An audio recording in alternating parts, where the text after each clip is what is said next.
Hello everybody, welcome back to some Lunatic Plus gameplay. We're going to be doing some Ironman planning and strategizing again today. There's certain things that I've had on my mind that I want to test out, and I want to spend actually a little bit of time of just like talking through various things. I really want to talk about Olivia. I don't think we're actually going to get to her today, but I want to talk about her today anyway.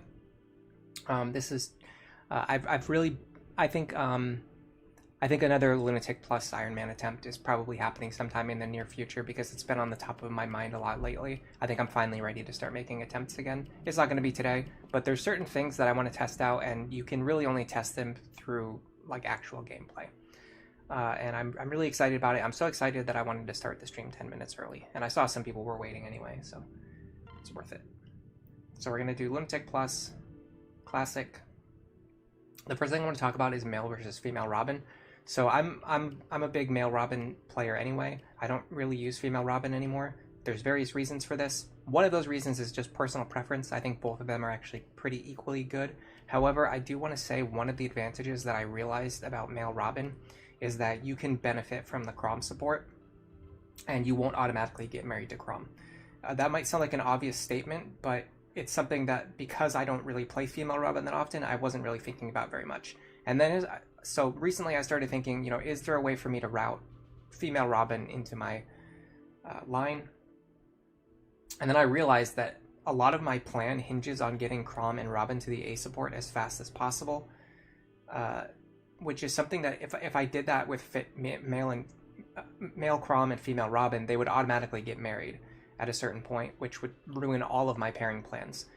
Unless I got Robin into an S support with someone else really fast too, but then that's really stressful on your support constraints. So it's a small consideration, but to summarize, I think one of the advantages of male Robin is that you get to benefit from the Chrom support, and you don't have to worry about them automatically getting married.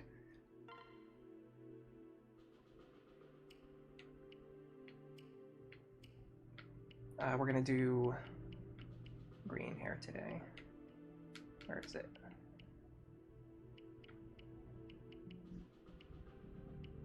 That's like gray. That's sort of green. That's more blonde. I'll go with this one. Hello, Tricky. Welcome to the stream. I could do it like a half series Ironman attempt. Yeah, I'm definitely not gonna be like resetting chapters over and over again I'm not gonna be resetting entire runs over and over again. Especially not over small mistakes and things like that. But I will be playing this, with the intention of using the strategies that I'm going to be using in my Ironman. We've talked about this to death already, but plus Magic Robin is just the way. It just helps you get those one-shot thresholds that you need in order to play around counter. One thing I'm changing is my build order.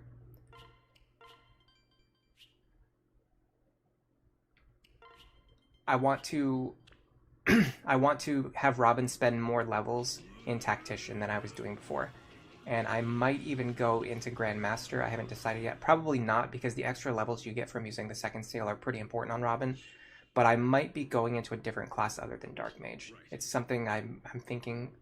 It's one of the things that I'm thinking about wanting to test out today. So we're going to turn off combat animations.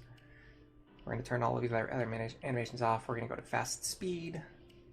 We're going to do near far camera. Skip enemy movement.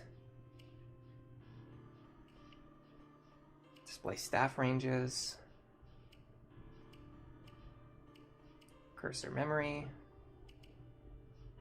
Turn the grid all the way up. And we got all of our settings. The reason I like to do that in this chapter is because if you have to reset prologue over and over again, which you typically need to, your settings are all saved, so you don't have to keep changing them every single time you go into battle, as long as you remember to do it here, which actually makes me a really big fan of this little chapter that happens before the game actually starts, just because it allows you to have your settings saved and locked in. Hello, Mr. Bushranger, welcome to the stream. Good morning. Your favorite partner for Frederick is probably Maribel or Libya. Interesting.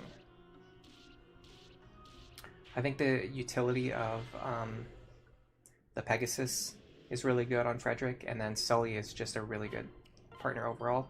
So one of the other ideas that kind of gets into what we're talking about here is that Frederick really wants Sully as his partner, So my route where I was using Chrom Sully doesn't really have that much merit. I think I think I had to change my entire team structure so that I can partner Sully back up with Frederick. And one thing, and the funny thing is, part of the reason I was doing that was just, excuse me, sorry.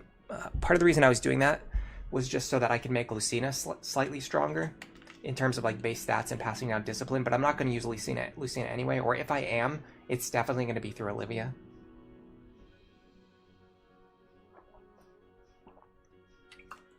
If I get through without any resets, we could turn it into a serious attempt. The problem is I'm almost definitely going to have to reset on this chapter. Like this is the main point for resetting in a Lunatic plus Ironman run, is this chapter right here.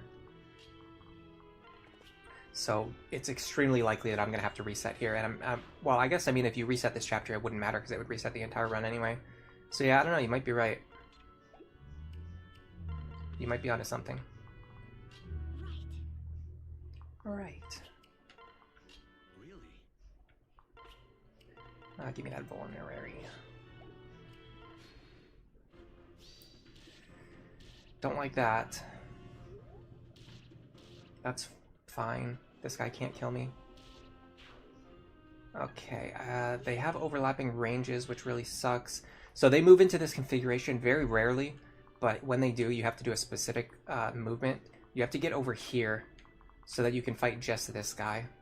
It very rarely comes up, but it's one of those things that you need. If you know how to do it, it will improve your play a lot. Oh crap, I forgot to check what skills the mage had. You know what? I'll be fine.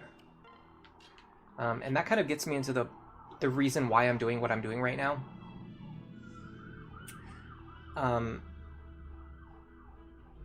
So I came up with a new strategy that I think will help in Chapter 5. It's not something you can use on every single attempt, but it is something that can be used under specific conditions that will improve my chances of winning a lot. I guess Vantage. So I want Robin to fight him and Chrom to fight him.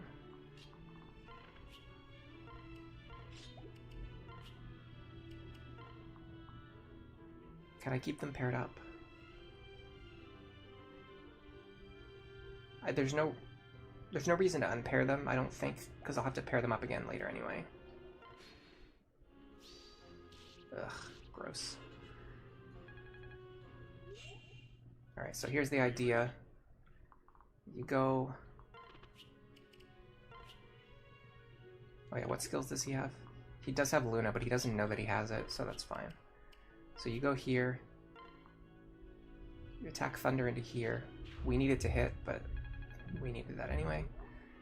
So then we pair up you here, and then this guy shouldn't see lethal. No, he doesn't see lethal. So if we stand here, he will attack Robin. He attacks at one range. That's really interesting. I guess it's because he doesn't want to waste time moving if he doesn't have to move. Yeah, we knew that already. I knew that already. I think I have to use the Silver Lance anyway, but I actually also want to. So one of the other things that I'm changing... I'm kind of all over the place today, sorry. I'm rambling about like 10 different things, but one of the other things I want to change is I want to go back to trying to get Lance rank onto Frederick. Because I've been struggling so much with Chapter 2 on my recent attempts. And I realize it's because, like, I've been taking for granted the fact that Frederick will just be strong enough, but the reality is you do have to feed to Frederick a little bit. And I have been neglecting to do that, so I want to start doing that again.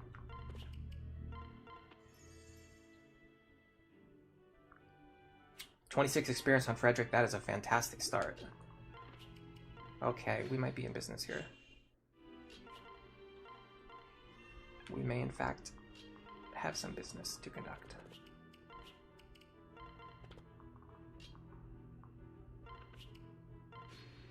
There may be some business that we are capable of conducting today. That is really good. I actually want the Iron Sword. Or the bronze sword, sorry.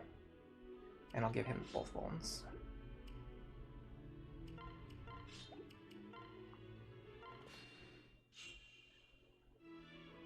Yeah, Olivia Lucina ends up being really good. Have I seen the Lunatic Plus tier list 1 made? I don't know who 1 is. Sorry.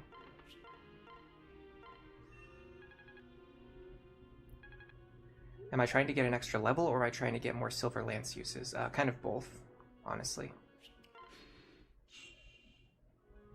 Yeah, you can hit the Chapter 1 boss with the Bronze Lance too, for that purpose. So my idea is that I can give more experience to Frederick early on, and then give more experience to Robin a little bit later. That's kind of what I'm going for right now. Is it going to work? I don't know. It's something I kind of need to just test. I'm not the type who can sit there and just like try to plan everything out. Oh man, this guy having Hawkeye Luna really sucks. That's fine. Let me just unequip everything just to be safe.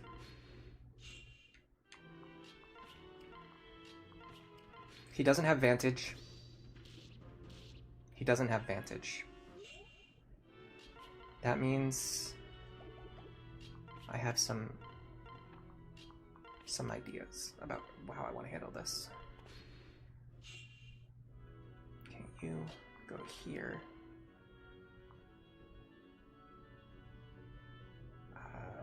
Yes, this is fine. You go, hold on a second.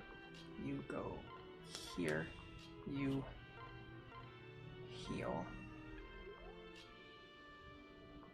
I will use the bronze sword here.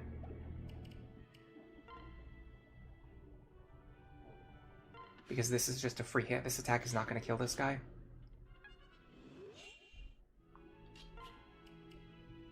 Now, the problem is, I think that guy was hitting me for 16.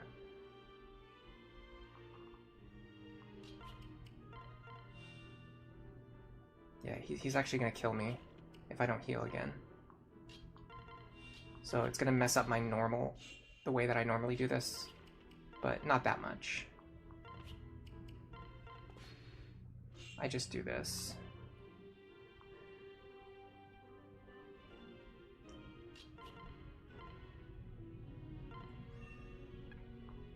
I'm actually going to be careful here and just get back onto the water, rather than trying to get some meaningless chip experience. That did not work the way that I thought it would. That's going to leave me in range of an enemy that I don't want to fight. Yeah, it's because of this guy having Hawkeye Luna, but I think it's fine. Yeah, because we can do this now.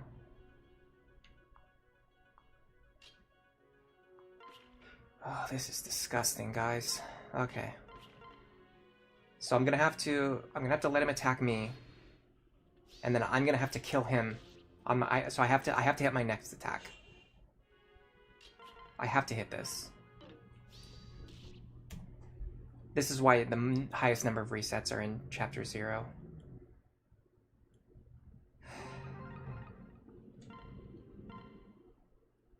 You want to hear more about Olivia? She's just doing her important job in the background, never getting much thought on a typical run. Hello, Snow Warning. Hello, TVP. It's been a while since you've caught a live stream. You hope everything's going well. Yeah, I'm just a little off today because it's been raining all morning, and the rain usually makes me really tired. Okay, what does he have? Hawkeye Vantage. God, come on, man. He keeps pulling like the worst skills. Hawkeye Vantage is pretty bad too. It's not that bad, but it's definitely bad. Okay, hold on, I'm gonna pair these two up first.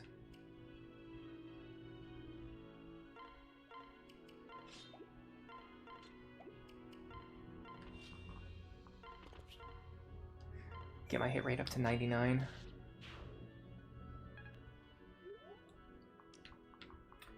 Yeah, there's like I've kind of been all over the place this morning as a result. That's why I haven't completed one single thought. I've been just saying like half of like 10 different thoughts. What I was trying to say earlier was that basically in Lunatic Plus, one of the ideas is not having like, so you don't really have like one strategy that always works every single time no matter what. But instead, what you're trying to do is you're coming up with like different strategies that work under different conditions, and then you have to pick the one that makes the most sense for what you're trying to do. Let's see if I can get above 15 HP, which I should be able to do. I don't need to use a vulnerary. So I'm going to do this, this, this, this. And so I came up with a strategy in Chapter 5 that works some of the time. It doesn't work all of the time, but it works enough of the time that I can add it to my list of like micro strategies that I can use under specific conditions. It has to do with the last group of wyverns and the myrmidon who spawns on the left, if you're curious. We'll show it off when we get there. We're definitely going to get there today. I don't think I'm going to get to the point where I can actually experiment with Olivia, but I can at least talk about her. So one of the things is that, like I said, I need to get Sully back over to Frederick. I need Sully Frederick to be paired up together because I want him to get strength, speed, and defense and skill all from the same partner. That's so good. It's so good that she can do that, and it's so ridiculous that I just took that benefit away from him in exchange for Sumia, who only gives him speed, right? Or even if you were going to use Cordelia only gives him speed. It's so much better to get strength, speed, and defense. Like it's so much better, even with speed being the best option. I can actually use Robin here. What do I want to, though? I don't think it matters. Have I planned out my squad for the Ironman? So I have a squad planned already, the one that I've been using on past attempts, but I'm making steps right now to overhaul that plan. I really want to try using Frederick with Sully instead of Chrom with Sully. And then Chrom, I want to pair him up with Olivia later. The idea is that Chrom is basically a mandatory deployment who's always going to use up a deployment slot, but he's actually not really that powerful, right? And then Olivia is a mandatory deployment who, I mean, she's not mandatory, but you're going to be using Olivia in basically every map as well. So the idea is you kind of condense this down to one mandatory deployment slot instead of two, by having Chrom and Olivia count as like one pairing instead of counting as two different pairings, or like Chrom as a pairing and then Olivia as just like a leftover without a partner, because then you're basically down one unit or two units either of those cases. It's much better if you can condense them down. How do I want to explain this? So Chrom plus Sully plus Olivia is three units, right? And then I only have 9 spaces left over for other characters. But Chrom plus Olivia is only 2 units, and then I have 10 spaces left over for other characters. That's the point that I'm trying to make, right? That's one of the really great strengths of Chrom Olivia. Additionally, because we're going to be dance grinding Olivia anyway, because I've already said I'm going to be doing this, right? If I'm going to be doing Lunatic plus Ironman, I'm going to use every single strategy that I can in order to maximize my odds of success. And dance grinding with Olivia is one of those things. If we're going to be doing that anyway, it basically just means that Chrom is going to have a level 30 partner once we get to that point in the game. And we can even possibly consider the idea of like using seals on her to get even higher stats onto her.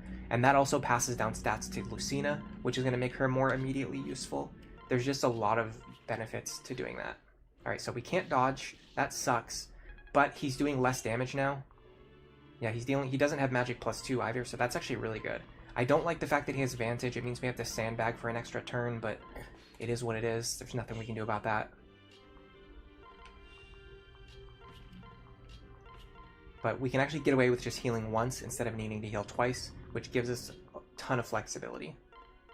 Alright, so we're going to chip this guy. And we're going to get onto the water. And this time, we can fight him once here. That's the big difference. You fight him once here, it pulls all the enemies into a better position, and it makes it so that you only have to fight him one more time later. So then you don't have to worry about the mage sniping Chrom while he's standing on the water.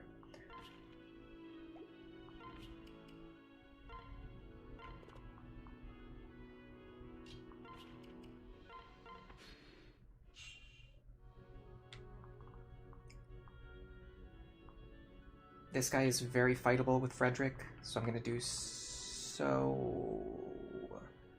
No, I'm not. I'm going to wait. I'm going to wait, and I'm going to do that later. Where does he reach? Here, so I have to move over one.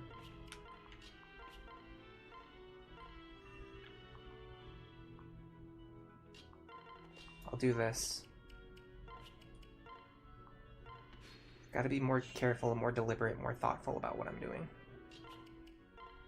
Pair these two back up. Yeah, and this keeps the mage away for longer, which gives us time to reposition over here, which is what we're doing now. Okay, so I can actually stay right here. He can only reach Chrom, or he can only reach Robin, he can't reach Chrom. I can keep these two side by side, so we get the pair-up bonus. Of course, this time we hit when it doesn't matter. Gale Force Olivia, probably not, although it's something I want to test out, not in the sense of like wanting to use it in a real run, but in the sense of I want to test if it's possible. I want to see if you Dance Grind Olivia all the way up to 30 and then push her over to Dark Flyer right away. I want to see if you can get her Gale Force before Lucina joins. I think it would be very interesting if you can. I don't know if it's possible or not. But in theory it should be, right? Okay, I'm going to try to smack each of these guys twice. Hopefully without killing them.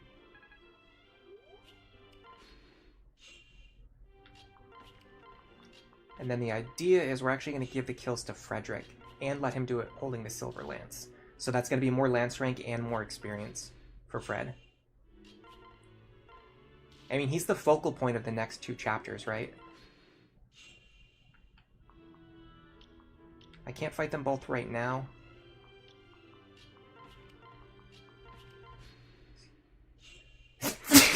Excuse me. So I'm going to do this instead. We're going to use the same tactic that we used last time.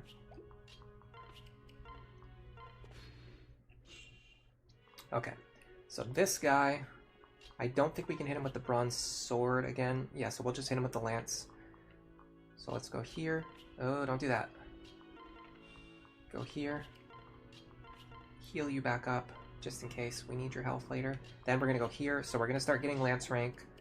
Separate these two. No damage. Haha, you clown. Okay. Pair these two back up. Pair these two back up. Go up here.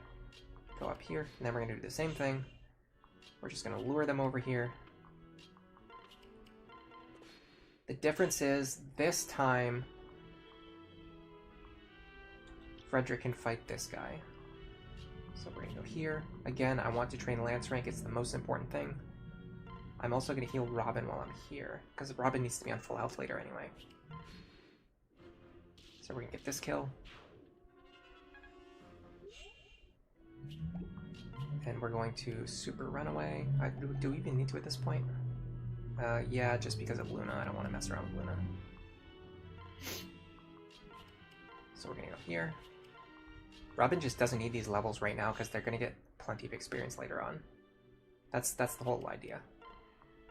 Alright, so we should now be able to do something like this. Interesting. Okay, that's not what I was expecting to happen. Is this fine?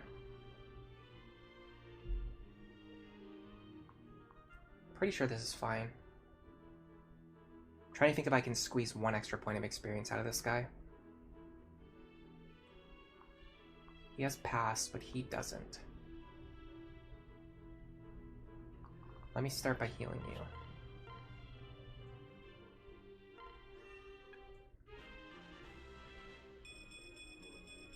Nice level up.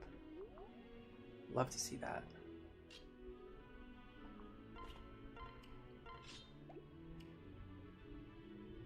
I might be crazy for this, but let's go here, here, here.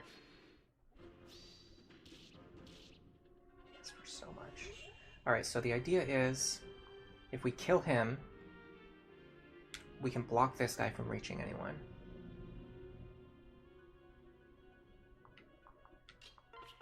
I could even hit him once for chip too. 1, 2, 3, 4, 5. Yeah, I totally can.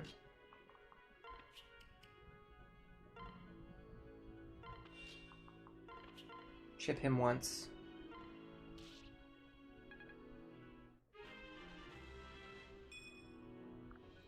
Whatever. Magic's the only stat I really care about, and speed, sort of.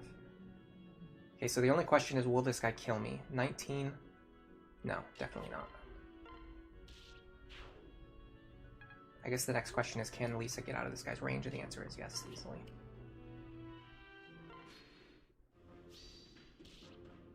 Okay. You know what? I think that went really well. We could technically give Frederick the boss kill for a full level up before going into the next chapter, which is honestly worth considering, but because of the way boss experience works in this game, you end up giving a lot of experience away if you do that. By the way, that was a bad heal on Lisa. She did not need to do that. That was a waste of a staff. And these staff charges are actually really valuable to me early on.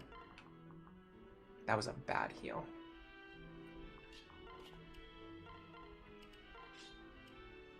The one downside now is that if I get experience from this shiny spot, it ends up somewhat going to waste.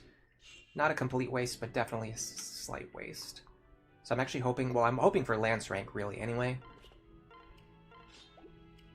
The next best would be, like, a really powerful item. Darn. You really don't want to see 28 experience in that case, because a lot of that just got wasted. But I don't know, it's not the end of the world. I'm sitting on 99, so I'm going to get good rollover experience on my next level up, I guess. What does this guy have? Hawkeye Vantage? That's actually not bad at all.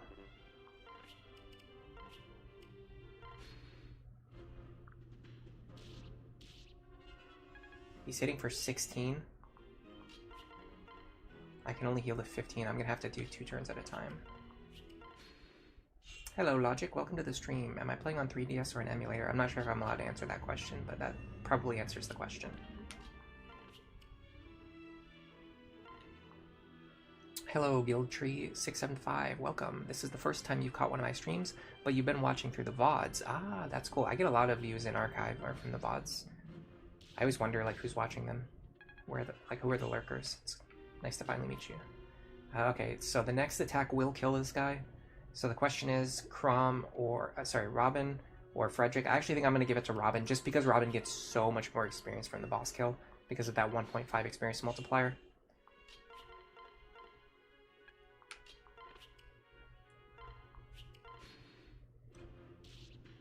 Yeah, that's fine. So we should get a ton of experience from this. Really good. And then hopefully we get speed here. Okay. Yeah, that includes speed for sure.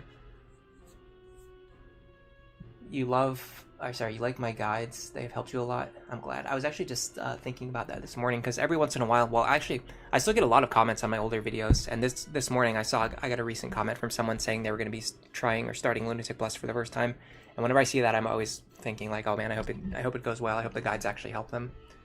What other Fire Emblems have I played? 1, 2, the remake of 3. I've played 4. I haven't beaten it yet. I'm like halfway through. We've actually been streaming it. I haven't played 5. I don't know if I'm going to. I played 6, 7, 8. I played a little bit of 9 and 10, but not really a lot. I haven't beaten either of them. I wasn't gaming very much around the time when, like, the GameCube and the Wii were out. I've played Shadow Dragon. I played the remake of 3. Hold on.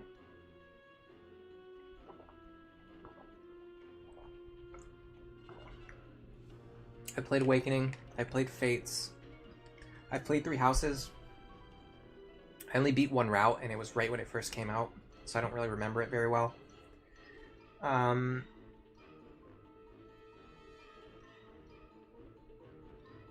played a little bit of Shadows of Valencia, but I would not enough to even say that I really played it. I borrowed a copy from my friend, and I started playing through it. I got through, like, the intro, but then I had to give it back to him, like, right away. Like, right at that time. So I barely touched it. And then I have Engage, and I did play a little bit of it, but I just couldn't, like, so people who've watched enough of my channel know that I like, the monastery is, like, one of my least favorite things to ever happen in Fire Emblem. Like, not even just in recent memory, just like all time. Just after having to sit through a game that has so much of monastery in it, As soon as I got to the Somniel, it just immediately killed all of my interest in Engage. I have not touched the game again since then, to be 100% honest. I got to the Somniel and I was like, no thanks. Don't want to do this. So it is what it is. Something about Engage wasn't really clicking with me either, if I'm being completely honest. Something about, I don't know. I don't want to say it's not the gameplay. It's more of like the way. It has more to do with like the presentation side of things, like the way the characters look on the map, the way they move around on the map. Everything just felt sort of off to me, in a way that I can't really put into words. And I think it's probably similar to how people feel about Shadow Dragon. I know a lot of people like really don't like Shadow Dragon, and it has mostly to do with like the character models and how slow and clunky they are, and like how they don't like the way the 3D models look and stuff like that. It's the same sort of feeling for me, and I'm not saying that the graphics in the game are bad or anything, because that's definitely not the case. It's just, I don't know, it's just something about it is just off to me. I can't explain it any better than that. Alright, so we are going to be aiming for dual strikes here. And then this pair is going to be standing right at the edge of the enemy range. I think this spot works. It's been a while since I've done this. Okay, that's fine. Doubling him is great. So that gives us rollover.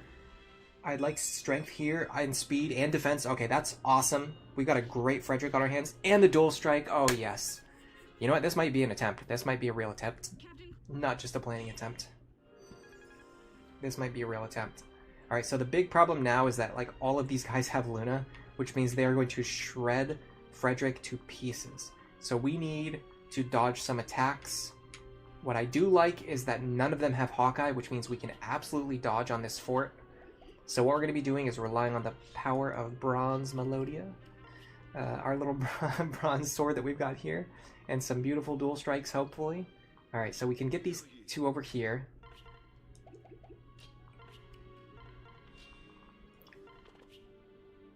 If I was going to pair anyone up, who would it be? I actually want to get at least one of these guys off of Frederick, but I don't think we're going to be able to because this fighter is at full health. So I think we're not going to be able to do our usual thing of letting Robin get combat here. Just because pulling this guy away would actually really screw with us. It would really screw us over. So instead what I'm going to do is I'm going to start moving up here. That way I can pull the archer at a better attack angle. And this kind of goes into what I was talking about before, where you have to have like different strategies in mind. Like if there's a low health enemy here, you want Robin to be standing here to pull them away. But because there's not a low health enemy standing here, you have to adapt. You have to react based on what's actually happening on the map. You can't just go into the chapter with one plan in mind and then do that plan no matter what. Okay, the archer is usually going to hit you. The axe fighters are usually going to miss. So that's what we're hoping for now, is for pretty much all of these axe fighters to miss. Dual guard, that's even better than a miss, because it gets us extra support points. Dual strike is great. That means we're generating free experience for Chrom. And then also, if you get all those guys out of the way, it means you actually get to pull this this mercenary over. That went extremely well. That went unbelievably well. We get to smack this guy right here with the silver lance now. Free lance rank, yes please. And then now we can do this. So we want him to be standing here on the plane.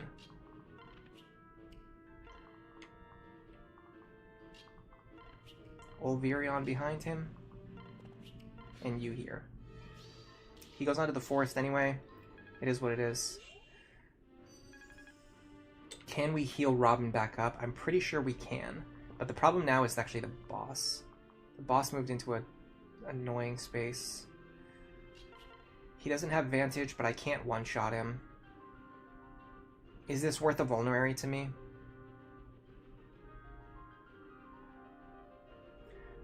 The boss moved into a really annoying spot. We won't be able to separate the boss from the archer anymore. He's gonna keep overlapping his range with the archer from now on. So we have to deal with the archer like now. You know what? I'm actually fine with this. Use a vuln. And then these two are gonna have to go this way.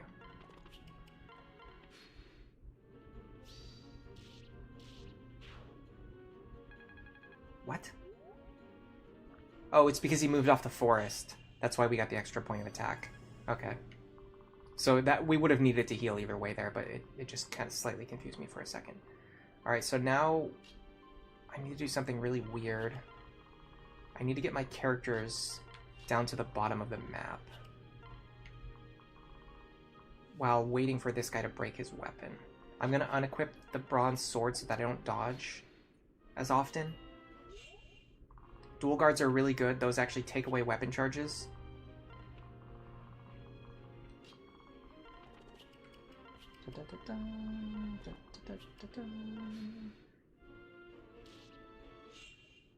Getting hit is good. That breaks weapon charges. That's the main thing we want to do here. More than anything else, we're just trying to break weapon charges. We don't need Lisa to heal anyone else anymore. There's never going to be any need for any more healing.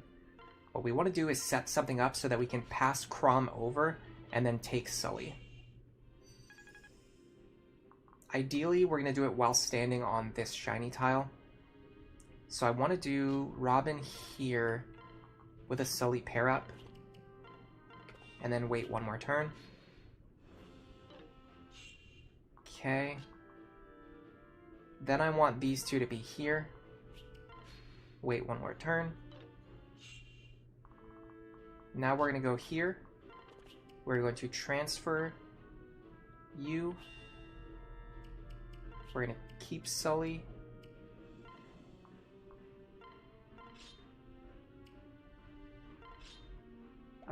Remember to get the elixir.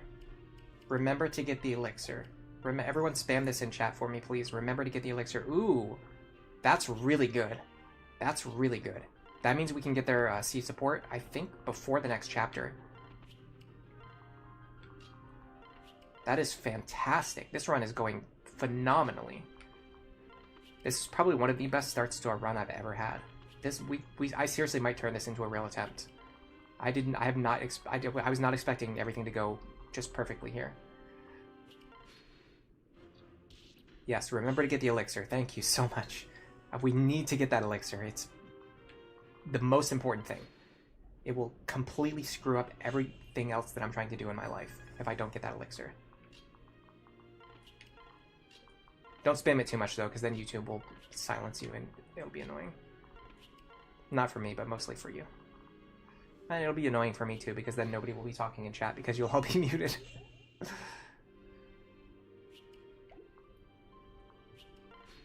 The problem with moving Robin and then transferring Lisa and healing is that I would have left Robin in range of the boss, which I did not want to do.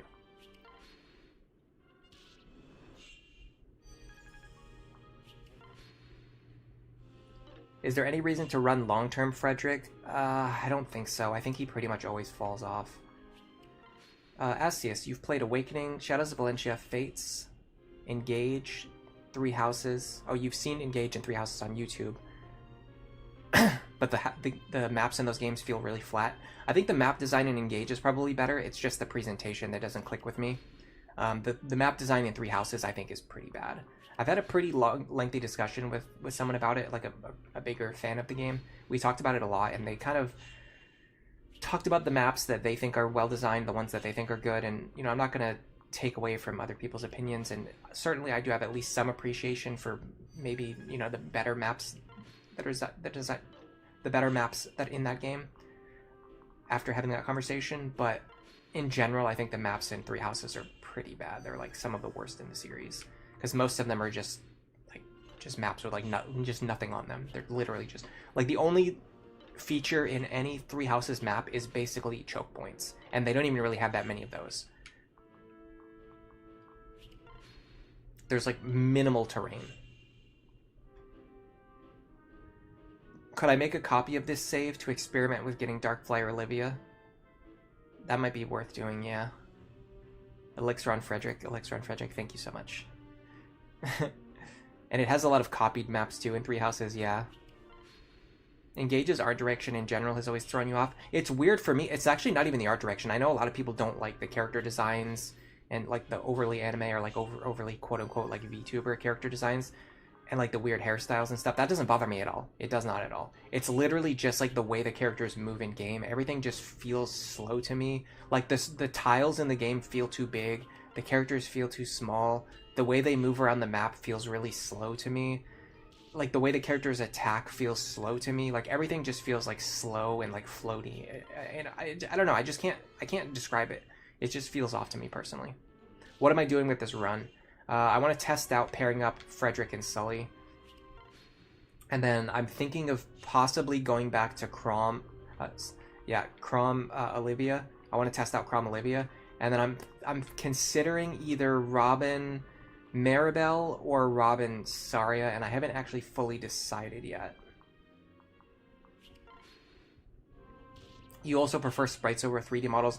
1,000,000% I agree with you. I think sprites look so much better than 3D models.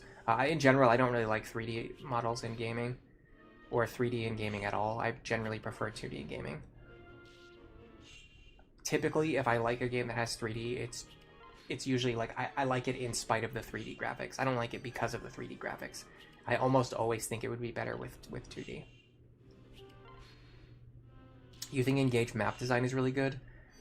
I haven't played enough of it to say for sure. Like I said, I don't have anything against the map design. I just don't like the way the characters move on the map. I think it looks ugly to me, personally. It makes the gameplay feel even slower than it is. And I think the gameplay is kind of slow in general in Engage, at least from what I've experienced. And then the slow movement makes the gameplay feel even slower. You're late. Have we already talked about... Hello, Hunter, by the way. You're late. Have we already talked about Olivia yet? Sort of, yes, we've talked about her a little bit, but we can talk about her some more. I've kind of been all over the place today. I'm just rambling about a million different things, so we're definitely going to talk more about Olivia.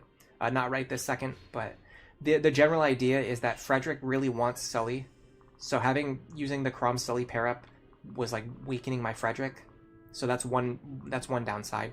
Number two, I'm going to be dance grinding Olivia anyway, right? So pairing her up with Chrom essentially just means that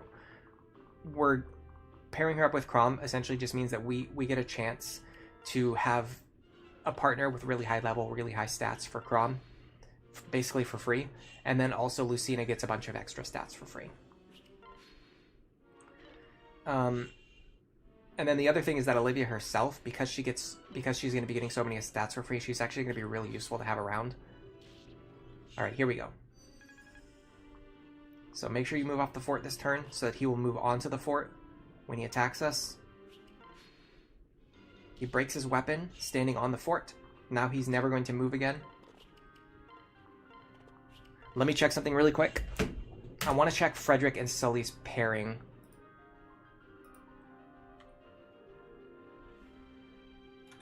I'm a little bit worried that he's automatically going to pair up with... He's automatically going to gain supports with Chrom instead of Sully.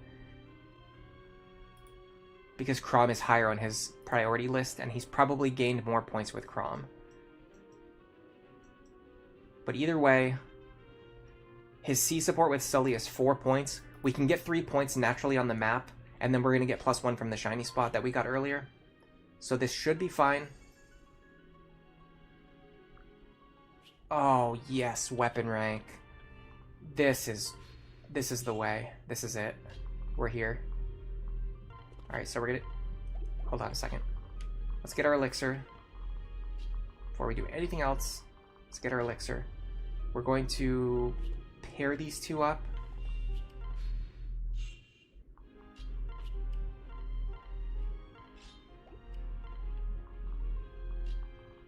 So I don't want Chrom and Frederick to spend any more time next to each other, because ideally we would like for Chrom to get +2 and Sully to get +3.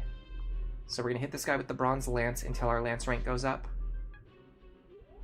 Hopefully it only takes 2 attacks. If it takes 3, I'll live with it. 2. Okay, we're going to have to hit him 3 times. 3. How much experience am I gaining? Only 4.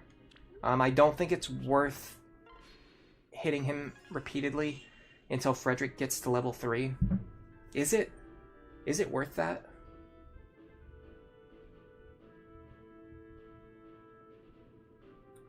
I have to figure out if that's actually possible. So we're going to get at least 12 more from him before we start to get fall off, I think. That would put us on 93, and then plus 3 would be 96, and then plus 2 would be 98, then plus 1 would be 99. There's a real chance that if we try to feed all the experience to Frederick, he might stop on 99 anyway. I'm not 100% sure about that, but there's no reason to test it. I think it's better to just give the experience to Chrom here. Chrom wants the experience a lot more.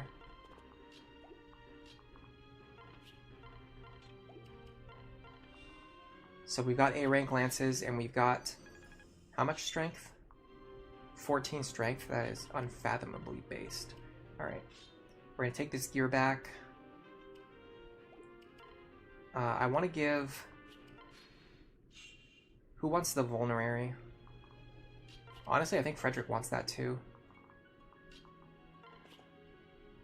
That being said, I think this configuration makes more sense.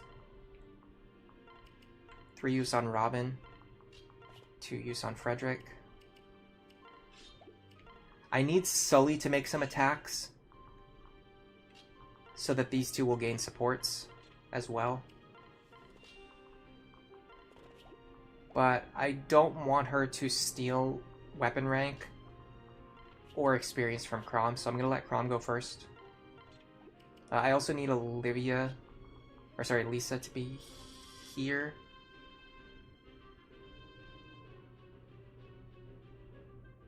Let me think about what I'm doing here.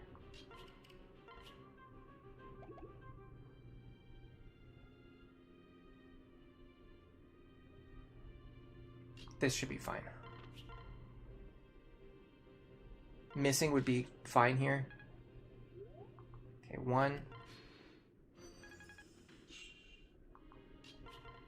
2. That's actually good. 3. That's fine, I guess. Do we give the rest of the experience to Chrom? And then the boss killed a Robin. I'm gonna experiment with that. Bro.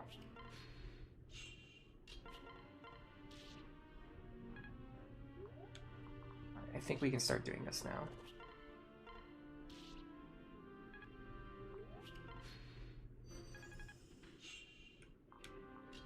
Because there's no more weapon experience to throw away.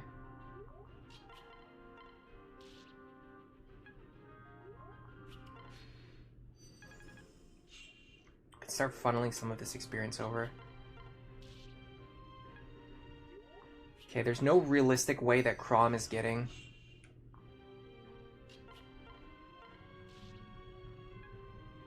Level 2 here, I don't think. The experience fall off is going to be too steep. So now let's do...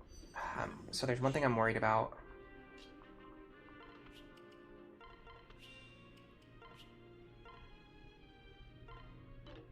I have to actually land attacks here, because I think when I miss, I actually lose charges. Someone can let me know if that's accurate. All right, let me make sure my inventory is organized.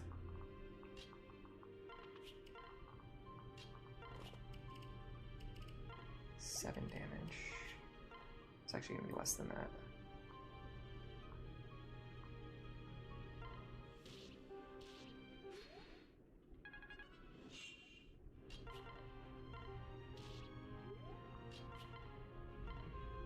Okay.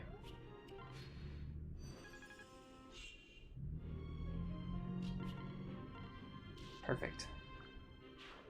We're really hoping to see a C support between Robin and Lisa. Magic speed, that's phenomenal. So I'm really hoping for this C support.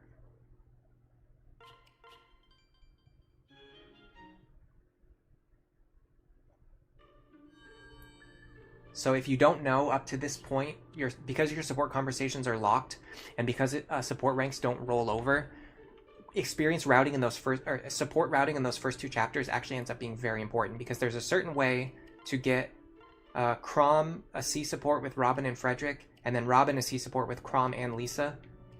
You can get all 4 of those supports, but if you don't plan it out perfectly, you're not going to get it, and then you're only going to get 3 supports instead. It looks like I actually managed to do it without even paying really close attention, just because I've done it so many times at this point. I kind of have like the route in my head. Oh, no, never mind. I actually didn't. Yeah, no, I did get it with Chrom. I did. So I got both Chrom and Lisa C support on Robin before this chapter. That's really helpful. And then I also got Chrom, both C support with Robin and Frederick before this chapter, which again is really helpful. The other supports don't really matter that much, but those are the really important ones. So now we're going to see about chapter 2. Now technically we're still on Iron Man right now. We have not reset yet. But this chapter is really difficult, so I don't know if we're going to be able to get through this without any resets. Especially because I'm already using a different team order than usual. The one thing that's going to help us is that Frederick is like jacked right now. He's way stronger than my normal Frederick. Yeah, I could actually one-shot this guy on the forest tile if I wanted to. Do I want to?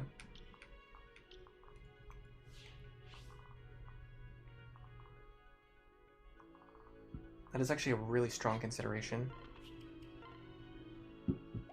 Will it allow this guy to... the problem is it allows this guy to move onto the forest, which I don't like. Can Frederick take all 3 of these attacks?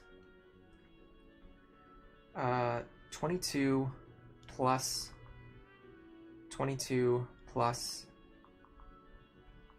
26 is 70. And then he's also going to get some kind of weapon triangle advantage. I think it might be 71. I don't know why I can't remember what weapon triangle advantage is. Man, the rain is killing me today, guys. I don't know why, but whenever it rains, I get extremely tired.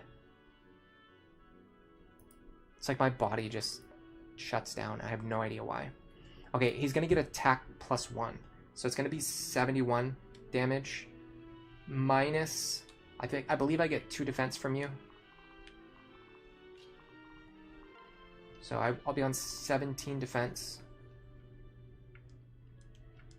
We will take... That can't be right. Is that right?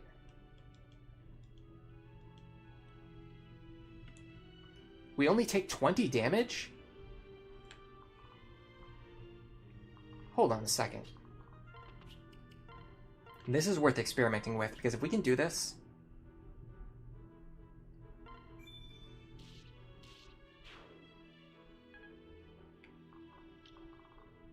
we can get rid of the annoying RNG of the enemy movement on the left. This is only possible because I did more hyper feeding into Frederick. Otherwise, we'd have to go with the other plan. The one benefit of the other plan is that we get rid of, or we weaken a lot of these guys earlier on, though. So that is a consideration.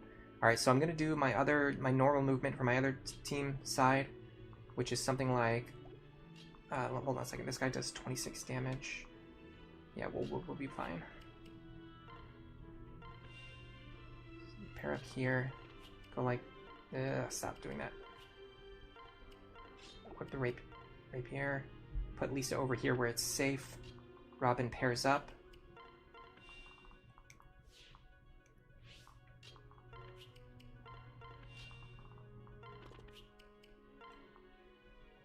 Here, and then you pair up here. Oh, good. He went for Chrom. That's phenomenal. Okay, so we're weakening these guys. Would have been better if I could kill them, but... oh my god. Our Frederick is beyond blessed. Alright, so honestly, in this situation, I almost wish the Axe Fighter had moved into a different spot, but maybe not, though, because then Frederick would be kind of... no, he would have gone into the forest anyway. So Frederick would not be pinned in. Okay, we definitely can't fight this guy. This guy having pass causes a million problems for me. Causes so many problems. I can't even count the number of problems it causes. But we might be fine. The idea is... whoever stands here only needs to fight you. The problem is I can't get Muriel to safety anymore without killing this guy first. Can Robin take both of these attacks? 20, that's 44 damage. Minus 8, it's 28. There's no way I take that attack. Yeah, Yeah, I might have screwed up here. I think I needed to use my normal right side opener. I got too excited about the idea of being able to one-shot this guy. Theoretically, we should have more momentum here, but it just didn't work out that way. For some reason, we just don't have the momentum that we're supposed to have.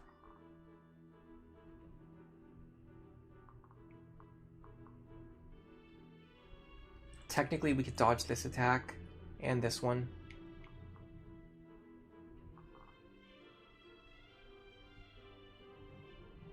So my big issue right now is I can't get Muriel to safety, no matter what I do, because of this guy being in the way. But I can't get rid of him either, because if I do, I'm standing here where I'm going to get hit by two guys.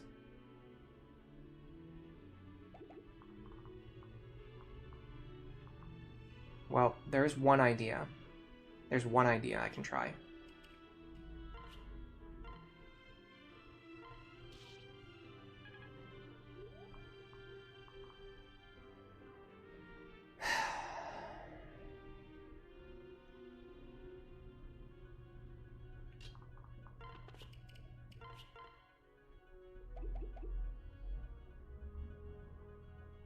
That just kind of screwed my entire idea. Alright, so yeah, this is definitely not going to be an Iron Man attempt. This is just going to be testing and planning. It is what it is.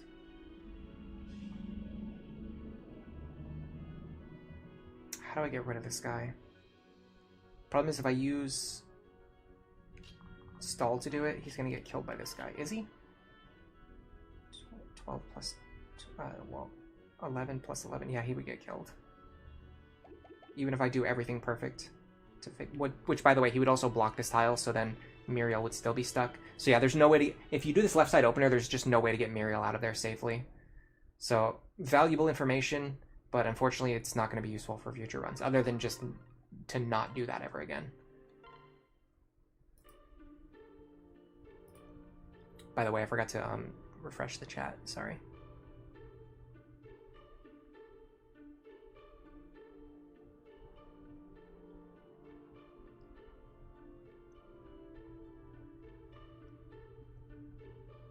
When you miss, you don't lose any uses? Oh, okay, that's good to know.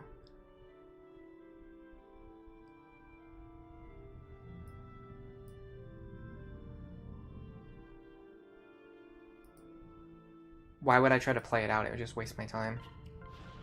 I don't like wasting my time on attempts that are definitely going to fail. There was no way to get Muriel out of there safely. I could have spent 15 minutes thinking about it, and it just would have resulted in 15 minutes of wasted time on the stream. Okay, so the idea is we're going to go with our normal opener on the right side.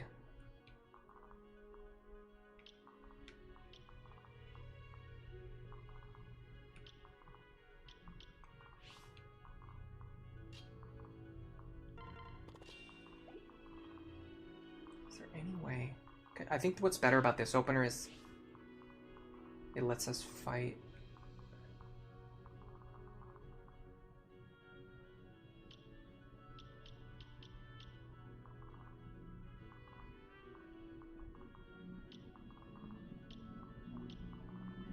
Is there any way we can actually fight 5 enemies? I don't think so. There's no way, right? We just calculated we're barely able to survive 3. We take 20 damage from 3 enemies.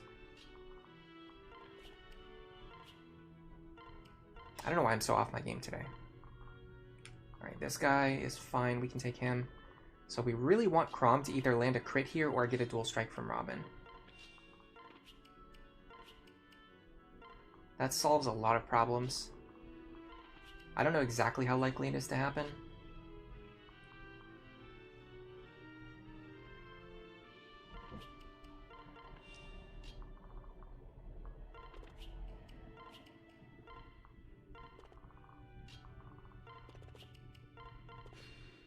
But this keeps the enemies in the right. Oh, that's actually pretty good, though. That dodge helps a lot. Okay, so this should give us a level. Hopefully we get another good one. Last time we got a great level up.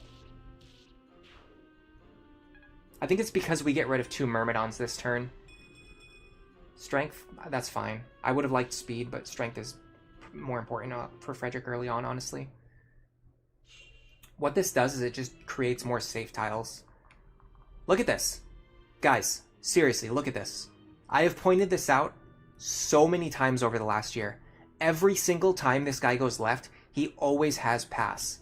I don't know what's. I think there's something to do with like the seed of this game. It's sort of like how like everybody at this point kind of knows that like video games don't have true randomness. They have seeds where the RNG ticks in like a certain order, right? I think there's something going on where like the order of like what skills the enemies have is also kind of somewhat linked to their random movement RNG, like in terms of like which direction they choose to go. Now I do know that he prefers to go to the right if Frederick is more injured, but I also know that every single time he has pass, he always goes to the left. Or every time he goes to the left, he always has pass. It's happened every single time. Maybe there will be a time where it doesn't happen. I don't know. I have not experienced it yet. Okay, we really want to crit or a dual strike here. Still not getting it. Phenomenal. That you just love to see it. Honestly, it's one of those things I really enjoy about this game. Okay. And he also has Vantage. Perfect. Okay. So whoever hits him needs to not be in range of anything else. First of all, let me calculate Frederick's survivability here. This is actually really good. This means I can end Frederick's turn here, which you love to do whenever you can. We're also going to take... Let me calc something really quick. 26 plus 26 plus 22. 74. Minus 1. Minus 17. Times 3. We're going to take 22 damage. We can actually get away with just using a Vuln here.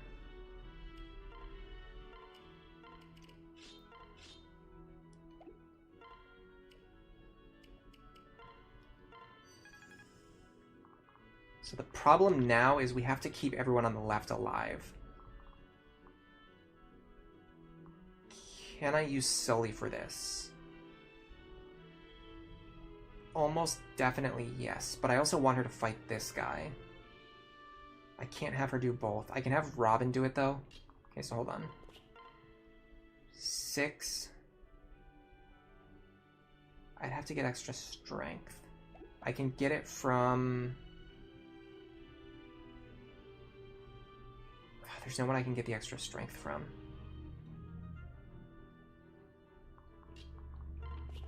For that matter, can he even do it? Okay, he can do it.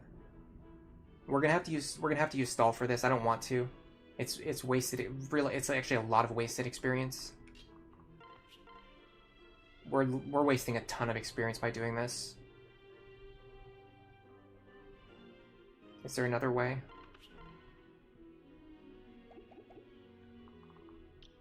Problem is it pulls Frederick off of him, and I really want Frederick to fight him.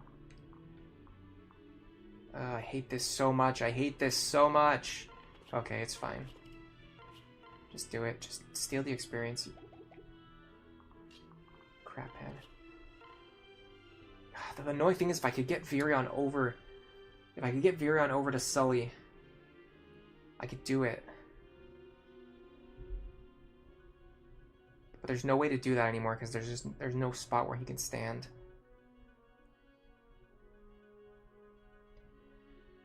Give Chrom the experience, but Robin needs the Chrom pair up, I think.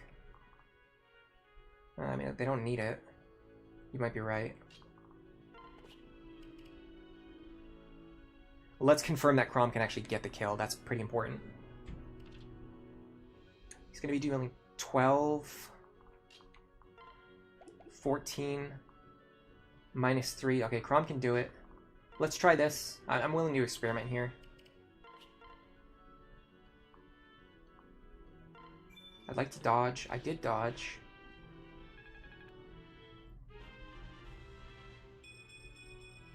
Got a good level up too. Okay, so you want to go here. Switch tomes. Pair up with Lisa. Oh, I really don't like where this is going. My units are going to be trapped on the right side of the forest here.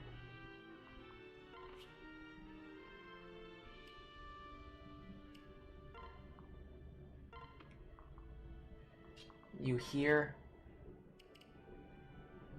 Switch. Pass Virion over. The one thing we have going for us is that Frederick's in a really good position right now. Oh my god, he had to roll Luna Plus. He just had to. It was a necessity.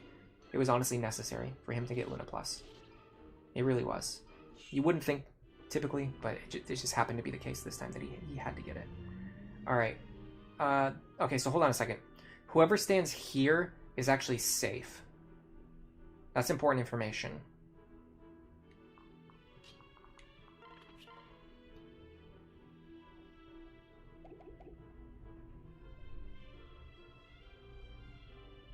What about here?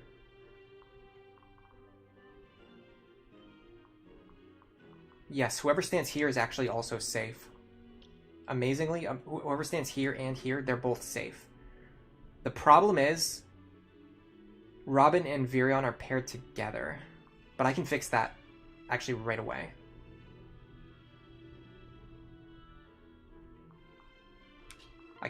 Stop doing that. Every time I misclick, it freaks me out now. Alright, so I can grab Virion here. Go like this. Hit this guy. Now...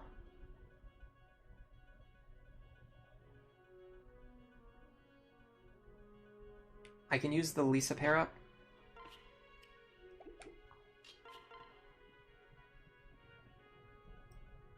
Okay, I can use the Lisa pair up. I have to get you to safety, but you're fine. You're safe here. You can even help with unpairing. I want Chrom to be standing here to give an extra bonus to Robin's hit rate. And then Robin stands here. With a C support with Chrom and a C support with Lisa, that gets my hit up to 92. That's the best I can hope for. Now... Oh, magic and speed.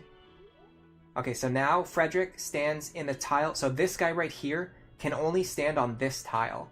So if Frederick is standing there, it actually protects both of those characters.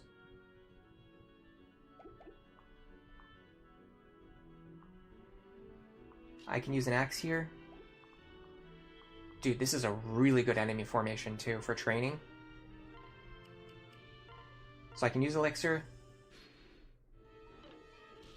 Get out of here. Oh, they didn't even die. Okay, so I can use the Cavaliers to help me get out of here. And then I can actually feed all of these kills to Robin, Chrom, Sully, or Virion as I prefer.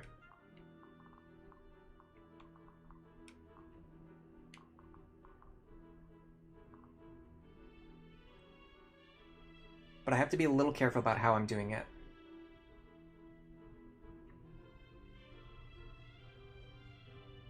So first, we've got an enemy with a lance in front. Robin can definitely kill him, but we have to get above 14 HP. I don't know how much Lisa heals for. I'm gonna have to check that. That's actually really important information right now.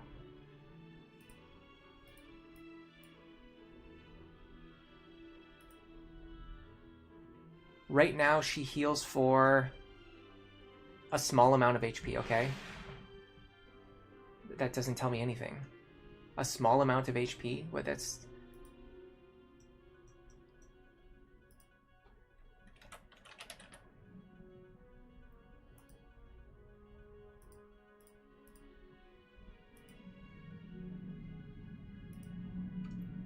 Very uncommon Syrin's Forest L.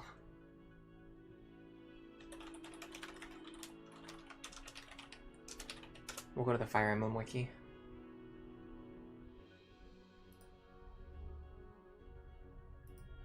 I'm sure someone in chat has already told me what it is, but I'm not looking at chat right at this second. Locations, no. Calculations, yes. Awakening. 8 plus half magic. So 8... we can heal for 11. That will put us up to 17. Which will put Robin out of lethal range. So here's what we want. We want Robin to be standing at the very edge of this guy's range. Frederick to be standing on this mountain with nothing equipped. And everyone else needs to be in safe tiles. can I accomplish all of those things? I think the tricky part is going to be...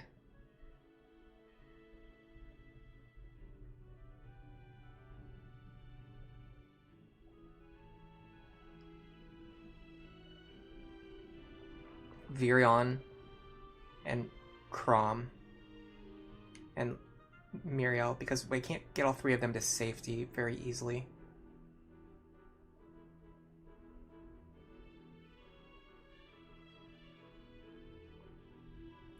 But I have to make sure I stay out of this guy's range too. So that might mean just giving this kill to Sully to make things easier. She can't get this kill unless she uses the Vake pair up. Is there anything else we can do here? Chrom can do it with the Sully pair up, but the hit rate's not very good. But if we miss, then Virion can grab it. So that's one idea.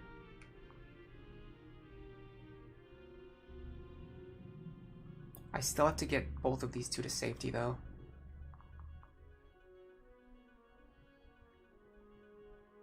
Okay, what if...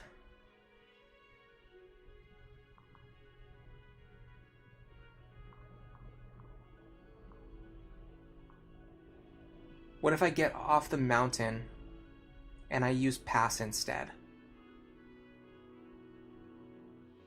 I don't think that helps me. I think I'm in the same spot. I know there's a way to do this, I'm just struggling to see it. Let me see what chat has to say. Maybe someone has an idea. Hello, Kibichukai. Welcome to the stream.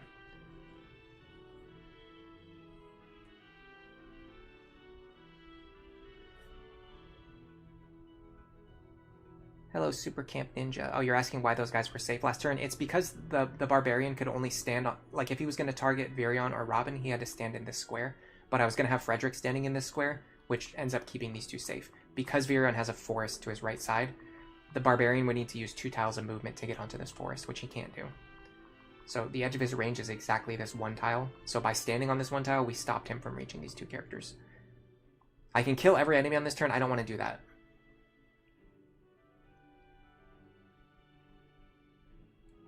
I want to pass the experience around.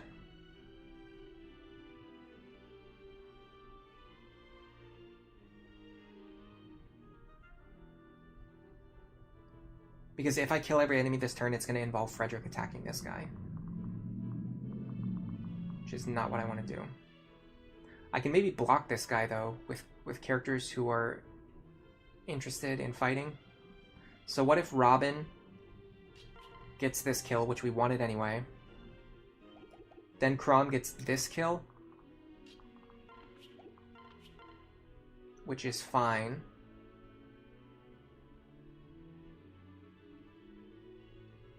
The issue is, I don't know about this guy right here.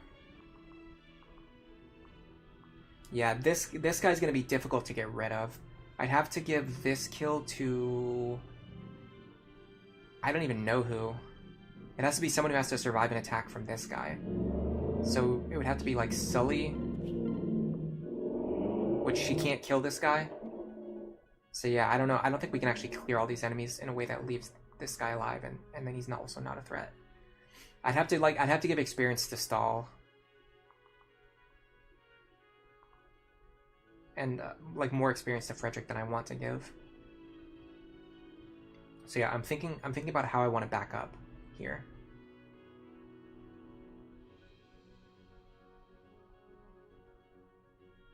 I mean, this is almost for sure what I want to do. We take 3 attacks at most. That's going to be less than 20 damage, because none of these guys have Luna.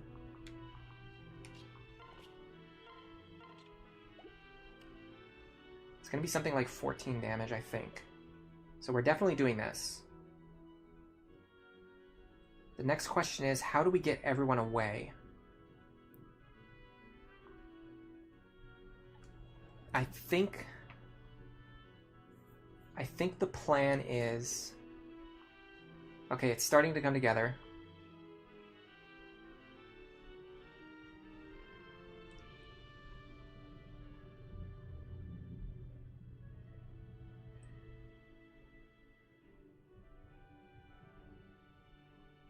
remember what we're trying to do here. We're trying to give this kill to Chrom. So I'm going to go like this.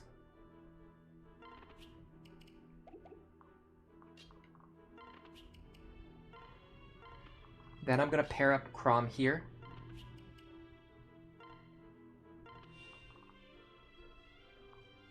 We're going to move these two to safety.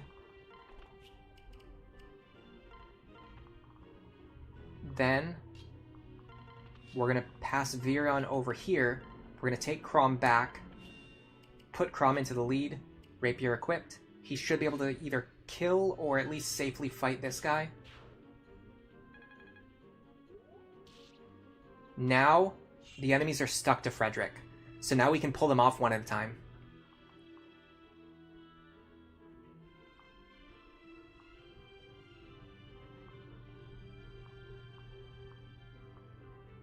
I can put Robin here.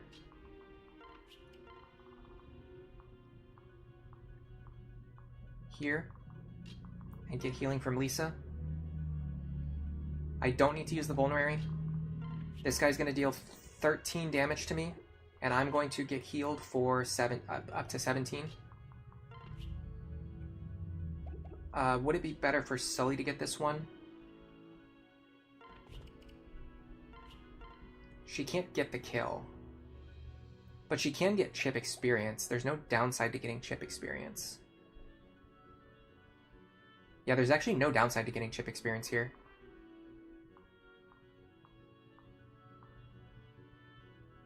Here, so we want Sully here.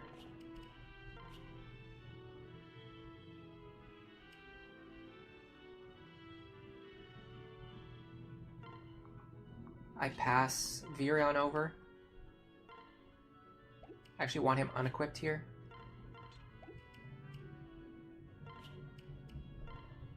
Then I'm going to unpair. I'm going to heal Robin for next turn.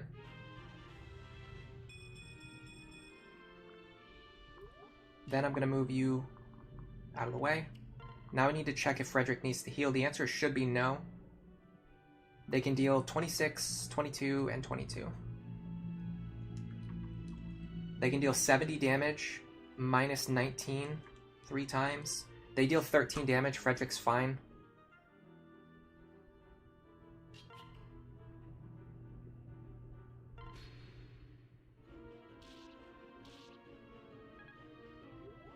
And then these guys are stuck to Frederick, so they can't chase us.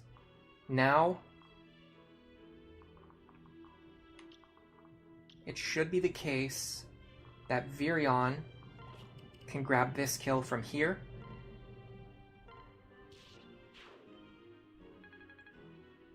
Then we heal Chrom.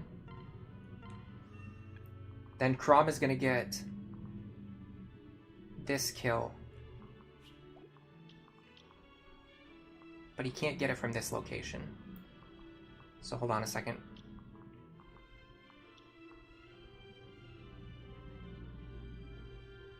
I can start running now, though. There's no reason I need to stay in range of the enemies.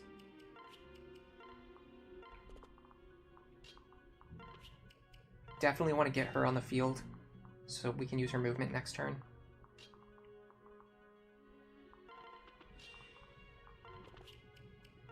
Oh, I missed the fort. I don't know what is that was honestly a good time to misclick because there was no like huge punishment for that miss. Other than Chrom not being at full health, but he didn't need to be at full health anyway. Okay, so ideally I want to get these two together.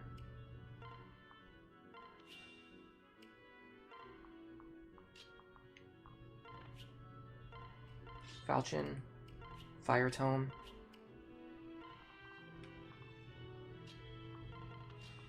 Frederick, get some free healing.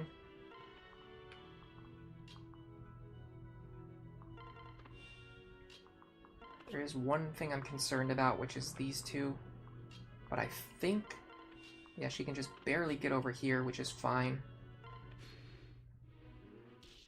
Oh my god, what just happened? I was definitely way less careful than I needed to be. Okay. That sucks, because that was a really good attempt. I just didn't even check to see if Chrom could survive because I just assumed that he could. I had a vulnerary that I could have used. That was just pure carelessness. This is the difference between like a real Ironman run and like a testing run, is that like under real Ironman conditions, I would be way more careful. I would be like triple checking everything just to be 100% sure. But sometimes when when the stakes are lower, I just don't bother to check like important things, which leads to me making like really obvious stupid mistakes, like the one you just saw. We should be fine though. The only thing is now we need to again hope for Frederick to actually get a good level up. We can't really guarantee that anymore. Like last time it was locked in because we got it. Now we're resetting again, so we have to again hope for a good level up. I don't think we need it. I think our Frederick is already like at the baseline, like bare minimum, as good as he needs to be. But obviously getting above that minimum is going to be better for us.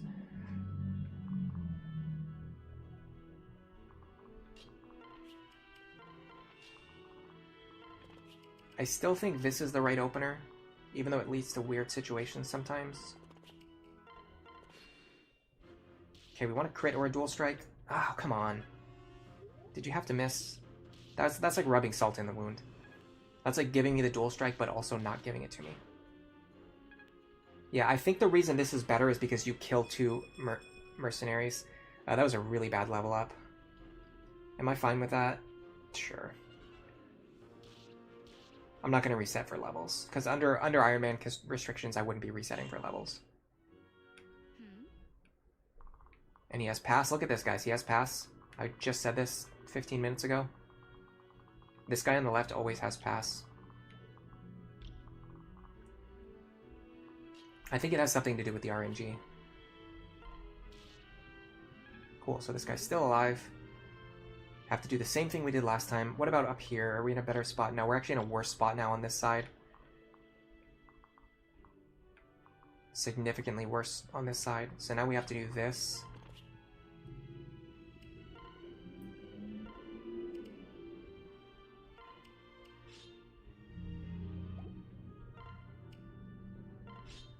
Way worse right side, but the left side is still just as bad as last time. That means we're going to be in a way worse spot on the following turns.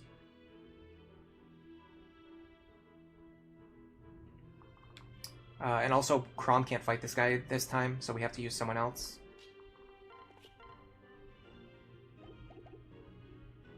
Yeah, this is awful. This is about as bad as it could go.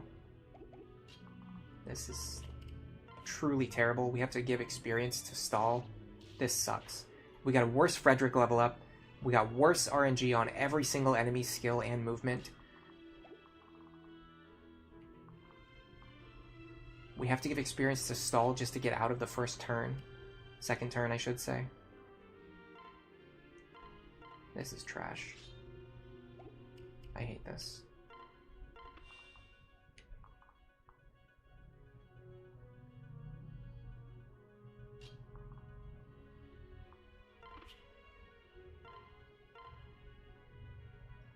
I'm gonna heal him back up just in case I need him. Oh great, I can't even get away. Perfect. At least that pulls him into a better position.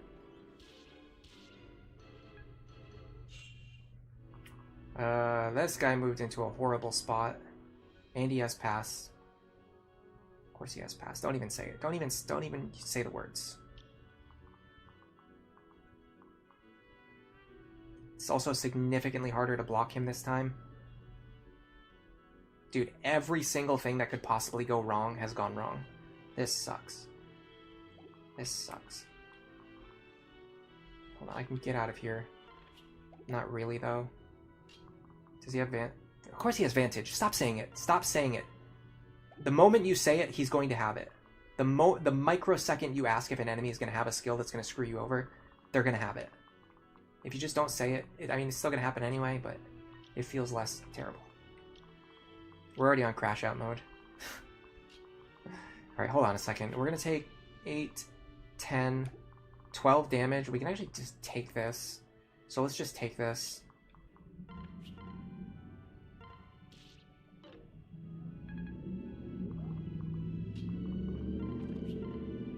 $21? Sure. I might even be able to get away with healing him now. Yes, I can. But I want to pair up Sully with him. Is there any way to do that anymore? I don't think so. I don't think... Well, yes there is, yes there is, yes there is. You go like this. Wait here. You stand here. Switch. Transfer Sully over. Heal. Oh, by the way, we did not get the Sully Frederick C support, and I had a very strong feeling that was going to happen. I've encountered the same thing before. The problem with that chapter is even if you get the shiny spot between Sully and Frederick, Frederick gets +3 with Chrom before he gets +3 with Sully. So instead what ends up happening is we just have 2 points with Sully and then +1 from the shiny spot, which is nowhere near as useful. Okay, unfortunately these guys are just jam-packed with Luna Plus, so we can't even feed the experience the way we were going to last time. Every single thing about this went so much worse than the last attempt. And what's sad is we're still going to get through it pretty comfortably. And we could have easily beaten it last time, other than me just being a complete moron. If you just set aside that one fact, other than me just being an idiot who makes pointless mistakes constantly, we could have easily just gotten out of there.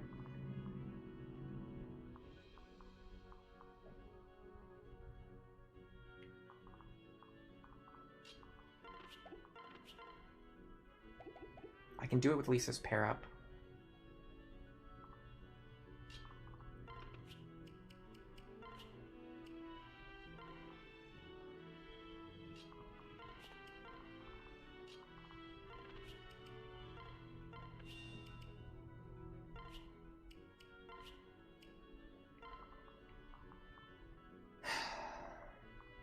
I'm actually just gonna move Frederick out of here.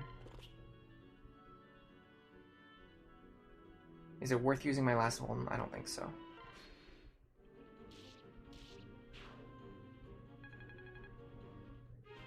That'll be worth it, I'm sure. Okay, now what's going to screw us over is, yeah, depending on what direction these guys move. This is a problem, because now we've got all of our characters up here, but now we need to get them back down here. You just knew they were going to do that. But you just accept it anyway. I don't think I can survive on the mountain. Let me check. 22, 26, 22. 70 minus 1. Minus 1 again is 68. We're gonna have... Okay, hold on. This actually works out in a weird way. So the defense from the mountain doesn't get cut in half by Luna, so I'm going to subtract 6. So that's going to put them on 62 damage. Now I'm going to subtract 18, 9, and 9. That's going to put me on 26. I can actually survive on this mountain. Can they get over it? Surely not. I do have to heal, but I can heal. There's no issue with that.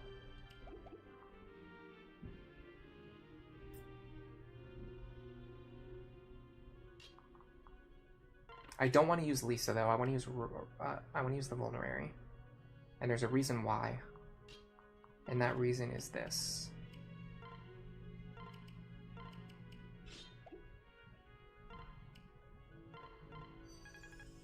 I can survive just because of the unique interaction between mountain tiles. Okay, there's no way for both Virion and Muriel to get to safety. However, these enemies will be forced to chase Frederick because they see him as a valid target. I hope.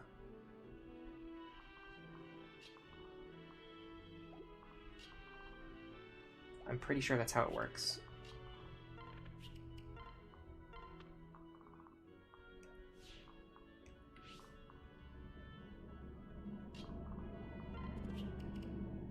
So I'm going to grab Lisa, and I'm going to heal Robin.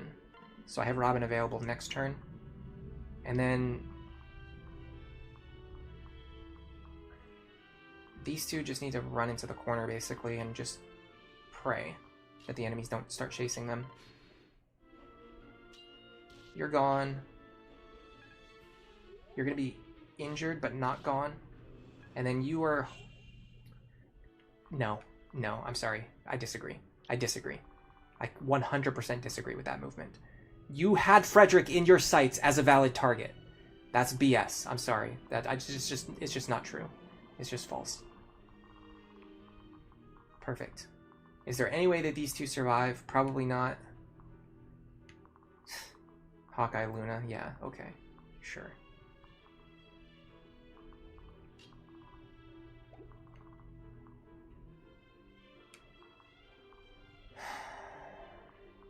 Yeah, there's no way to get out of here.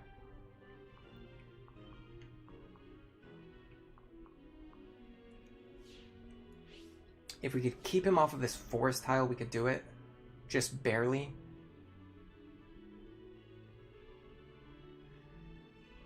There might be a way. There might be a way.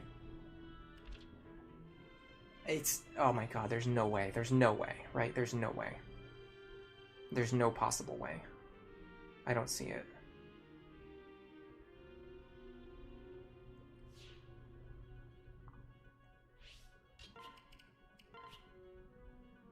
Because he gets doubled.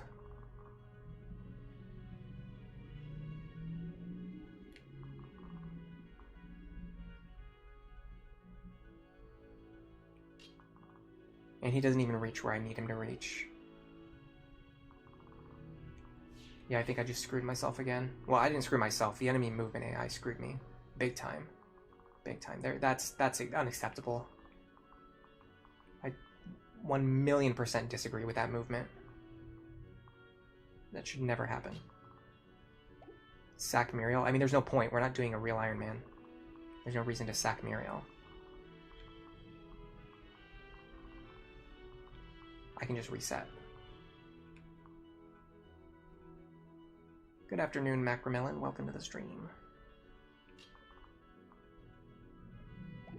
So the idea is...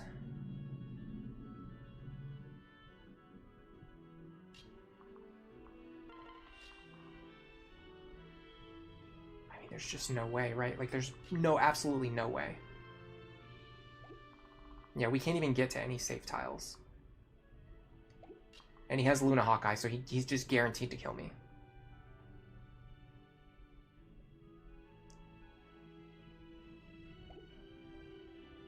What's his attack? 22?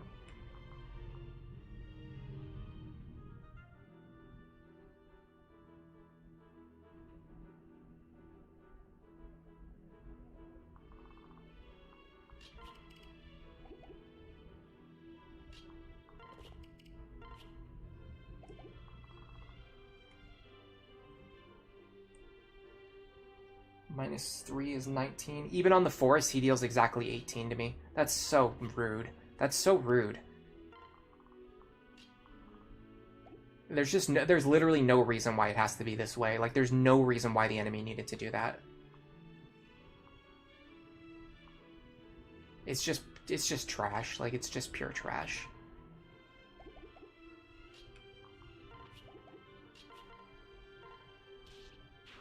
There's absolutely no reason why he should have done that. He had one target in his range, and it was Frederick. He should have moved toward Frederick.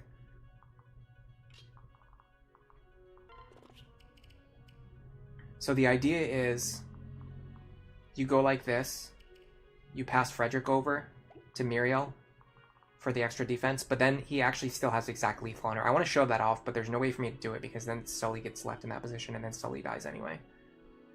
Maybe if I can heal Chrom up to like full. I can't even heal Chrom up enough. Maybe Vake can't do it. Vake can't survive.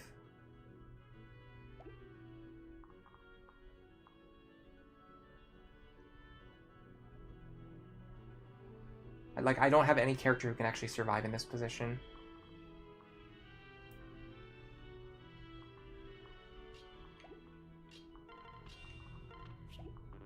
So I would go like this. Transfer, I guess, Vake over because he has full HP still.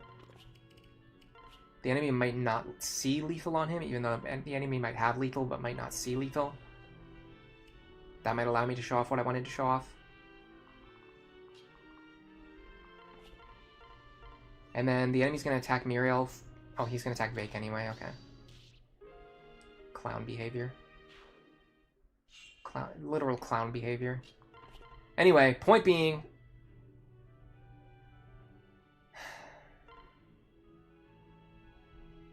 I'm pretty sure this kills her. I kind of want to check now. No, she actually would have survived. So if Vake could have survived there, Muriel could have also survived there. But we didn't have any character who could survive in this spot anyway, so it didn't matter. But we almost saved that. Hello, Browser Jr. Hello, MP. Wasn't Frederick blocked by the Barbarian? Question mark? I don't know what you're referring to. There's a lot of barbarians on this map, and there's a lot of turns. So you could be referring to any moment in time. Especially because I don't always see the chat straight away. I'm trying to think of what you're referring to about Frederick being blocked by a barbarian. I know the tile was... Yeah, okay, I see what you're saying now. You're asking about the barbarian that was standing in the way. I know the enemy was standing in the way, but it doesn't matter. The enemy still sees that he can reach Frederick. The enemy still sees that he can reach Frederick. Maybe it depends on whether or not they have pass. I don't think so, though. Because, like, for example, if I'm standing on this fort here with Frederick and I'm surrounded by a bunch of enemies, the enemies will crowd around him and they won't move away. They won't move over and start chasing my other units, even though they don't have any valid tiles to attack. So we should see the same behavior over here. If we're standing on a mountain and the enemy is crowding, like blocking the tile, the enemy should still be trying to, like, stick to Frederick and stick to him. I don't know why they sometimes just don't behave the way that they're supposed to. It's just how the game likes to be, I guess. Has there been a more consistent way to kill the mercenary with Vake and Frederick pair up that isn't A lances and +1 strength level? I mean, you're asking if he can do it without the stats. No, he can't do it without the stats. You need the stats to be able to do the thing that you need the stats to be able to do. So I think what you're really asking is if there's a more consistent way to get A rank lances or +1 strength, and the answer is yes. That's kind of what I'm doing right now. The build order that I'm using right now gets to A rank lances more consistently. You get more experience onto Frederick more consistently to have a better chance of having higher strength. But no, there's no way to get the kill if you don't have the stats to get the kill. Perfect. We got the really bad Chrom RNG too, where he can't survive this guy if he has Luna Plus. Just leads to more resets. It's a wonderful day for crashing out, isn't it? I knew that we weren't getting to Olivia today, but this is just like rubbing salt in the wound. This is just rubbing salt in the wound. It's so crazy like how fast I can fly through these first 5 chapters when I'm not streaming. And then the moment I start streaming, everything just falls off the rails. By the way, I don't think Frederick actually survives this turn either. I'm pretty sure he dies if 2 of the enemies have Luna. I mean, we can check, but I'm very sure that he's going to die here. At least Chrom survives this turn. I almost don't want to do this just because it's going to make me very angry when Chrom and Robin get their good luck on the left side that I haven't gotten a single time on any other attempt yet. If they get it this time when I know that we're doomed to fail, it's really going to rub me the wrong way. Okay, that's fine then. So yeah, I think Frederick's guaranteed to die here because of too many enemies having Luna. This guy should hit me for 12, I think.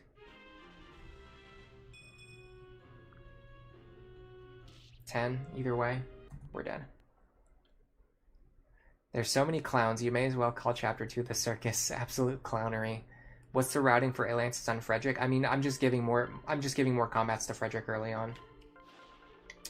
So before, I was feeding a lot to Robin early on, and diminishing Frederick's experience a little bit as a result. But what I've realized is that Robin's going to hit their experience gains anyway, even if I take that experience away from Robin and give it back to Frederick. So basically the idea is, how do I want to illustrate this?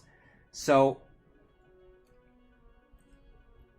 you could give like 70 experience to Robin and like 20 experience to Frederick, and that's 90 experience overall, right? So 90 is higher. 90 is a pretty high number. On the other hand, if I give like 40 experience to...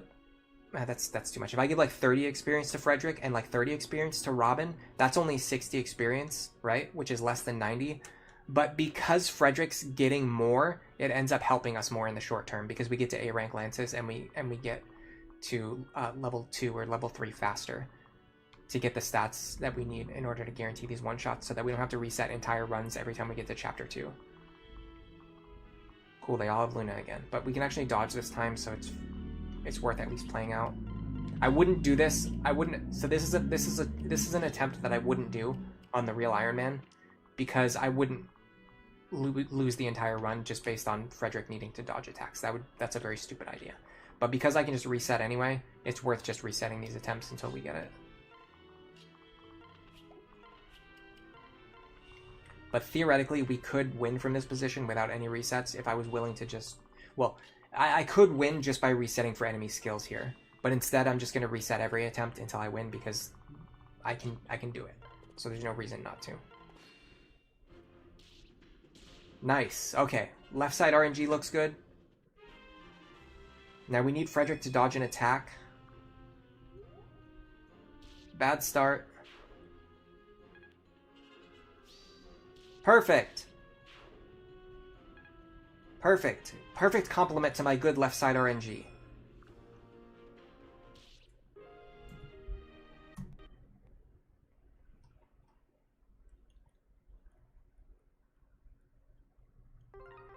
This is nowhere near as bad as Manor of Lost Souls. Just keep that in mind. This is nowhere near as bad as Manor of Lost Souls. This is so much better than Manor of... This is a million times better than doing Manor of Lost Souls. So it's fine. It's totally fine. You know what? I'm just going to not deal with this. Okay, this we can survive.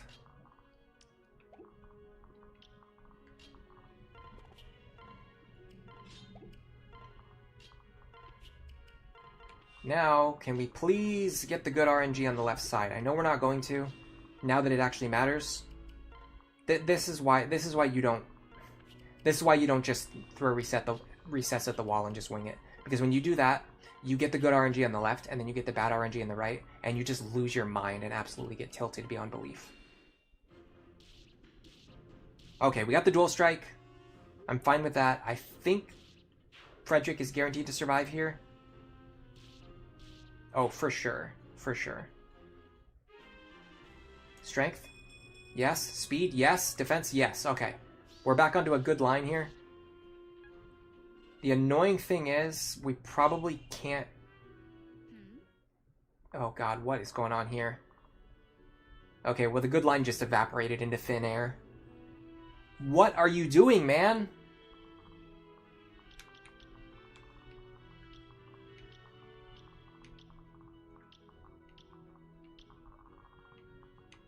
Dude, I'm beginning to think this guy just always rolls past no matter what happens.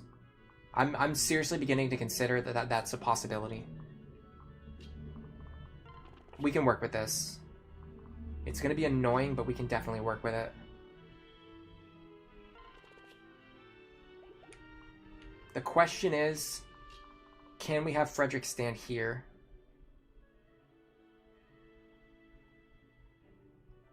The answer is, I don't know. I need to block 1, 2, 3, 4, 5 tiles. I've got 1, 2, 3, 4, 5, 6 units available. I hate this so much. I hate everything about this. Frederick here, he's just going to waste his turn. So I'm going to use a vulnerary for this.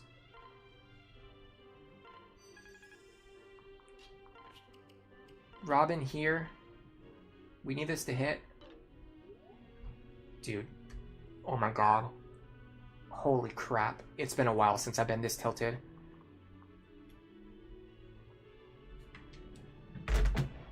I'm gonna go use the... I didn't even get this mad when Lucina died after playing an hour and 40 minutes of Manor of Lost Souls. I'm gonna go use the bathroom. I'll be right back, and then we're going to do more of this.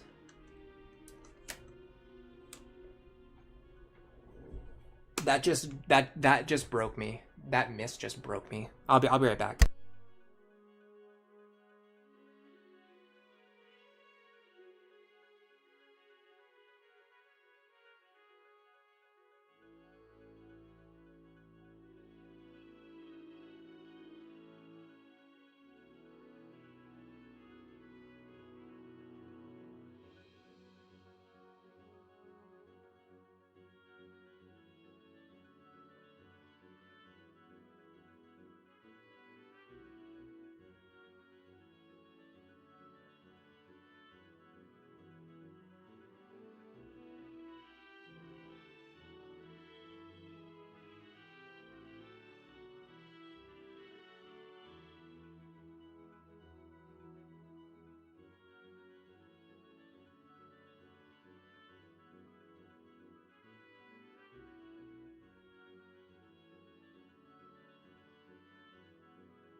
All right, I'm back. Honestly, I'm not even kidding. That miss just like broke my brain in half. Like I can't believe that just happened. The reason I'm getting so mad is because I have a plan. I seriously have a strategy that works to beat this map like probably 85% of the time.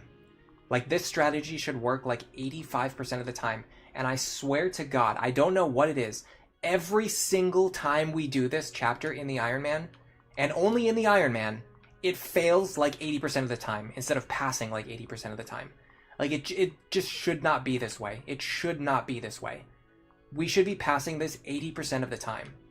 And we're failing like 90% of the time over dumb stuff that shouldn't be happening. It's so frustrating. And every time I do this, like not in the Ironman, I always pass. I always beat it like first attempt. It's crazy. It's absolutely crazy. Every time you see the Thundertome miss, you get more tempted to use Skill Robin. I mean, it wouldn't even help that much. I think it boosts your hit rate by like 4% or something. It's like crazy how little it matters. Let me see.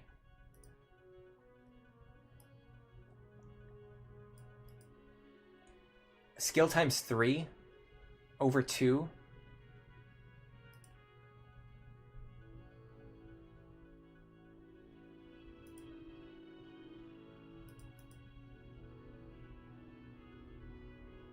And plus speed, plus skill Robin only has +2 skill.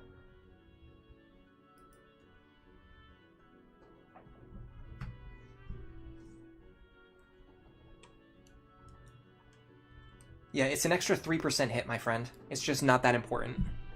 It's not that important. Especially when you're already above the 50% benchmark. Alright, hold on. I brought a banana with me too. This is my second breakfast. Some mornings I only eat a banana for breakfast. It depends on a couple things. I gotta just chill out. I gotta chill out. I gotta get back into the right headspace for this. Yeah. Yeah, I don't think plus skill even really helps as much as we think it does. It's literally like a +3 hit rate.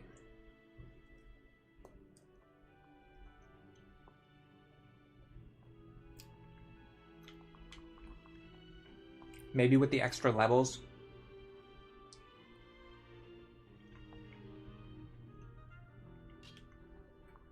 you'd get like +4, +5 hit.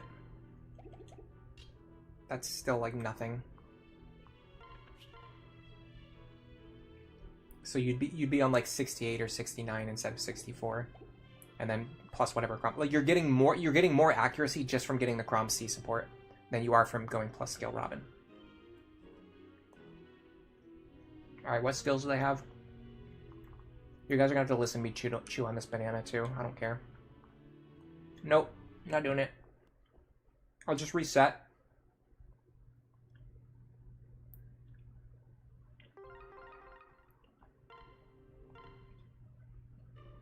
Until 1 or 0 of these guys has Luna. And then unfortunately I also actually need the guy on the left to have Luna as well. You have to keep that in mind, or to not have Luna as well, which really screws with the RNG. Honestly, it doesn't make the map any harder, it just makes it more tedious, because we have to reset more times now, because we need more enemies to not have Luna. Okay, this works. I'm playing with one hand right now, though, because I'm holding banana in the other hand. It's nowhere near as funny as it sounds. I'm just eating this banana. Delicious banana. Okay. I'm even using the rapier just to maximize my crit rate. Like, it's that serious. Drop her here.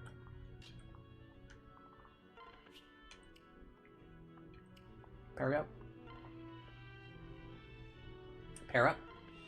Yeah, I'm controlling this really well, considering I'm only using my pinky.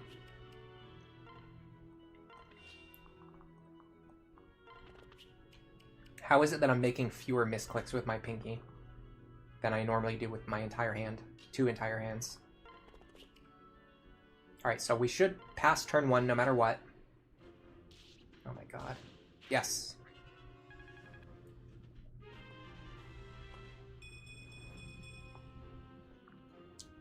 So he'll definitely chase Chrom. The question is, does he chase Chrom to the left or does he chase Chrom to the right? Because you can go either way. Oh my god. Please let me keep this attempt.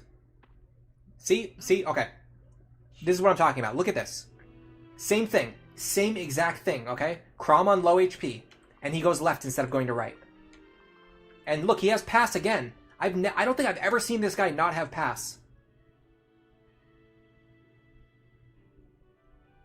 I know you guys are tired of hearing it, but I'm tired of seeing it. This banana's so good, by the way.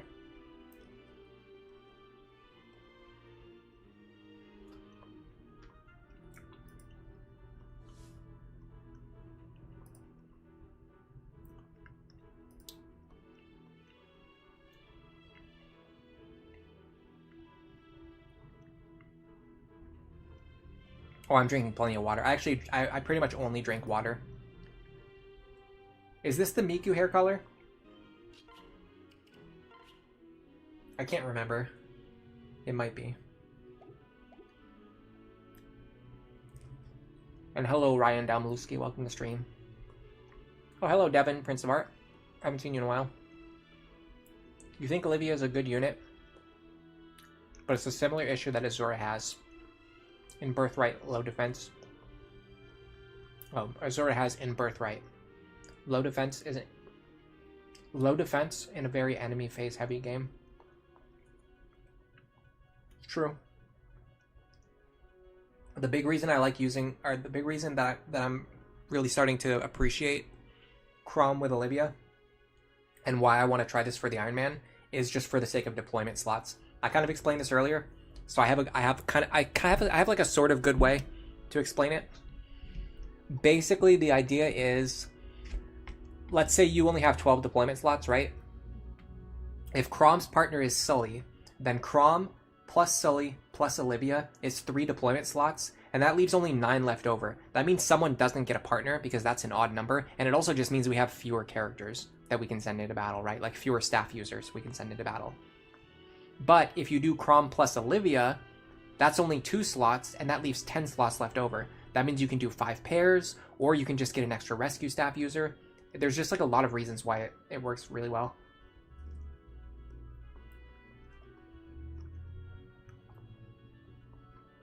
Yeah, it's just random. It's just random which direction he goes.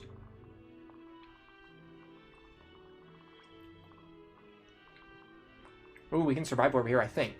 Let me make sure.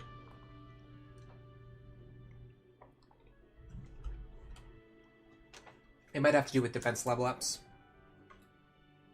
26 plus 26 plus actually 21. It's going to be 73. It's a lot of damage. Minus 8 minus 17 minus 17 is 31. Yeah, we actually can't survive here. That's fine. We'll do the slower movement.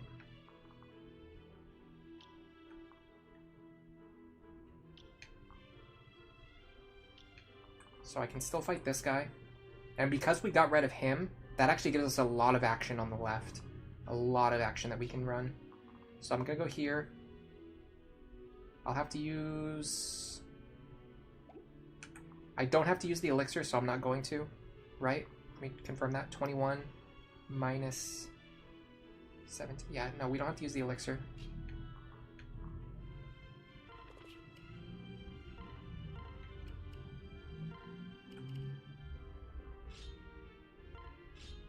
We don't even have to use the vulnerary.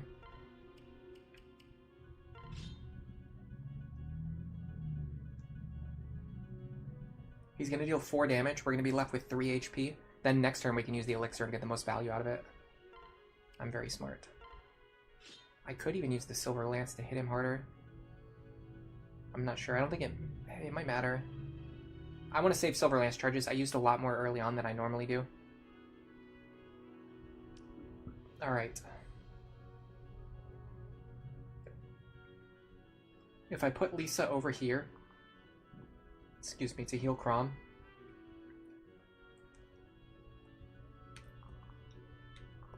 Hold on, I might just be able to kill this guy. Probably not, just because of these forest tiles.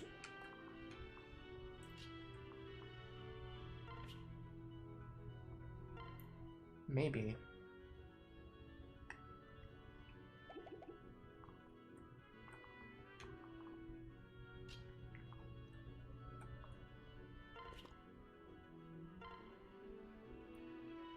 I think because this guy has Luna Plus, I think he kills me.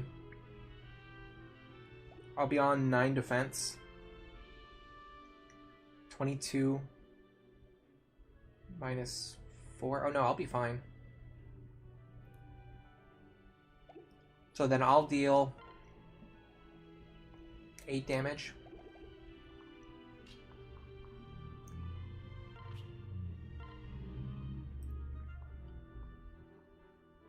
$18.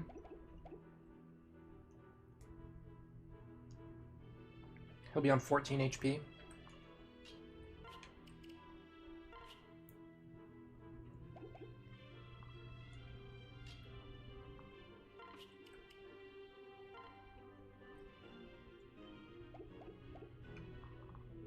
I think I get this kill.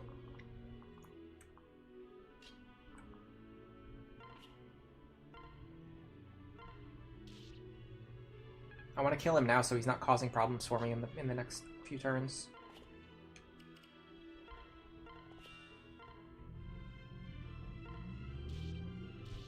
That makes it even easier. In that case...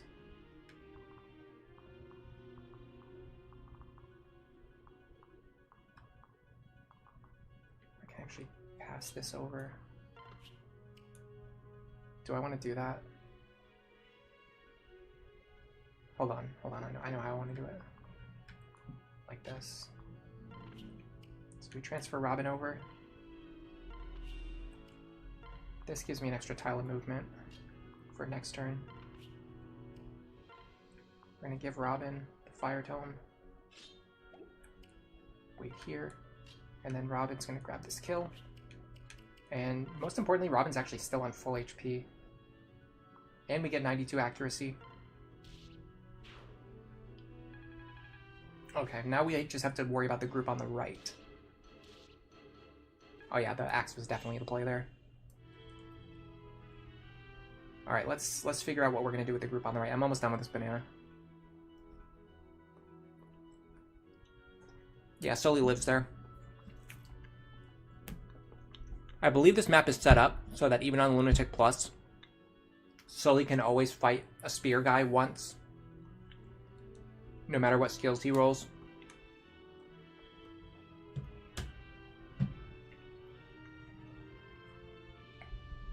And Stall can always fight an axe guy once, no matter what skills he rolls.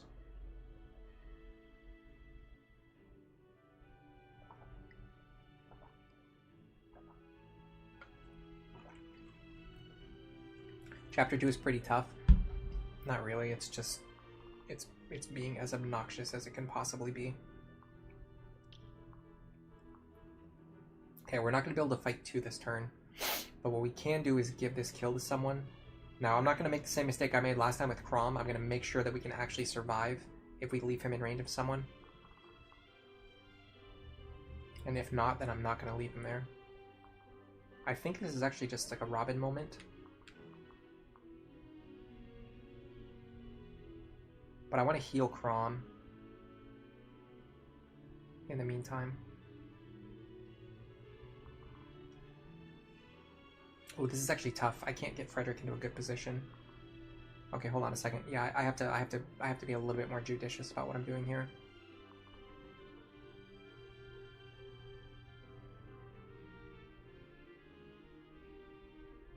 Yeah, this is actually a more this is a worse position than it looks at a glance. Just because Frederick is so out of position here. And there's no good place for me to put him either.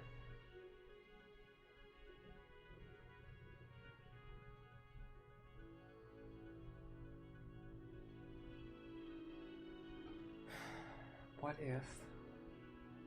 And these two both being paired up also hurts us a lot. The reason is because Frederick actually can't survive against all 3 of these guys.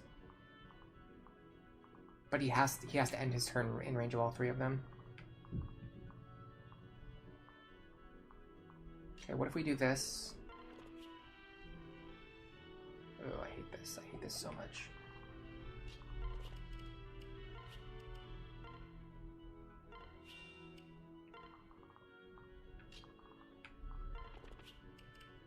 Transfer her over. I'm gonna use the elixir anyway.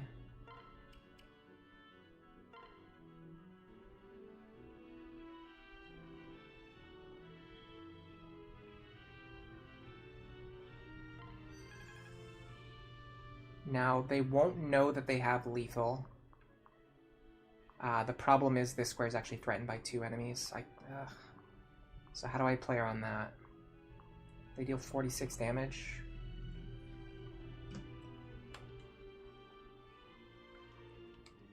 I mean, Robin takes 32. That's way more than he can actually take. Is there any way I can pull one of these guys over to just one character? The answer seems to be no. So the problem is, here's what's going to happen. This guy's going to hit Frederick. Frederick's going to kill him. This guy's going to hit Frederick. Frederick's going to kill him. Then this guy's going to hit Frederick, and he's going to kill Frederick. That's what's going to happen. I can't prevent it, because the only way to prevent it would be to put someone here. But if I put someone here, then basically the same thing happens.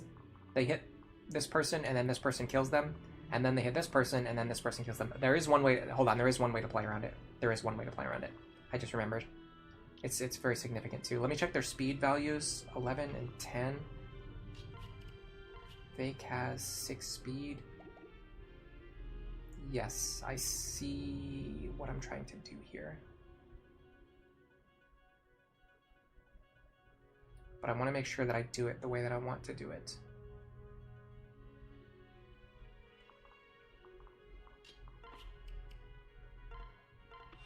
I want Chrom here. How much speed do you give? 3? Really? That's with the C support, though. So it should only be 2. That would put him on 8 speed, which is enough to survive. Okay, so we go like this. We trade Vake over to Robin. Lisa heals Chrom for next turn.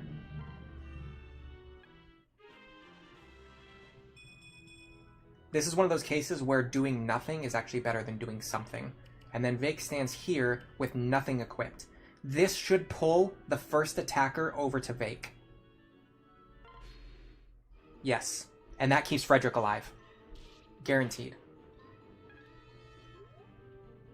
Now, he dodged anyway, but we had no way of guaranteeing that he was going to dodge. If he didn't dodge, he would have taken 9 damage. So he would have been on 18. And then he would have taken an additional...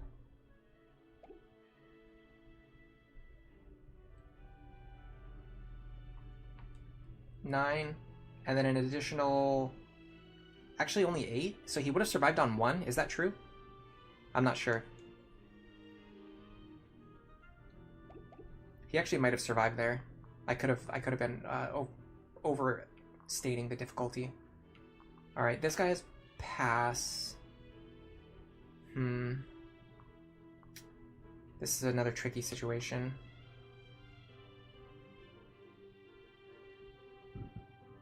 Okay, hold on. I'm pretty sure this is a, like, runaway situation. So we go like this. Use these two to gain some extra movement. The problem is, if Frederick doesn't stay in range of all of these enemies, they can spread out and start going in different directions. I don't like that. I really don't like that they can do that. But I don't know if there's a way around it. And unfortunately, because of the way these two are lined up, if I stay in range of them, I have to fight all of them.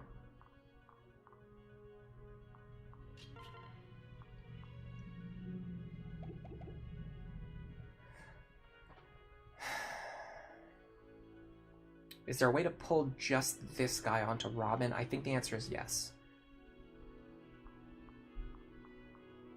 Here.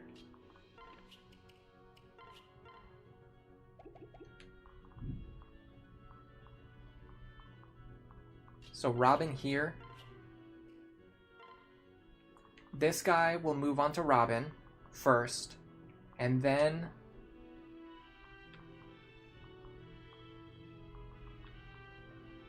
the problem is I think these guys are going to like moving onto the mountain, and if they do that,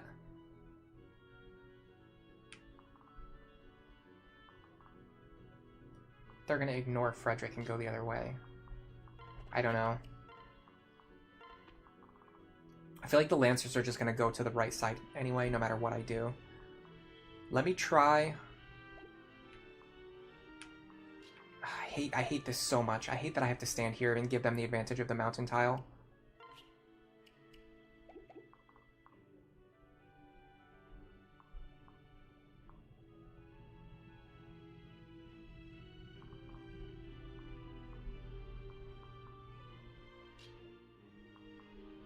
I just don't see any reason why they would attack Frederick here. They should go after Robin. I'm gonna send it and see what happens. It's valuable information. There you go. Yes, you love standing on mountain tiles, don't you? What the F? No way. No way. No way Robin gets one shot. I don't even believe that just happened. Are you kidding me? I guess this is what happens when you take experience away from Robin and give it to Frederick. I didn't even think to check if Robin could actually survive that. Because I would never consider the possibility that Robin just gets one shot there. And it didn't even happen in the last 40 minutes that we've been doing this.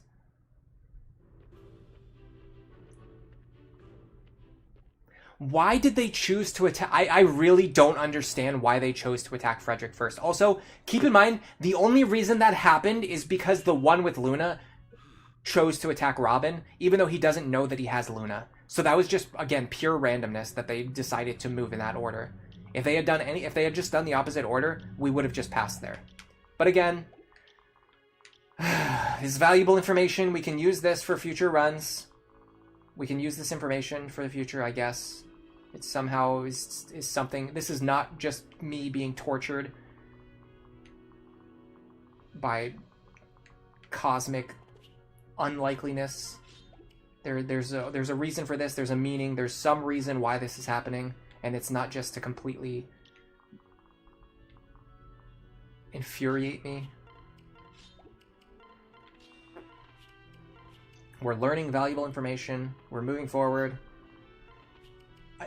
And for some reason, he values standing on a mountain tile and hitting Frederick for less damage rather than hitting Robin for more damage. For reasons that are known to scholars 1,000 years from now, that's what he prefers to do. When someone finally breaks this game apart and actually reads what's written in the AI, and I'm pretty sure it's some kind of algorithm that's designed to piss the player off as much as humanly possible. And yeah, I'm gonna say it. I usually try to not say it, but I've been wanting to say it for like 40 minutes now. I'm PO'd today. Like, it's just incomprehensible. It's incomprehensible that he would choose to do that. And then in that specific order, so that the one with Luna goes on to Robin. By the way, this guy's pass again. I'm just making a note of that. In the specific order, so that the one with Luna would go on to Robin. Like, it's just mind-blowing that the AI chose to make that exact sequence of moves. When again, they do not know that if he knew that he had Luna Plus, he would have moved first and killed Robin and forced the game over. Like, there's no way that he knows that he has Luna Plus. He 100% did that just for the sake of trolling and just being an absolute clown. I'm beyond tilted. I'm seriously beyond tilted. I can't even make basic moves right now.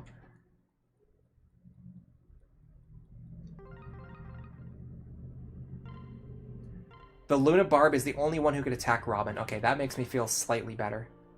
But I still can't believe that he one-shotted Robin. I can't even wrap my head around the fact that Robin actually gets one-shot by these guys. It's just because normally my Robin is like level 6 or 7 by now. And I'm playing with this janky level 5 Robin who also maybe got bad HP level ups. I'm not sure. Okay, that looks fine. Fine. Bad. Fine. We'll roll with it.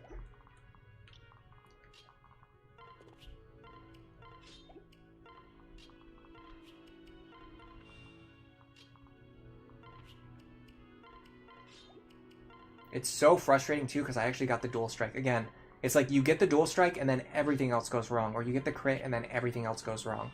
It's like you can't ever just have one sequence where you get the good luck. And we don't even need the good luck to win. We don't even need the good luck to win. We just need not completely nonsensical enemies trolling me. Like, okay, dodge is good.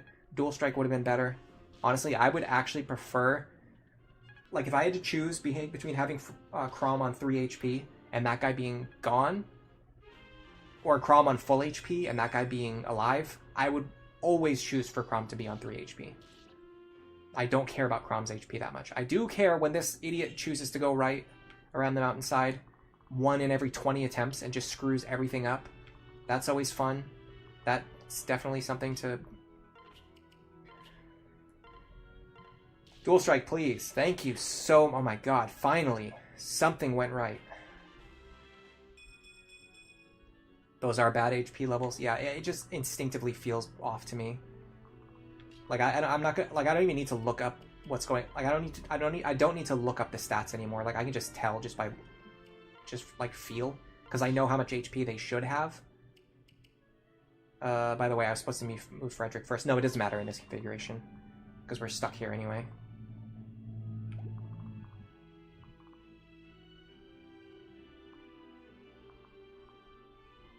Okay, straight up. If this scumbag moves onto the mountain tile, I'm gonna lose my mind. I'm gonna absolutely lose my mind. I don't even know if anything can make me more angry than this guy moving onto the mountain tile.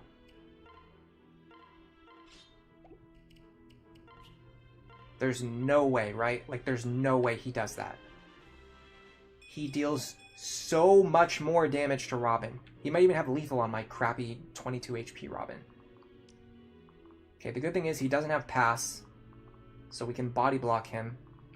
And this also means, as bad as everything else is, our configuration for next turn is significantly better.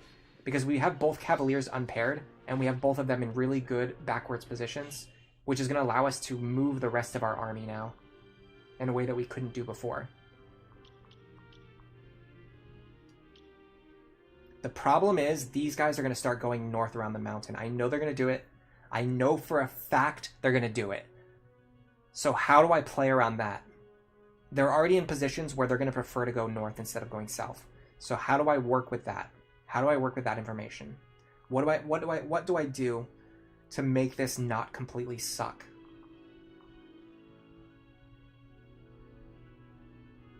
I don't know. I have no idea. I feel like we're just going to get overwhelmed the turn after next.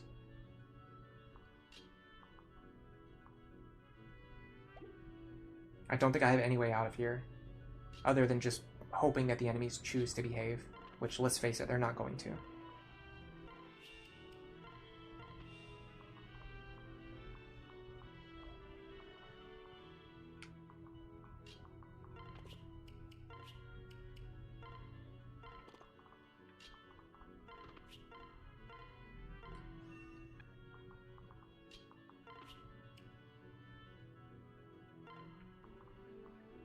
Okay, we're going to take 3 plus 3 plus 8. We're going to take 14. Actually, we're going to take less than 14 damage.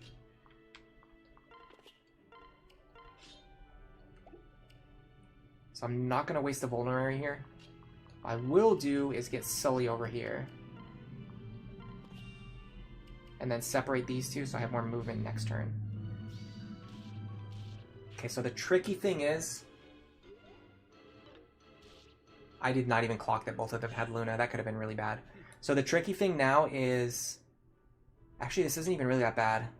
Because they all went north, if they had split up it would have been really bad. Because they all went north, we can actually use this to our advantage. I'm sure that we can. I'm sure that we can. How much does Virion hit for? 8. With Vake's Parap, we can actually steal this kill. Get this guy out of the way. Yes, please. Now we are in a phenomenal position. We're in a really great position. I want to fight just you. Can I double you? With Chrom's Parap. Because if I can, I want to.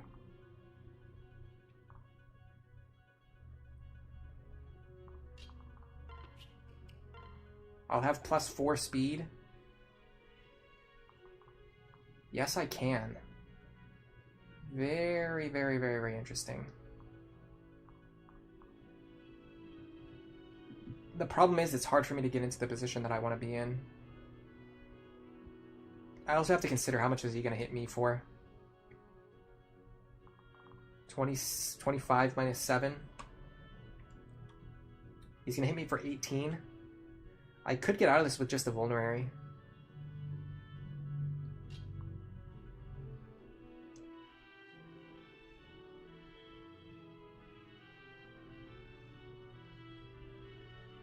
Is this square threatened? No.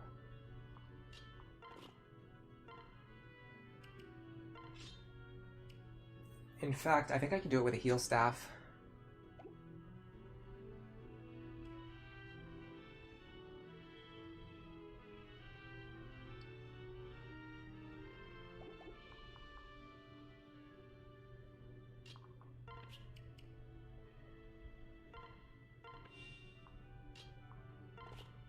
I want to get rid of him this turn because I don't want to deal with him next turn. I really don't want to, especially because if these guys still have the potential to split up. So we go here. We're in range of just one guy. We're going to pass Chrom over. Then we're going to drop Sully here for repositioning next turn, and then also to keep her paired up with Fred. Stall has nowhere he can go. That's actually not a problem at all. I can work with that. And I'll explain why. It's very different from the Muriel Virion's situation last time. We can actually use Stall as a chicken here. Put him here. If the enemies chase him, he should be able to get away because he has 7 movement. Oh, whatever. Seriously? Like, really? Like, he... Okay. It's fine. They both have pass. Of course they have pass. You don't check if they have pass. They don't always have it. Just play as if they always have pass. No Vantage here. I like that.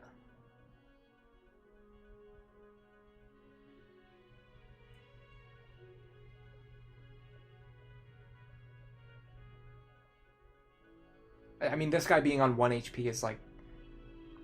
It just ruins everything. It literally just ruins everything. Like, there's not one thing in this world that can be good or wholesome anymore. We can get out of that guy's range, as I expected.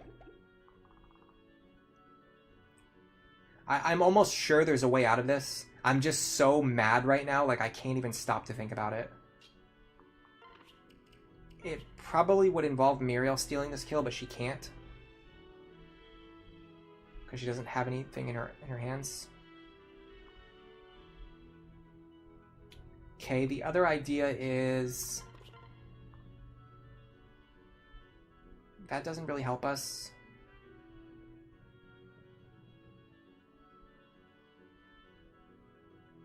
I have to get rid of him.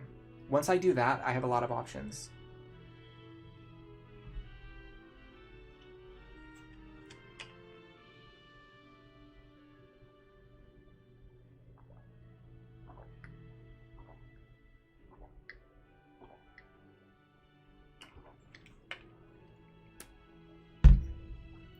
Yeah, on that turn you guys are talking about, he's supposed to go for Robin here.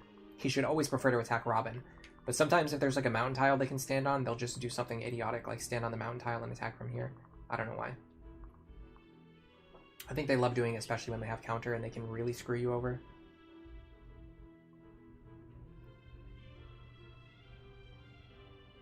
Can I kill the Barbarian with Frederick and then spread out everyone else so that pass doesn't become an issue? Maybe. It's entirely possible. Let's try. I think that's our best chance. I'm surprised he survived on 1, though. That just completely blew my mind. Okay, so let's assume... okay, so the issue is... Yeah, okay, so here's the problem. If we block this tile here, we get attacked from here. So what we're going to have to do is we're going to have to put someone here who can actually survive against one of these guys without killing them. Which is not that, it's not that hard to do. But it changes the plan a little bit. So we have to put someone here who survives against this guy. That way when he moves over... But then Frederick's going to be stuck over... This is going to screw everything up. Then we're going to have an enemy here, and an enemy up here. And they're all basically still going to be on full health. Hello, Alpha Null. Welcome, Aleph Null. Welcome to the stream. Yeah, Robin can do it, but... It's going to screw things up so much. I almost want to put Robin here and give them the mountain tile. Just so that I don't have an enemy in between me and Frederick. Like, it's that serious.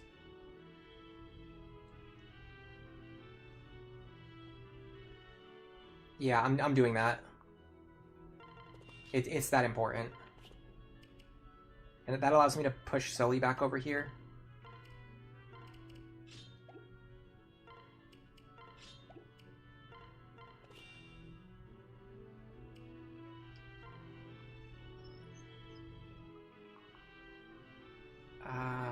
This is looking bad. Okay, hold on. It's not hopeless. It's not hopeless. You drop here. You block this tile. You can also heal Robin back up while you're here. Now you can escape this way.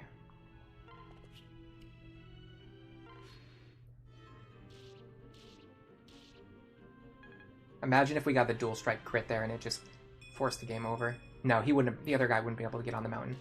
This position is better because now the enemy's not... So if we put Robin here and let this guy use pass to attack Robin, he would be blocking Frederick, and then Frederick would be stuck down here on the bottom side of the map, and that would severely limit our options this turn, which I do not want to do. Okay, I think it's almost... I think he I'm almost sure that you give another kill to Virion here.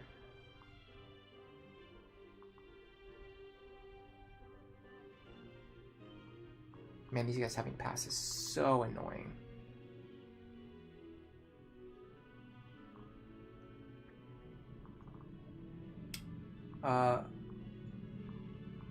Vantage Luna is really annoying there too.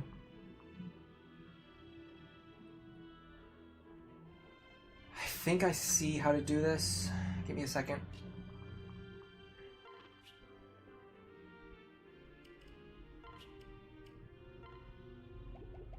Let me make sure he can't get onto this. Oh, he can get onto this mountain. Okay, hold on. If he can get onto this mountain, then I don't think I can do what I was going to do.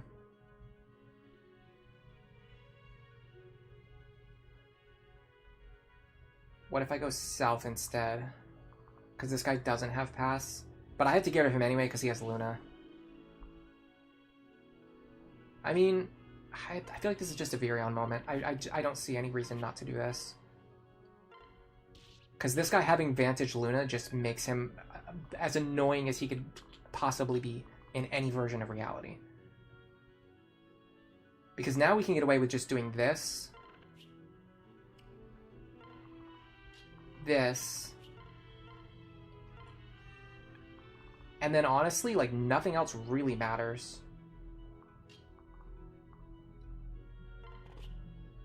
I can even unequip Fred. Oh, hold on. This guy is a problem. Why did I not consider that?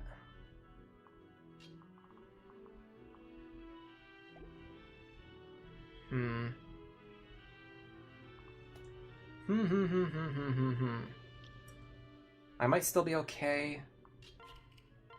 She's on full HP. I think if I drop her...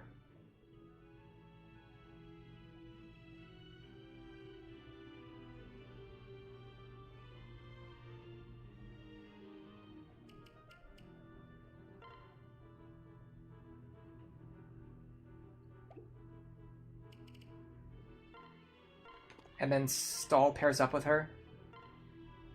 This keeps everything safe.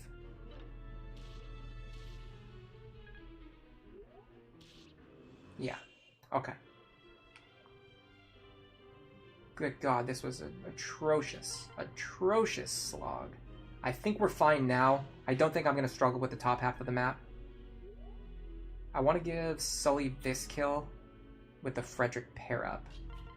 Her accuracy is really good. Let's do this.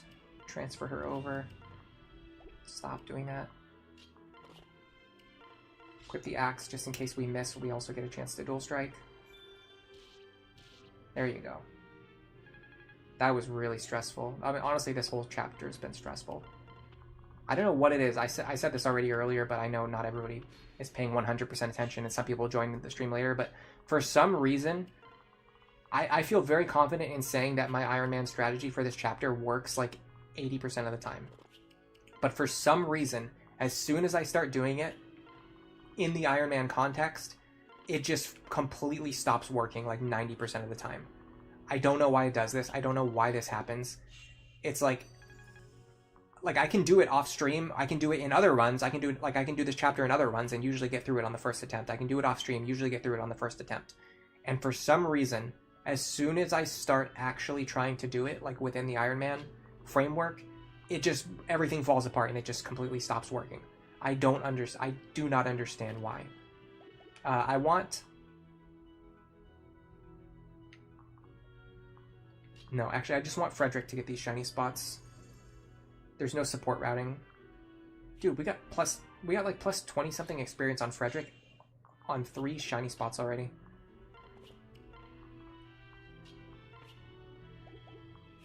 Okay, I want to use the forts for healing. I need to conserve these heal staff charges. And I'm going to start organizing my inventory. I want to see if I can use the Sully pair up. If my strength is high enough and my lance rank is high enough, which my lance rank definitely is. If my strength is high enough, I think I can actually use the Sully pair up here.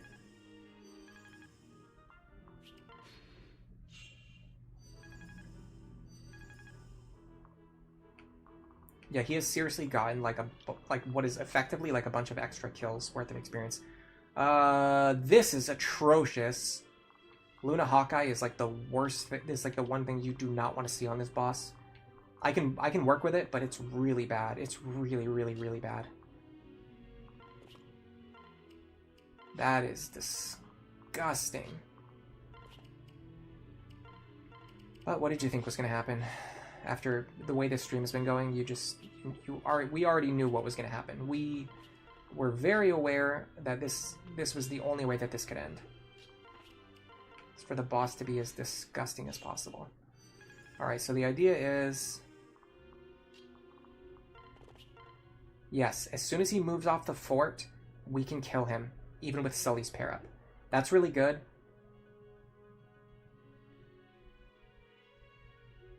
Is it? Or is it kind of irrelevant? Well, Sully can't stand here, so having her paired up with Frederick is probably better.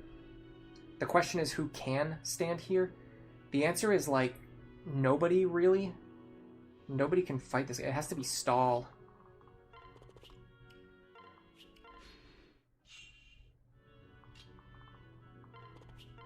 The problem is, after Stahl gets hit, he's not going to be able to draw the enemy away on the next turn. I almost feel like it's better to draw the enemy away on the next turn. Can I get the axe back into Vake's hands? Speed 10. Speed 6. He won't double me. He will deal 26 minus 2. He won't kill me.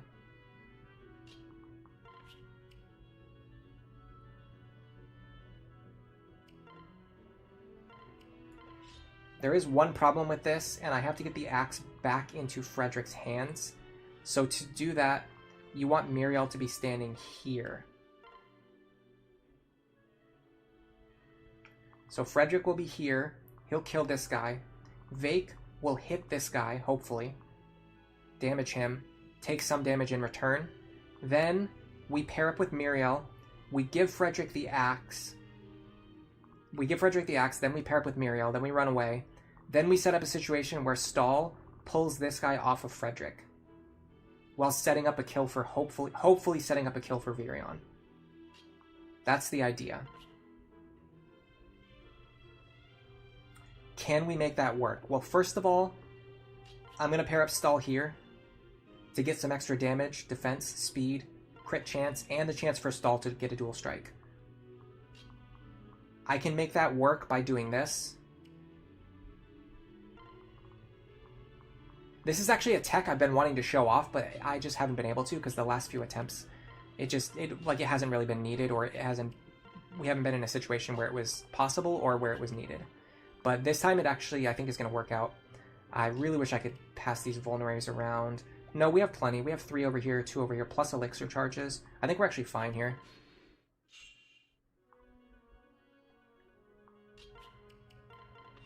I don't want to start the combat yet. I want Lisa to be here, and then Robin's going to start the combat from this side.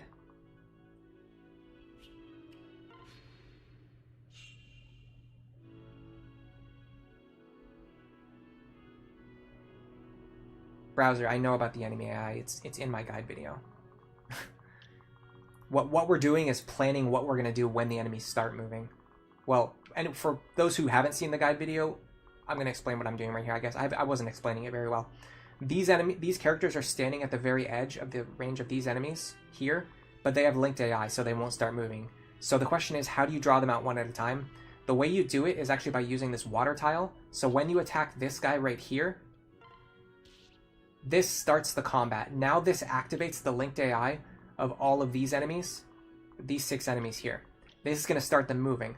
But because they each only have one valid target, you can actually choose who they're going to attack by forcing them to attack these guys, by starting the combat with Robin's attack. Then on the next turn, I have a really awesome tech that I want to show off. I've been wanting to show this for so long, and it just hasn't been relevant. But finally, I think we're in a situation where it's relevant. Okay, so here's the way it works. Frederick's going to go here. Silver Lance equipped. Vake goes here. He's no longer going to fight. So he's going to give the axe back to Frederick. Then you transfer Stahl over to Virion and Vake over to Miriel.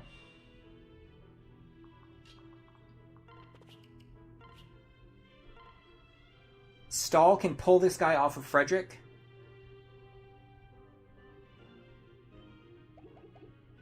This way. 1, 2, 3, 4, 5 here.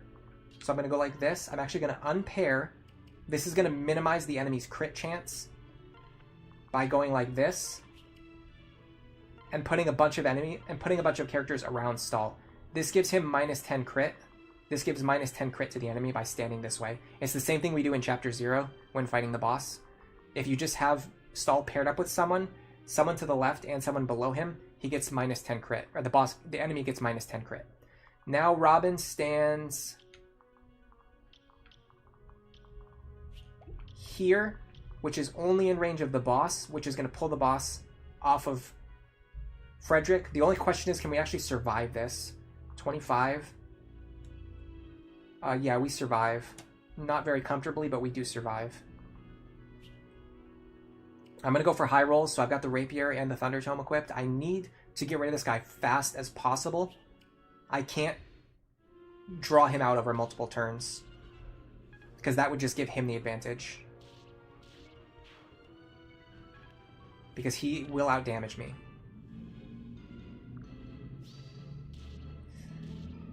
Yeah, he basically kills me. Okay.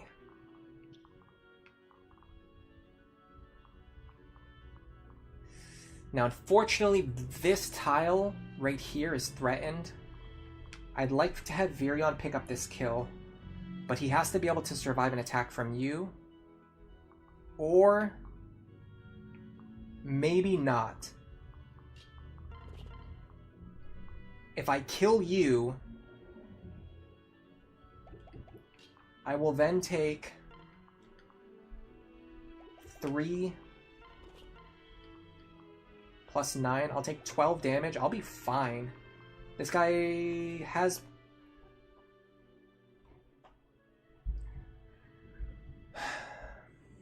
You know what would be the 2 worst skills for him to have? Vantage and Luna Plus. Guess what he has? Vantage and Luna Plus. Perfect. Okay. So with that in mind, we take an extra...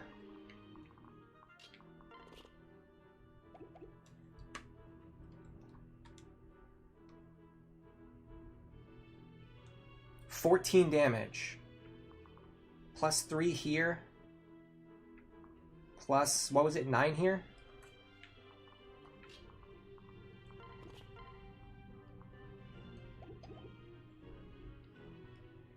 We take 26 damage. That's exact lethal. Really? Really? Exact lethal.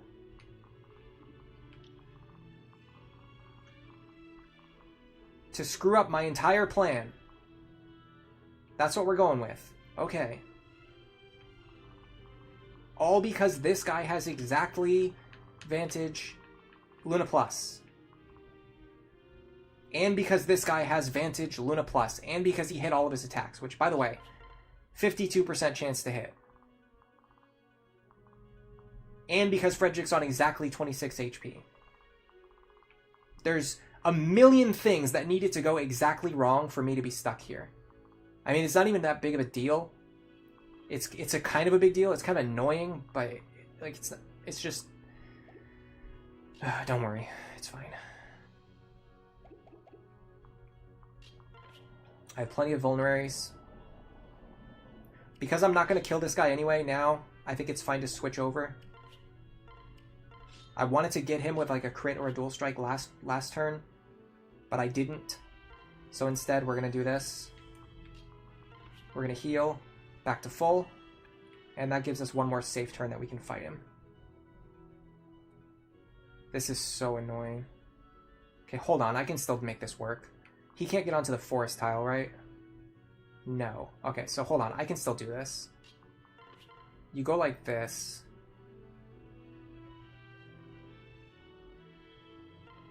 here. Then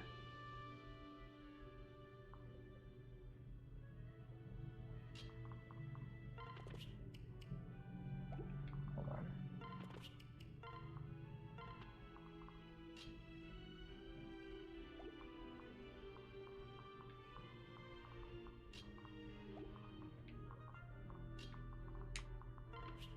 You go here, and you go here. And this is why we gave him the axe the other turn. So we could do this on this turn. If we need to use the axe, we can. We need to use the axe, so we're going to. We dodged that anyway, but there's no guarantee we were going to dodge that, so you have to plan around. You have to plan under the assumption that every single thing is going to go wrong, because most of the time they do. Aleph, no. Lunatic Plus is wild. Yeah, it loves to troll me. Specifically. Like, it specifically wants to troll me more than anyone else in the world. Alright, this guy does not have Vantage. My hit rate's 94. Am I okay with that? I could guarantee the kill with Chrom.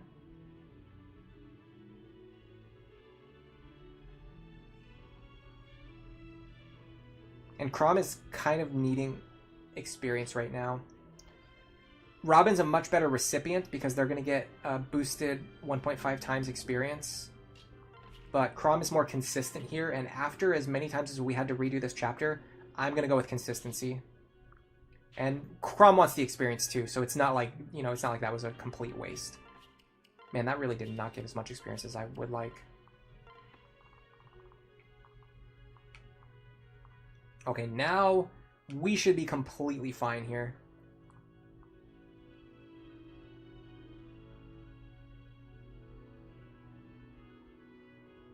I can even, like, sandbag these guys forever if I want to.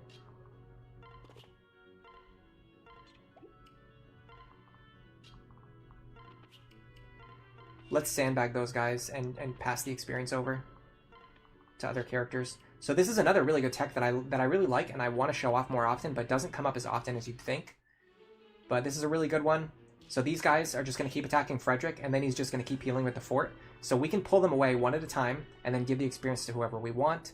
In this case, I probably just want to give it to Robin, especially because Robin didn't get as much experience early as they normally do. Like, my early Robin experience gains are less than they should be.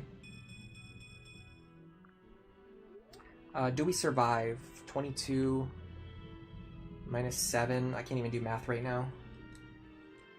15. No, we don't survive, so we'll sandbag for another turn, which is totally fine. We have a million turns. We can do this forever. We can even go up north and grab the shiny spot. Like, we are seriously in such a good position right now.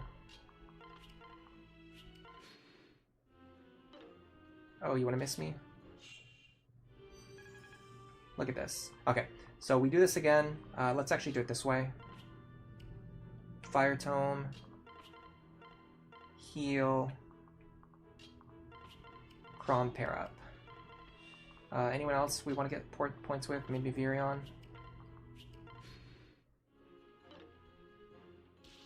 So you pull the guys off Frederick one at a time. We probably could have given like one combat to Chrom first, and then let Robin get the kill maybe. Ooh, magic and defense. That's really good.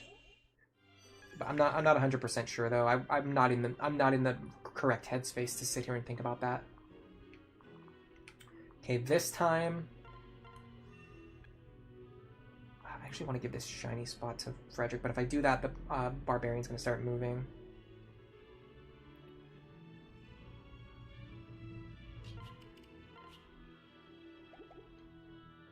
Honestly, I'd like for Sully to get a combat here if she can. If I could get the bronze sword into her hands, that would be great. Let's sandbag for one more turn.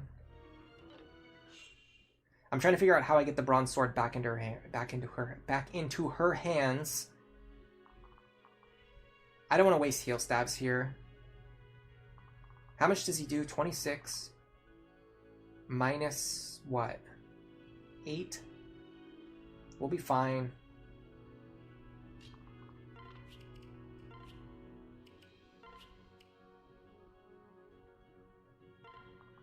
This allows me to do this.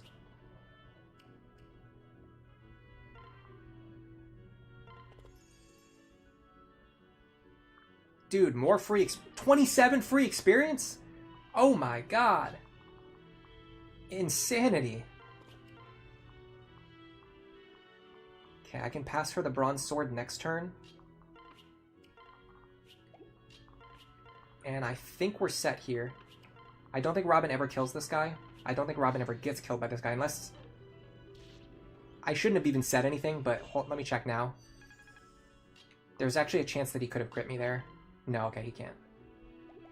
I think it was only possible if he has a gamble. And even then, maybe not, because I have a C support. Okay, so now let's think about how to get this kill.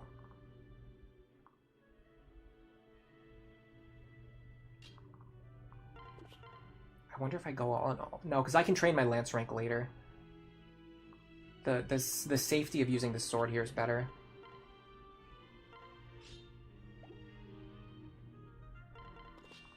I can even do this just in case I need to bail and change my mind.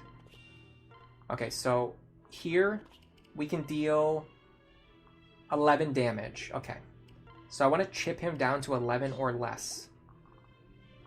What does Virion do? Because I want Virion to get some chip too. Virion does 9. That's actually perfect. And what does Robin do?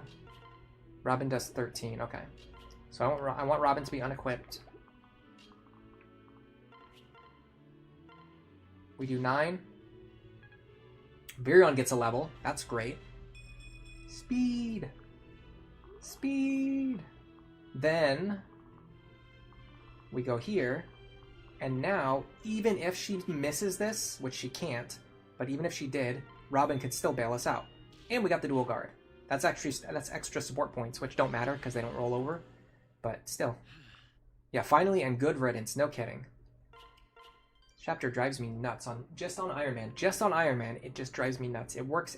My strategies work everywhere else. Like what you just saw right there is what should happen every single time. There's almost no reason why that wouldn't happen. All right, we did get Fred Sully. That's going to be really useful for next chapter. Next chapter, our goal is going to be Chrom plus Robin. They don't need shiny spots because they're always going to get the B support as long as we get them 3 points. I don't think we even need 3. I think we only need like 2 points, but whatever. As long as we have them fight together in the next battle, they're definitely going to get their B support.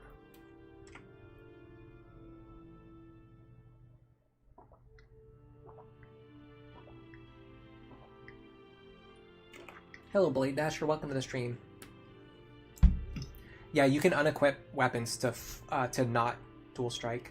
There's a lot of little tech that has to do with like equipment and like positioning that most people like don't really consider. And the more you learn about it, the higher you increase your odds of success, especially on Lunatic Plus, where you actually need to use all these tiny little optimizations and honestly, like sometimes degenerate strategies, like me having Frederick stand there on the fort and just like healing constantly and then pull the enemies off of him one at a time. Like that kind of stuff, like you almost need to do that in order to get through Lunatic Plus safely. Or at least if you want to maximize your chances of success. Okay, so we're definitely sending Robin, Lisa, Frederick, Virion, Sully. We have 2 more spaces available. First of all, what does Robin's combat look like against the Knight? As expected, I'm not fast enough to double the Knight yet without a pair-up partner. If I'm paired up, how much do I do? Probably not enough. 15? 14 times 2 is not enough. So this Knight is actually going to be a huge problem.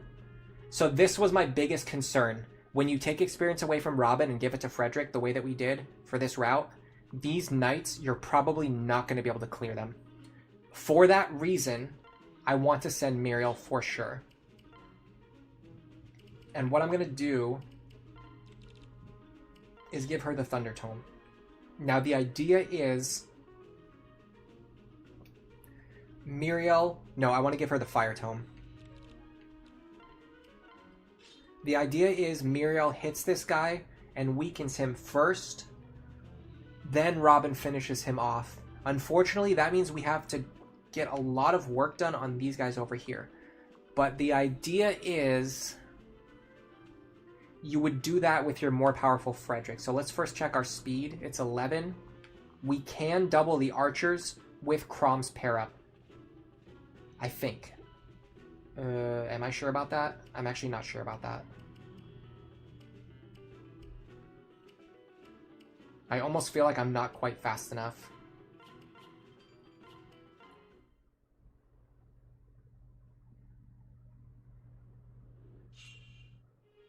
I'm about to see that I'm not fast enough. Yep, I'm not fast enough. It's not because Frederick's not fast enough, it's because Chrom's not fast enough. What a clown. What an absolute clown. So this is part of an issue just with Chrom in general. He needs to hit 10 speed, like really fast, and he just doesn't always do it. So this puts me on 15 speed, which is not fast enough to double anything. Okay, so with that in mind, we're going to use the Chrom pair up instead. At the very least, that leaves Chrom available to help Robin, but I honestly think we're going to have a really, really tough time clearing all of these enemies. I think we're going to have an extremely difficult time clearing these enemies. This is about to be nasty.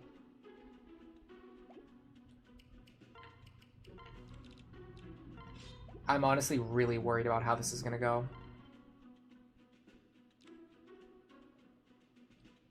Maybe I use the Sully pair up. No, that doesn't make sense. That doesn't make sense. Well, higher chance to dual strike. But she won't hit as hard as Chrom, and she doesn't protect me as much. Am I okay with that? Maybe. Let's try Sully. We kind of went, I don't want to say all in, but we kind of went in on this idea of using Sully for this. So maybe I try it with Sully first, and then I'll use my normal Chrom strat if I have to. Man, only 4 heal stabs really sucks, by the way. Oh, there are a billion different things that have gone wrong. Yeah, he's only level 2. We need to get a little bit more experience onto Chrom.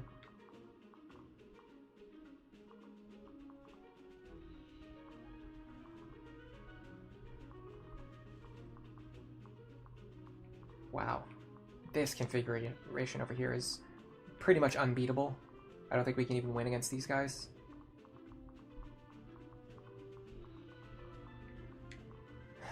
This guy has Luna Plus. Of course he does.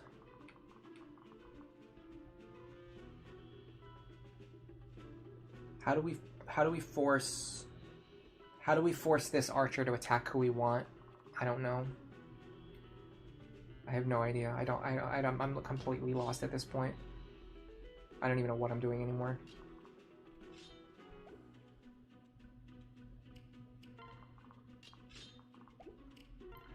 All right, let's just run this.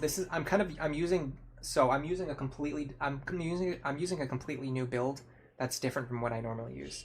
So effectively, we're kind of solving this map from ground zero. I can use the strategies that I've used in the past. I can build on those, but I don't know for sure what's going to happen.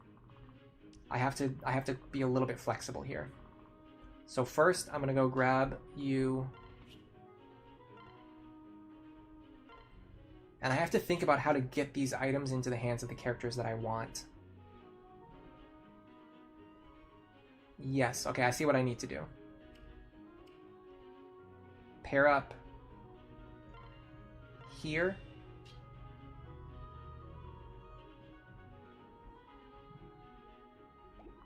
Fake goes here.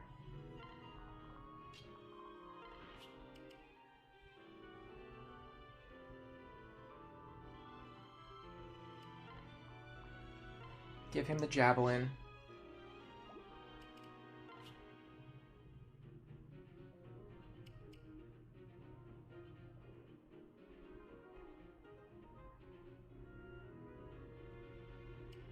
Chrom being here should be fine. I don't really use him for anything anyway. You should be holding Frederick's items. So we pair up here. We stand here. Javelin.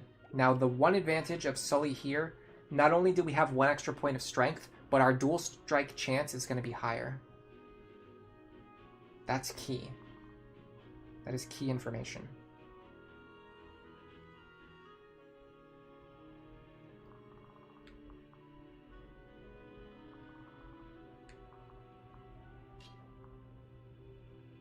I'm seeing one reason why bringing Stall might be a good idea instead of Vake. But I'll cross that bridge when I get there. I'll explain it in a minute. Wait, because it's going to be relevant next turn. But I just noticed something that's important.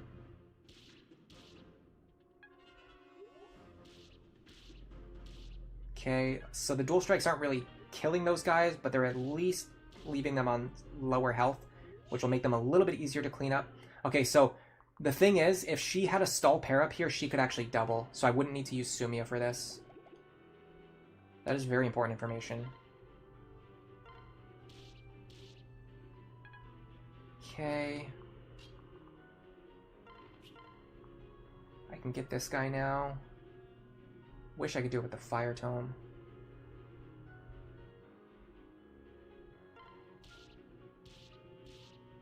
Chrom, seriously. 1 damage.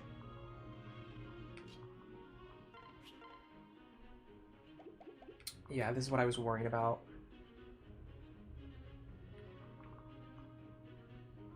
I might have screwed that up just purely because I moved the characters in the wrong order. He has Vantage. I might still be able to salvage this. Okay, I need to not miss here. I'm pretty sure I can still salvage this, but this could have been handled much better.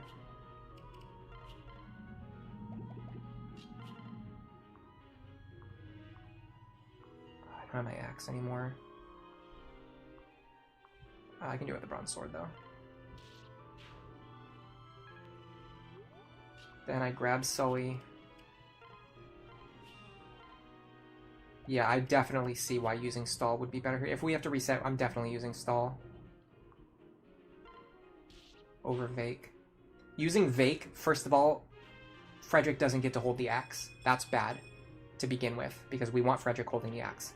Number 2, Vake doesn't give speed. Stall does give speed, and we really need speed on 2 characters. So we need bringing an extra speed pair up is much better. Alright, so here's the problem now. All of these guys have counter.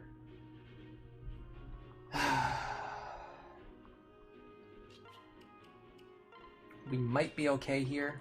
So here's the idea.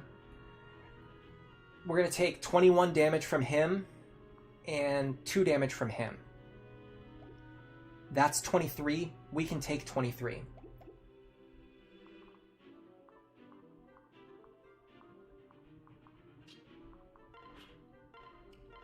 We desperately want to land a dual strike here.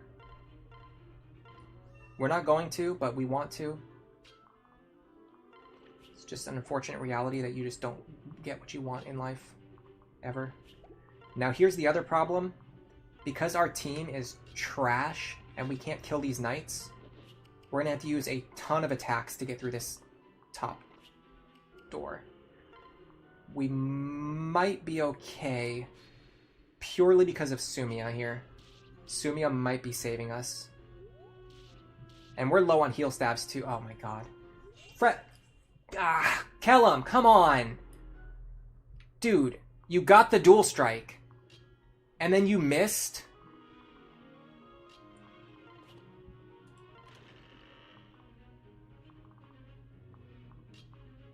So, in theory, if I go here, Fire Tome, now I can go here and Thunder again. Let me get the Rapier just in case, because my accuracy is not guaranteed here. I mean, it's really good, but it's not guaranteed. And plus, if Chrom dual strike there, it would have saved me a Thunder Tome charge, which would have also been nice. Okay, so this turn, I have to do the same thing again. How much did we calculate? We're going to take 21, 23 damage. We're going to have to use a Vulnerary here.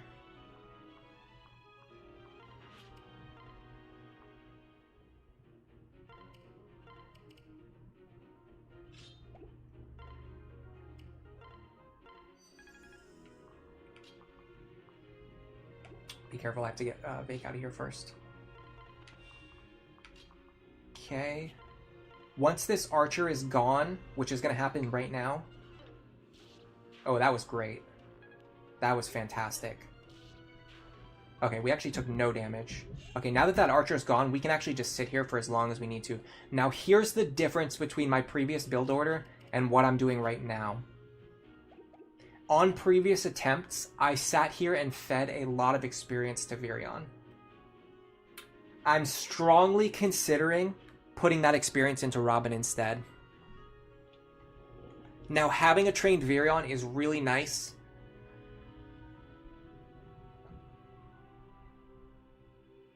But the stronger Robin is, the more my consistency is going to increase.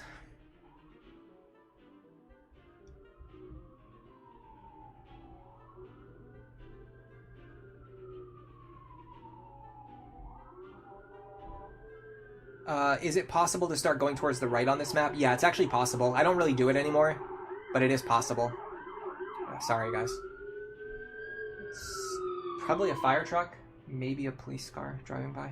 Anyway, yeah, so you can actually go left or right here. Left is usually better, like 90% of the, like 95% of the time. Occasionally, if you get really bad enemies on the left, you can go right instead. But it's so rare that I don't even bother with it because it's better. Let me put it this way. It's better for me to completely master the opening on the left and just always do the opening on the left rather than try to learn two different openings and then, you know, do one or the other. When the one on the right is only going to be relevant like 5% of the time or less. Like it's not relevant often enough to be worth taking the extra time it would take to learn the opener on the right. But it is possible. I've done it before a couple times. Typically you want to do it if like a bunch of the guys on the left are really dangerous. It requires like all different positioning, all different like exact movements, and it's every single thing you do ends up being different. Callum has been an absolute unit for you in the past, but lately he's just bumming things up. Callum can be really good. As a pair-up partner especially, he's a great pair-up. A fantastic early game pair-up. But man, him missing that attack really threw me. It's just because I'm already tilted from the last chapter. I mean, we're definitely going to use Virion on this run. The question isn't what units should I use or like what build order should I use. I already know what build order I'm using. The question is just who needs the experience more right now. Probably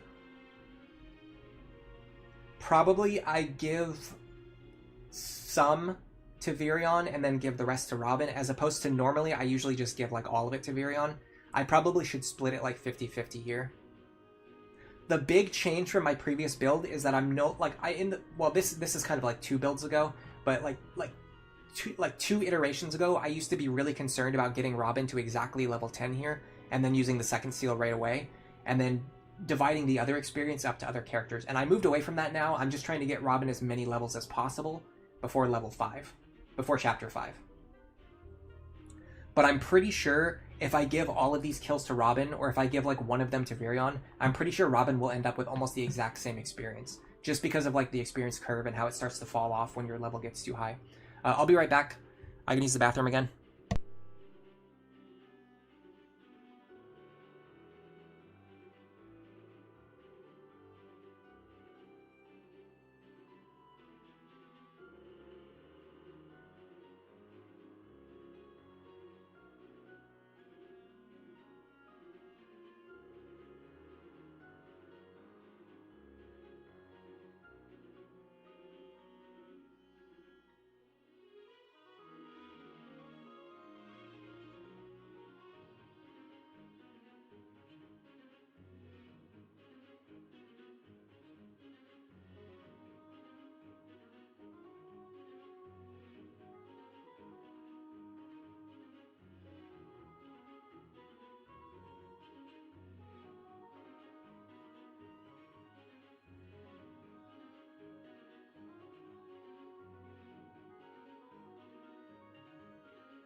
All right, I'm back. I want to explain really quick why Virion is like so absolutely goated and why I'm planning to use him.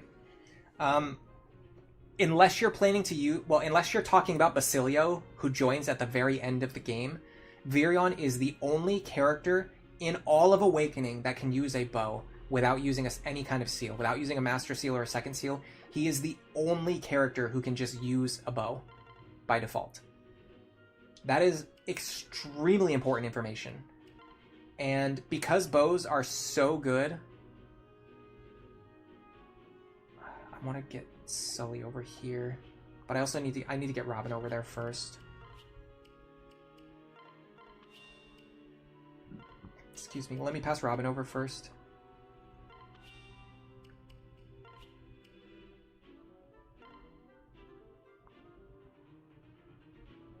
This guy has the heal staff, so I have to be very judicious with my healing.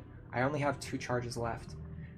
If this guy starts attacking me, I'm going to be in trouble because he has Luna Plus. I think the knight starts attacking first. Anyway, sorry, I'm letting myself get sidetracked. Because Virion is the only character who can hold a bow without using any kind of seal, and because bows are so good on Lunatic Plus, he ends up being really, really, really powerful if you use him correctly. One of the things you need to do if you want to use him correctly is to train him here the way we're doing. Also, by the way, I was thinking I needed to pass Robin over, but I actually needed Virion over here. I don't know what I was doing. I don't know what I was thinking. Okay, well, if we're going to do this anyway, then let's do this turn.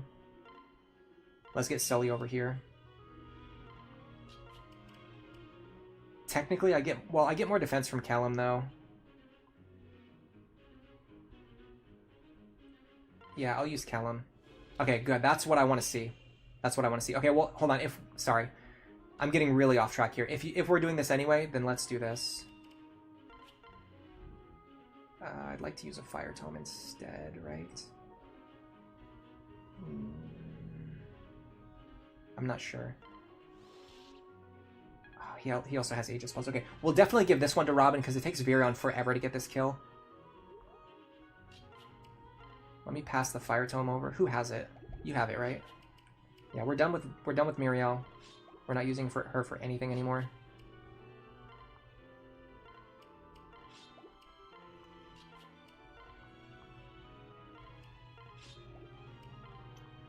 Yeah, I don't want to spend the 10 turns that it would take. Honestly, probably 40 turns it would take Virion to chip this guy down. Okay, I have to be careful about this guy. He's gonna deal 23 minus 10. He's gonna deal 13 damage. I have to make sure Frederick's above 13 HP on the turn when this guy dies.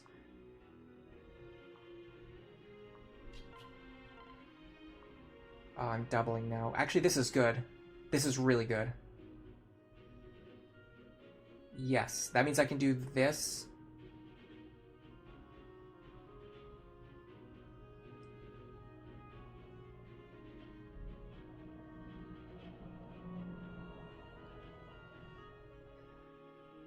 Let me just think if this is how I want to do it. I almost want to use the Thunder Tome and play for crits.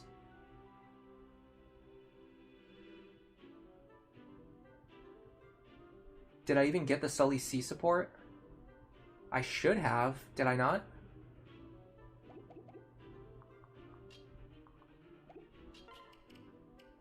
I can't tell because Sully's in the back row right now.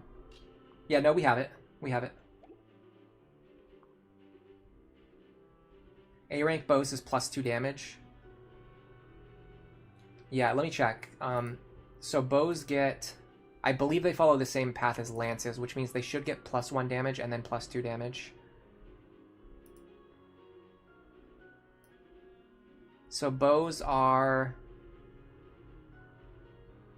Yeah, so at C rank you get +1 attack, and then at A rank you get +2 attack. So really good attack scaling on bows.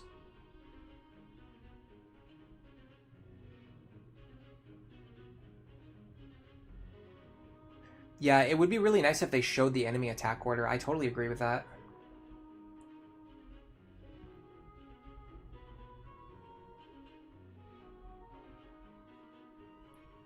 Having D-rank bows is really consistent or really good. Yeah, but like you're not gonna get Basilio anytime early enough to matter, and then anyone else needs to use a seal. As a result, what I realized is that Virion plus Cordelia can do the same thing that I would normally do with Archer, Chrom plus Sumia, but just without needing a seal. It's just like the same exact build, but you just don't need to use the second seal, which means you can use it on someone else, which means you can use it on Frederick, make him into a Wyvern, and make the entire game much easier. Okay, I'm actually gonna go for this. Because if it hits, it's clutch. Okay, I didn't get it. Of course I didn't get it. That crit there would have been nice. I'm going to use a Vulnerary here to keep my HP topped up. Because I missed that crit. Okay, so we're above 13 right now. So if we kill this guy...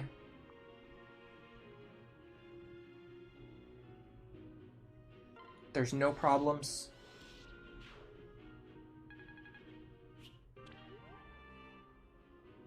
The scary thing is, if the one with Luna moves first, I'm going to have to focus on killing him fast. Of course he moves first. Here's the problem now. I don't know if I can even out-heal his Luna damage. How much was he dealing? 23? He deals 13 damage. I heal for 13, so I can just sit here and heal forever, and he'll just keep dealing more damage than I can heal. Okay, if that's the case, let me use the last Vulnerary charge to get myself up to a safe amount of health. Then heal back up to basically full.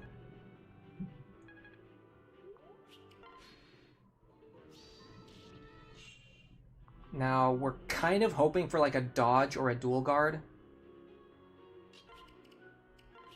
Or, if we can get his health low enough, we could try to one-shot him. The problem is we don't have guaranteed accuracy, which means if we miss, we just die. I can't sit here healing 13 damage over and over again, waiting for him to miss, though. This sucks, because it means we really can't... even if I wanted to get the experience on Virion, I really can't.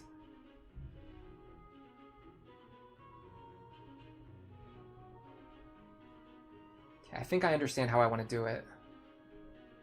16 plus 16. Go for this. 17 first. We get C-rank tomes. That should be +1 damage. Yeah, that's going to help us on the next turn.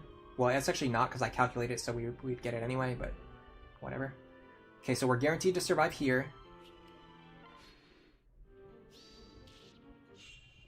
Now the question is, how much do you deal to me? 24. You're going to deal 4 damage. You will kill me.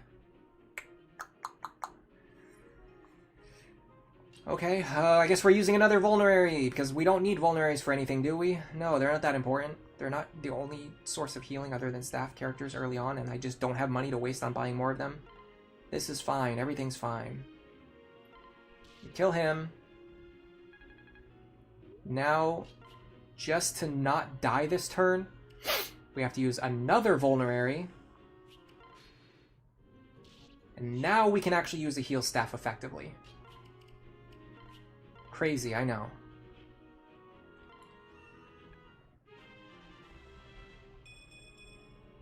I will give this one to Virion because he didn't get any experience in any of the previous exchanges. So let me start working on that now.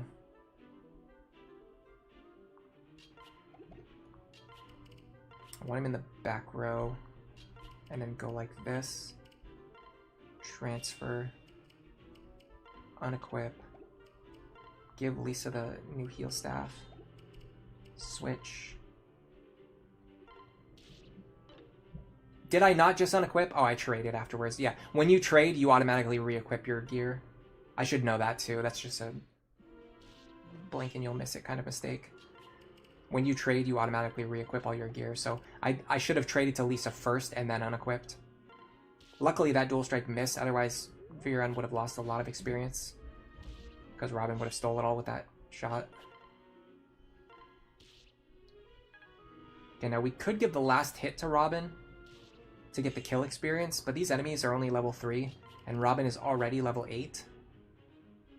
And I'm gonna get a lot of experience in the next few fights, so I think I'm fine doing this.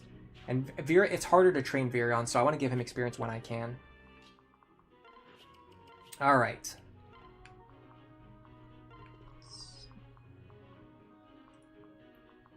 Do this.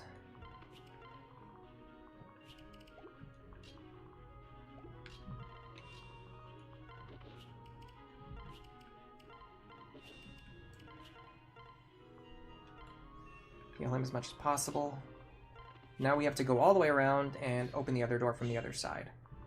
And we're going to hope with every single bone in my body that the enemies up top have something other than the most obnoxious combination of skills, especially on the guy with the hammer. I'm assuming he's probably going to be as annoying as possible. That's just kind of the way things have been going today. I'm not even going to look yet. If you want to guess in the chat what he's going to have, the worst things for him to have are counter. It's mainly just counter, honestly. If that guy up with the hammer gets counter, he's almost impossible to fight. And then there's other guys up top that you don't want to have counter. I guess the question is, how many of these guys do you think are going to have counter? It should be 7.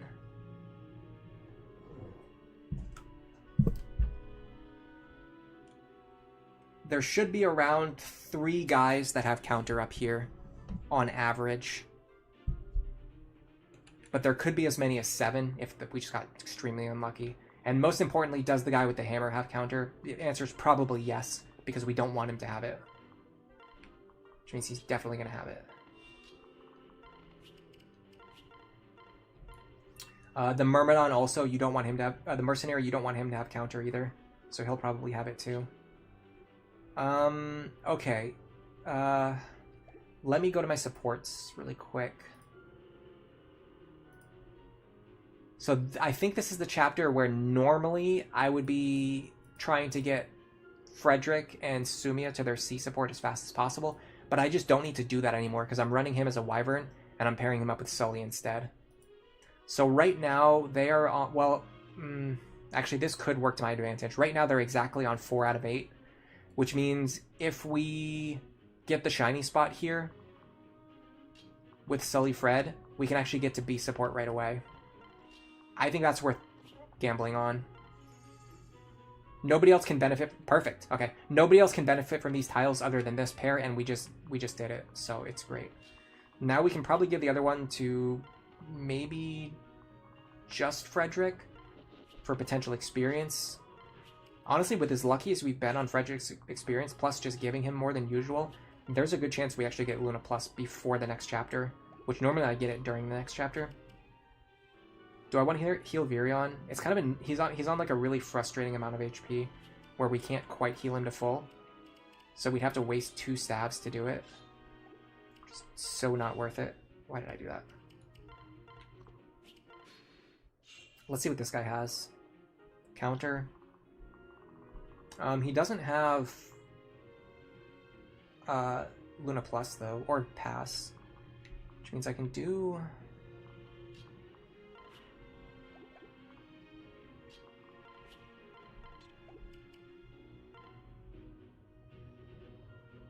this.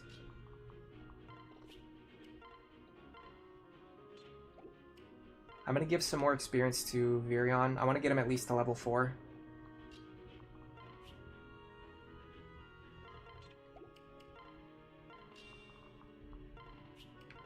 Should be possible. If not, I'll just put Robin here instead. Should be possible though, right? Yeah, we can deal damage, which means we can get experience. Then we can have Robin grab the kill maybe for like boosted experience. In fact, let's go for bow rank here. Well, let's go until Frederick is too injured. You know what I could have done is maybe had someone else open the door. Frederick stand here, and then Virion here, and then shoot. That actually could... I'm going to keep that in mind for future attempts. That's something I never thought of before, but definitely works. Okay, hold on. I can still salvage this. Back up. Heal. Back up.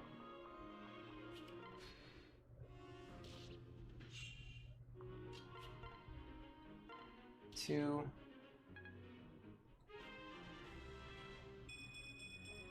Speed? Yes, please. We want him to get to 10 speed, so he can give an extra +1 to Cordelia later. Okay, I don't want Robin to steal this kill yet. Take that.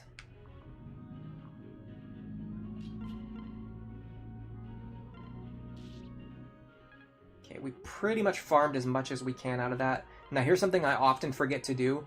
Make sure you pair, if you do these chip strategies and you're going to have Robin get the kill, make sure you pair someone back up with Robin before he takes that kill. Because otherwise you won't get the boost from Veteran, which is quite important. Plus we want him and Chrom to fight together more anyway. So that's the Veteran boosted kill experience. And that's level 9. A atrocious level 9, but a level 9 nonetheless. Okay. This guy looks good. This guy looks not great, but not terrible. Here's the moment of truth. No counter, no counter, no counter, no counter, no counter. Counter, of course. Counter Luna. Perfect. Okay, this guy's basically impossible to fight right now. So we have to spend the next 500 turns running in circles like an episode of Scooby-Doo to separate these enemies so that we can fight this one guy because he rolled the exact 2 skills that make him impossible to fight. You just love to see it, honestly. You love to see it. There's nothing else to be said. There's nothing else to be said. There's no reason. There's absolutely no reason why this needs to happen. Especially because, oh my god. The enemy, okay. It's fine. This stream, this was supposed to be my relaxing stream because I didn't want to do Manor of Lost Souls, and every possible thing that could make me angry is like making me angry. I don't know, maybe I'm just in a bad mood today because of the rain.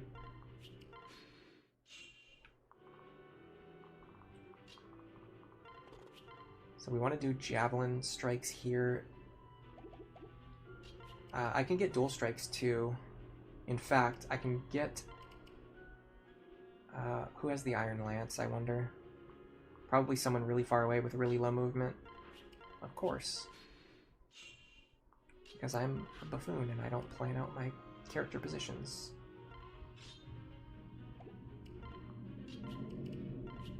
Okay, this should be everything we need.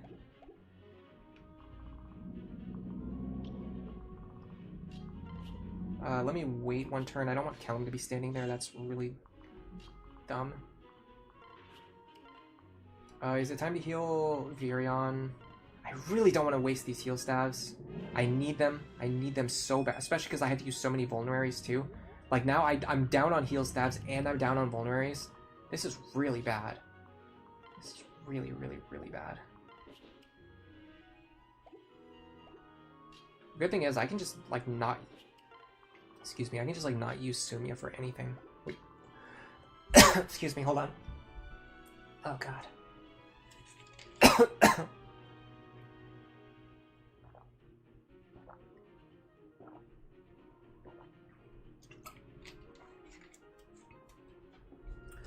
Delicious water to the rescue.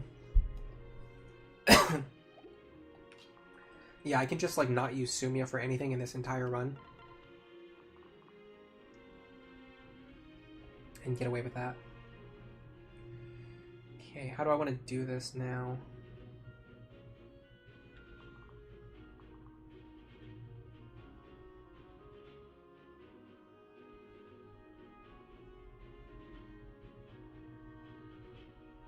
I want to stand here. Not yet. I want to stand here. Javelin. Iron Lance Dual Strikes, please. Chrom behind him for the C support.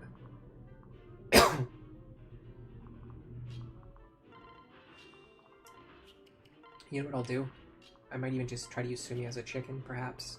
If I should have moved her first, but if Sumia's like over here, it might cause the other enemy to go left instead of going right. Oh, that guy has counter too bad. Okay, let's see how many have counter. So 1, 2, 3, 4. So definitely higher than average. The expected number of enemies with counter is 2.8. We got 4. So definitely we got screwed over on counter luck. And we got it on the worst possible guy too. And having it on this guy's also bad.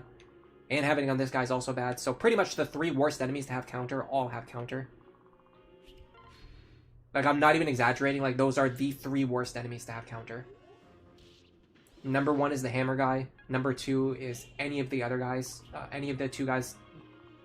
Basically, number 1, the 1 guy you don't want to have counter is him. The number 2 is either him or him. And then number 3 is also him or him. These guys are like tied for 2nd place. And all 3 of them got counter. You love to see it. Okay, unfortunately, because of Pavis Plus, I'm probably not going to be able to get rid of this guy easily. But what I can do is I can actually switch over to a bronze sword now. I can go 1, 2, 3, 4, 5. Bronze sword. Chrom here. Go like this. Did they chase after Sumia? No. Can I make them chase after Sumia? Maybe. Maybe I can. If I can, that's good because it will allow me more time to deal with the guys on the right safely. Okay, we got rid of him. Now I want Robin to duel this archer. Okay, they're not going after Sumia at all. Let me try though. I might be able to get them to chase her. I feel like they should want to chase her. They pretty much all have lethal on her. Okay. Now we want Robin here. Question is, which tome do I want to use? It doesn't matter. So we'll use fire because it's cheaper. We might be able to double him with Chrom's pair up. No, our speed is... wow, that speed is terrible. That is an awful speed. For level 9 Robin? Hold on a second. This... I need to calc this. This is not correct.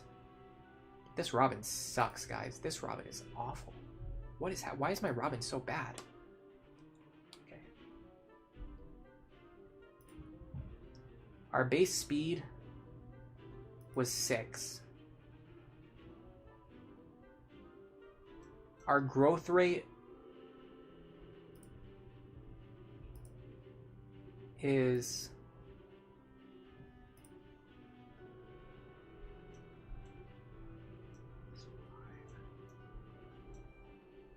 40. Our growth rate was 40.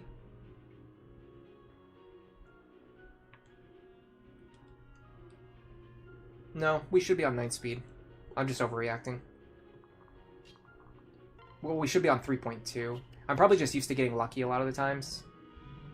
Hold on.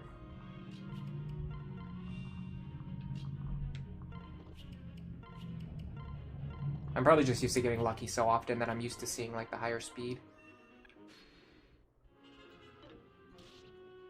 Okay, that's good. The dual strike helped for sure. Now this guy. Counter Luna Plus, there's almost no way to fight him safely.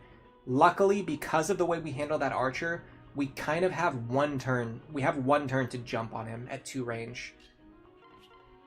I can't double him. That really sucks. Okay, so if we don't dual strike, we're going to deal 15 or 16 damage. And then Frederick can deal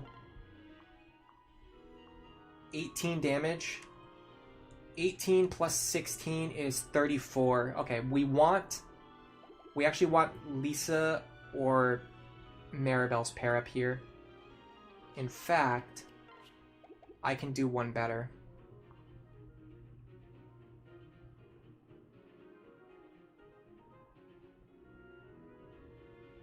Can I? I can, but not in a way that feels good. Yeah, I'd rather do this. This feels safer to me. So this should be 18 damage, pretty much guaranteed to hit. Then 27 minus 5. He can hit me for 22. He won't kill me. and then I'll kill him. Or we have Frederick run up and kill him right now. Guaranteed. I'm going to go with Frederick because I want this rollover experience.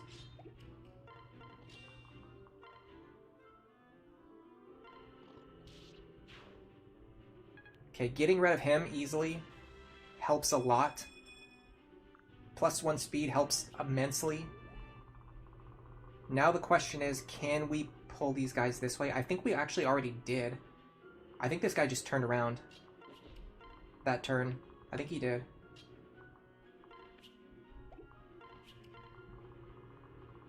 Which is really good because it separates him from the archer, which means we can isolate him and take him down by himself. Yes. So we can kind of repeat what we just did. Fire here. Oh, this is so clean. This is so good. Is there any way that Chrom could get this kill? That's a good question. Probably not. No, we would need too much extra attack. What about Sully? Yes, but it's not guaranteed to hit. But if it misses, that's actually fine. That was a good kill for her. She's not going to be able to get a lot of kills, so we have to grab them when we can. Okay, so this is really good because now these enemies are coming this way and the archer's in front, which means Virion can fight this archer. Okay, that ended up being... Even though we got the worst enemy luck, that actually ended up working really well. That went so much more smoothly than I was expecting. Okay, so here's the idea. 11 speed. We don't get doubled no matter what. I'm going to use my boy Vake. He's going to deal 22 minus 8. He's going to deal 14 damage. I'll be fine. I'm going to deal 16. I'm going to deal 12 damage. I could fight him multiple times if I have to, or I can just run away. So I'm going to go 1, 2, 3, 4, 5. I'm going to be here. So I want Muriel here and Sumia here. Then I'm going to start pulling these guys back over to help with the cleanup. I think this is going to go really well. We're even going to get some free experience, free chip on Virion.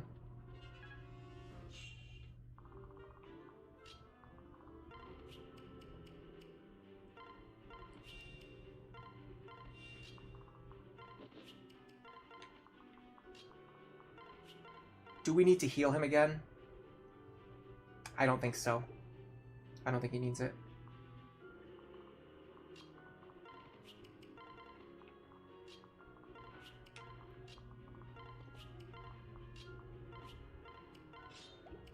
In fact, I'd really like for Chrom to get some more experience before the end of this. Okay, so now I'm going to go 1, 2, 3, 4, 5 here. This does not kill. Chrom could get a dual strike kill. I actually don't want that to happen because it just removes basically an extra round of experience from this enemy. I'd rather have Robin take the kill. Or Robin chip this guy and then figure out what to do with the kill next turn.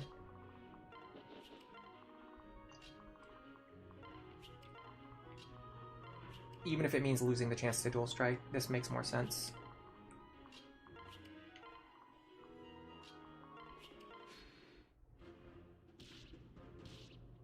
Okay.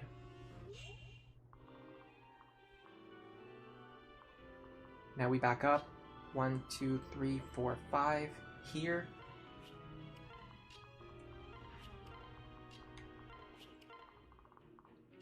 Heal up.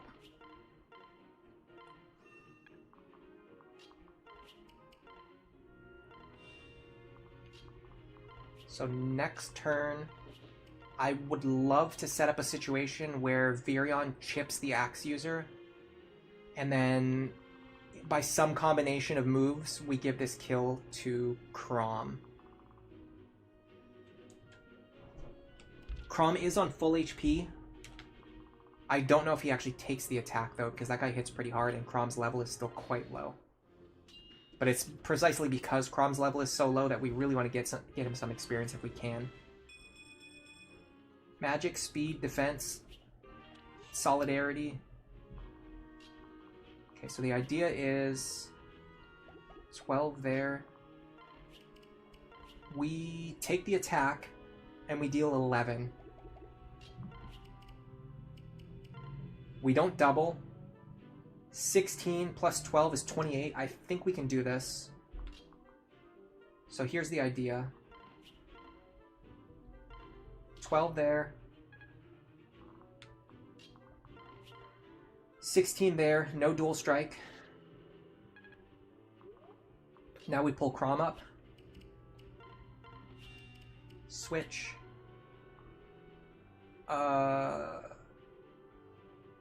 I'll use the rapier for consistency.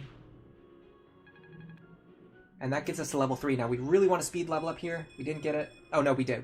I was looking at skill. Speed level up there solves all of my problems for pretty much all future maps. And now, we just have to go deal with the boss. And we should be fine. Depending on what skills she gets, it limits what you're allowed to do, but other than that, there's not really any way to lose from here unless you just make, like, really obvious mistakes. But the big question now is just, like, what are we allowed to do in terms of, like, experience gain and things like that. And remember, normally, I usually try to end this chapter with Robin on level 10, like, around level 10 or higher. Robin is already level 10, despite the fact that our Frederick is also level 5, and our Virion is also level 4. Like, we've done a really good job of passing the experience around. The only one who's not getting experience is Chrom, but he's just going to be an Olivia backpack later anyway. So, like, who cares? Oh, that was the wrong pair up. That's fine. But yeah, I need to handle this boss carefully, and I need to do that based on what skills she has, which I will check now. Okay, unfortunately she has Luna Plus. That really sucks. That means I'm going to have to burn a lot of staff charges on a run where I've already burned so many staff and vulnerary charges. I almost can't even believe it. By the way, I have to use the bathroom again. I think this rain is killing me. I think it's because of the rain I have to keep using the bathroom.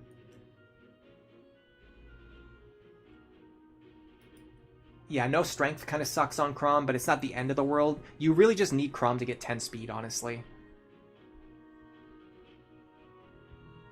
I feel like I played really well, but I also feel like I just got a little bit lucky, especially with the enemies splitting up the way that they did, as early as they did. It made it so that I didn't have to keep running in circles.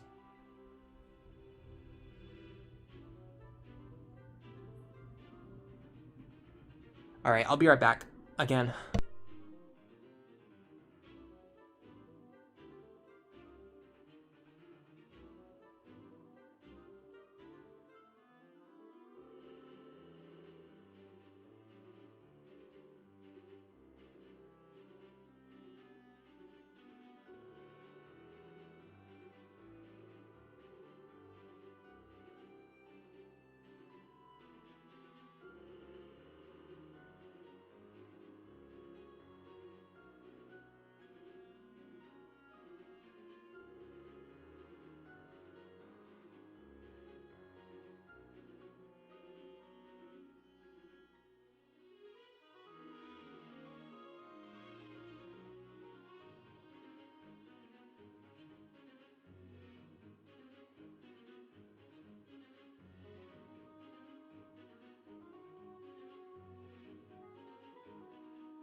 Alright, I'm back. I forgot what I said. I had a thought that was like in the middle of my head. You know what? I think it had something to do with bananas. It was completely irrelevant. Yeah, Luna Plus on the boss sucks because, well, it's not about the hammer, because we don't need to delete her HP bar. What we need to do is break her weapon. And to break her weapon, if she has Luna Plus, you use so many more heal staff charges. It's like not even comparable. Like, it's so ridiculous how expensive it is if this boss has Luna Plus. We're gonna lose at least like 400 gold just because of this boss rolling Luna Plus. It's just, and remember, we're already down on vulneraries, we're already down on heal stabs. Aleph Null is asking if I already talked about Olivia at the beginning of the stream. I did, but I want to talk about her some more anyway, so we'll just do that now. I'll probably talk about her like once every like hour or so until the stream ends, whenever that is. Okay, so the basic idea is, there's two basic ideas. Well, there's a few basic ideas. Number one, for the Iron Man run, I'm definitely going to be dance grinding Olivia to max level on the chapter when she joins. It's just something I'm going to do. There's no reason not to do it. Like, if I need to maximize my chances of success, right? The only reason you wouldn't do it is because you don't want to waste the time. But it's just, it's worth the amount of time that I'm going to put in, because it's going to maximize my chances of succeeding at the Iron Man run, right? So knowing that I'm going to do that, that means that Olivia is going to be a valuable character with high stats for the rest of the playthrough, and it's going to make our Lucina stronger. Because we're going to be pairing up Chrom, well, I guess that's putting the carrot before the horse. We know that she's going to have high stats, right? So in order to make Lucina stronger, we're going to pair up Chrom and Olivia together. That's the idea. Number two has to do with deployment slots. So let's say you have 12, like, hold on, let me get everyone together really quick so I can illustrate the point that I want to make. Because this is a little bit tough to understand without like a visual aid. Okay, so let's say you have a normal party, right? And everyone has their para partners. So let's say we do Kellum with Sully. Let's just say we do Muriel with Sumia. Let's just pretend that these two can pair up. Let's say you do Vake with Virion. And then, let's say you do, this doesn't, hold on. 1, 2, 3, 4, 5, 6, 7, 8. 1, 2, 3, 4, 5, 6, 7, 8, 9, 10. Okay, we actually have 10 characters. Does this work the way that I want it to work? Yes. Okay. So Chrom is a mandatory deployment in every chapter, right? And then Olivia, let's pretend this is Olivia. Olivia is pretty much a mandatory deployment in every chapter after she joins, okay? So if I pair up Chrom with Robin, and then Olivia has to be a mandatory deployment, she's not a fighter. She's not a fighter, normally. So even if I deploy her, even if I give her a para partner, we essentially have 1, 2, 3, 4 pairs that are capable of fighting.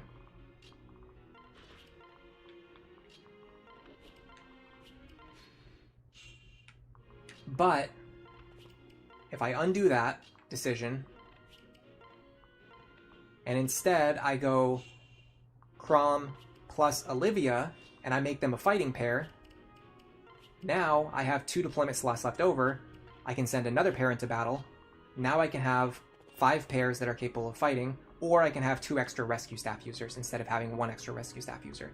So what ends up happening is, by pairing Chrom and Olivia together, because they're both mandatory deployments, by pairing them together, you save at least 1 deployment slot on all future chapters, because they're mandatory anyway.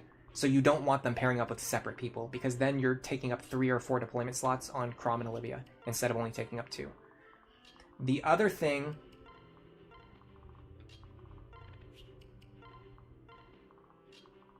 hold on a second. I want to make sure that I do what I want to do with this shiny spot before anything else. Okay, we already got +1 with Sully, so let me just grab this with Frederick really quick. Yeah, we want it on Fred.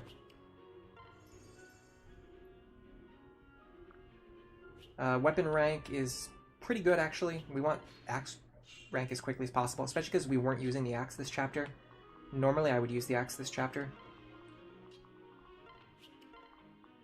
Alright, yeah, sorry. The other thing is that I actually realized, and I've definitely been underrating Olivia as a potential mother for Lucina and a potential partner for Chrom for a really long time.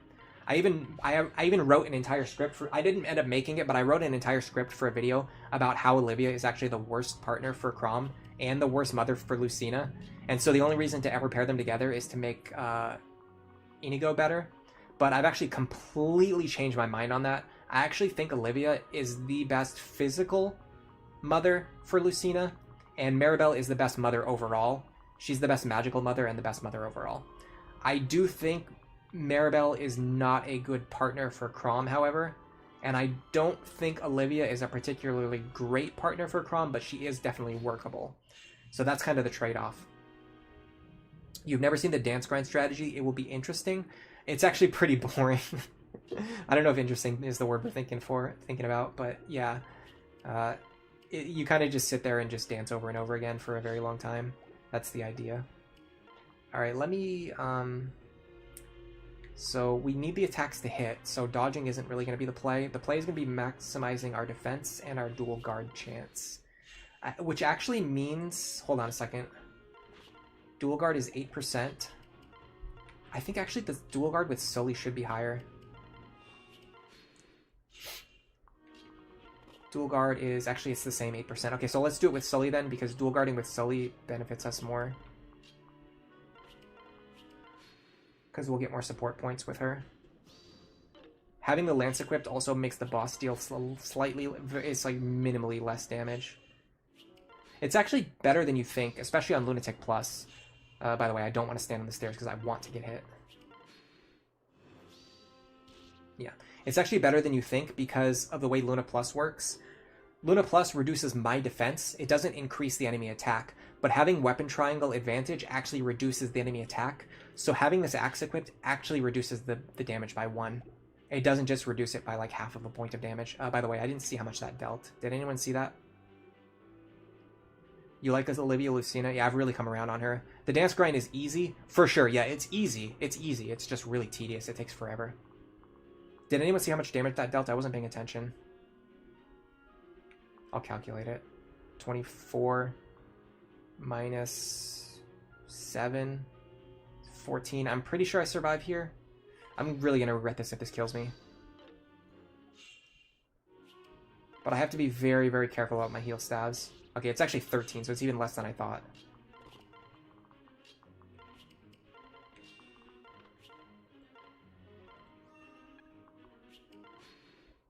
No, I got it. It's 13. So we just need to stay above 13 health until that boss's weapon breaks.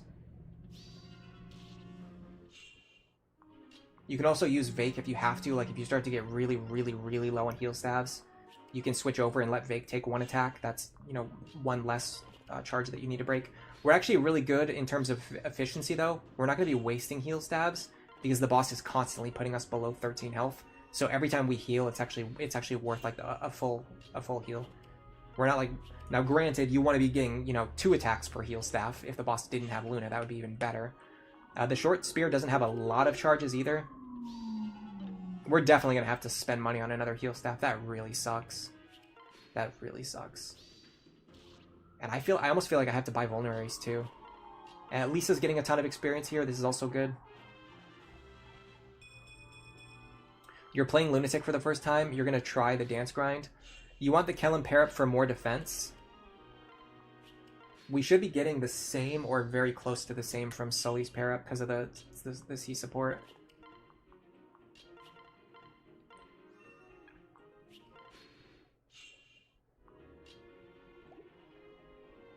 The difference is minimal. It might be 1 point of damage difference. It might be 12 damage instead of 13. Because remember, our defense is getting cut in half. So we'd have to boost our defense by 2 points in order to reduce the enemy attack by 1 point. Which we might be on that threshold. It might be the case that Kellum's giving 2 extra points. If he gives +5, which I think he does. Yeah, so we could actually reduce the damage by 1 point. But if I get dual guards, I want to get extra support with Sully, though. So I think I'd rather do this. Yeah. I don't think the 1 damage is going to matter that much. I could be wrong, but I don't think it's going to.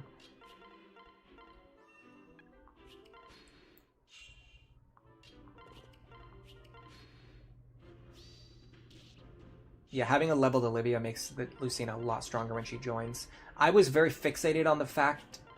I was very fixated on passing down Discipline to make her gain weapon rank faster, and I never really considered, like...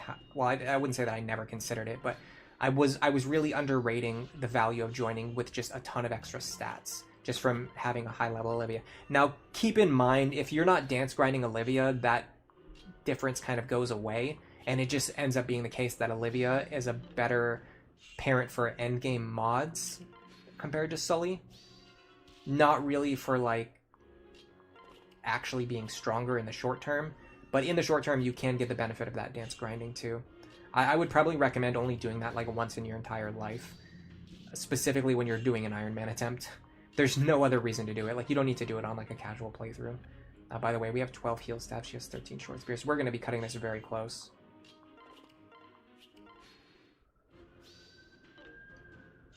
We need more dual guards here. That will save us. Oh, that's really good. We're going to survive on 1 here. Remember during the run where we got the Soothing Sword and we were able to get all this healing for free, by the way? That was clutch. The early Soothing Sword is really good for early game grinding because you can just get free healing without wasting staves.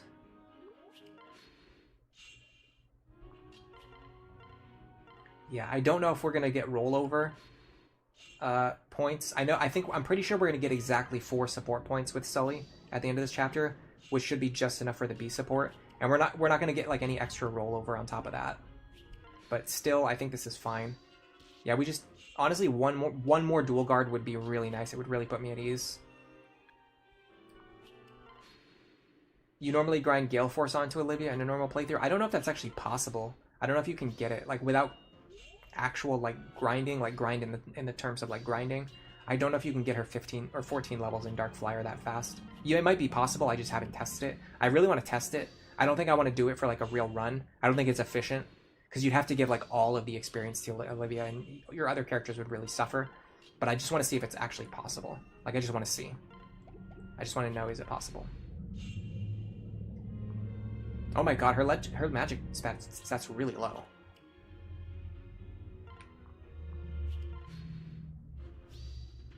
We did get another dual guard in there, by the way, while I was yapping. I didn't point it out, but it did happen. So that's going to save us a few heal staves.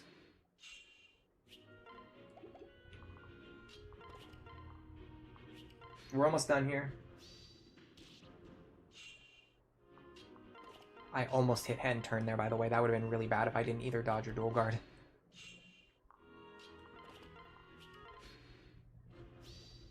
Yeah, because their next support goal is 4 points away, the max we can gain is 4 on this chapter. We should be able to take 2 attacks now. Another magic level up, and we got Heal Touch. Heal Touch is going to be really good. That's going to make our healing more efficient. You can second seal into a promoted class as a dancer. Yes, you can. At level 30, you can do it. You have to be exactly level 30, and you can do it. That's what we're planning to do on this run. We're going to grind Olivia all the way up to level 30, and then we're either going to put her into an advanced class, or we're going to consider the value of just having like a level 30 dancer. I don't know which of those things I'm going to do yet, but I'm going to do one of them. Okay, she's going to break 1 more short spear. We don't need to do any more healing. We just need to break the last short spear. Now, because we did it this way with breaking her weapon, now we have 5 full turns of any weapon rank that we want to give to any of our characters. Robin's already on C tomes. I don't think we're going to reach A in a point of time in an amount of time that's going to matter. Virion, I think, could very realistically get C bows. The question is, can we get him to a point where he deals damage? The answer seems to be yes. Although I don't know if this gets rounded down to 0. It very well might. I don't know if 1 gets rounded down to 0. I'll let 1 go. Okay, it gets rounded down to 0. You do get weapon rank for that.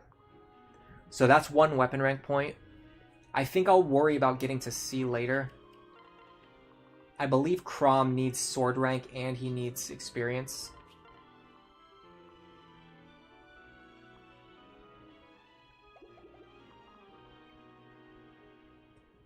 How do I get him to the point where he can deal good damage?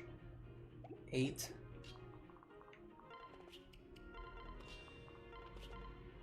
Three. This is actually perfect. No crit chance. The only concern here is that this might push Chrom, Frederick up to +3, and that will take away Sully's support, which I don't love.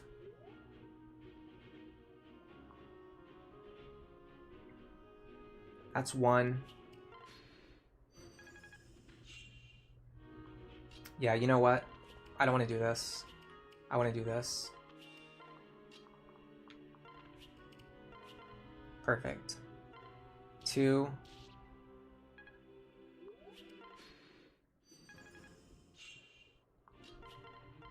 3.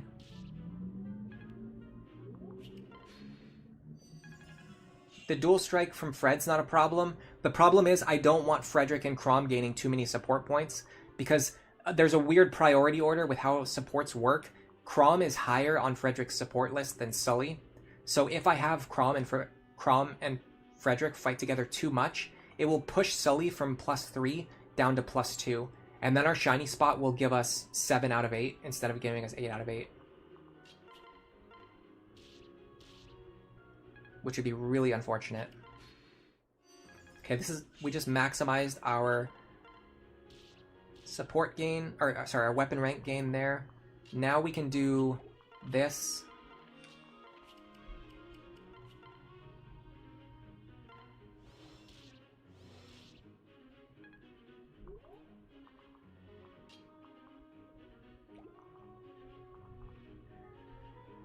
There's a very strong argument to be made to have Sully attack here, and then try to bait in dual strikes from Frederick.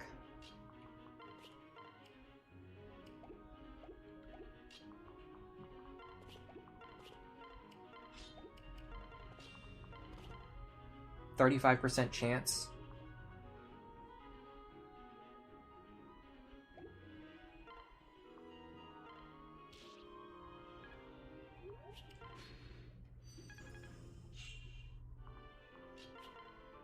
This is going to do the best job we can do of conserving our weapon charges, especially because we are on a tight budget now because of all the heal stabs and vulneraries we needed to waste. I should be able to do it with the Iron Axe now. If we dual strike this turn, which we probably won't. Oh, we did. Okay, cool. Exact lethal, and that gives it a level to Sully, which is important. It's going to be hard to get levels onto Sully, but we want to get her to level 10 at some point in time, and we want to get her stats up too. Like, she can, because she has really balanced growths, it makes her even better. She's a really good support character, but her having really balanced growths actually makes her even better as a support character, because she's very likely to get 10 strength, 10 speed, 10 skill, and 10 defense, as opposed to other characters which are a little more unbalanced. Okay, your moment of truth. We did get B rank with Sully. That's very important. Really? That's going to allow us to get to A rank one map sooner. And we did get B on Chrom Robin. So to get A rank on Chrom Robin, they have to get either a shiny spot or a Seed of Trust in Chapter 4 or in the Far Fort. However, we don't actually need the extra speed if Robin's speed is high enough already. I believe for Robin's speed to get high enough, it needs to be 11, which we're already very close to. So I'm feeling pretty good about this. Let's get our renown rewards.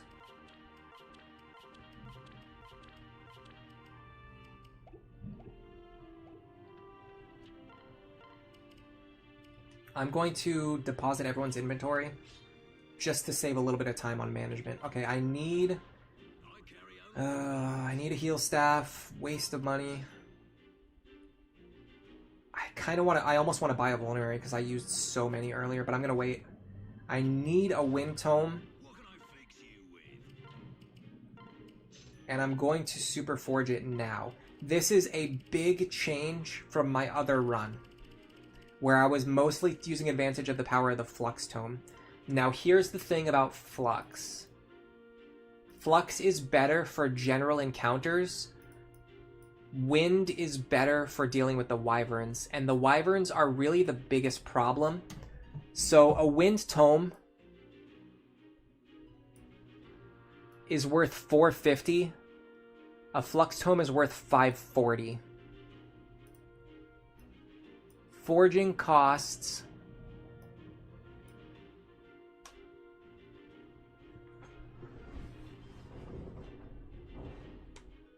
Basically, it starts scaling on 50% of the weapon cost, and then it goes up from there. So for a Wind Tome, it would be 2250. For a Flux Tome, it would be... Let me see. 0.5, 1.5,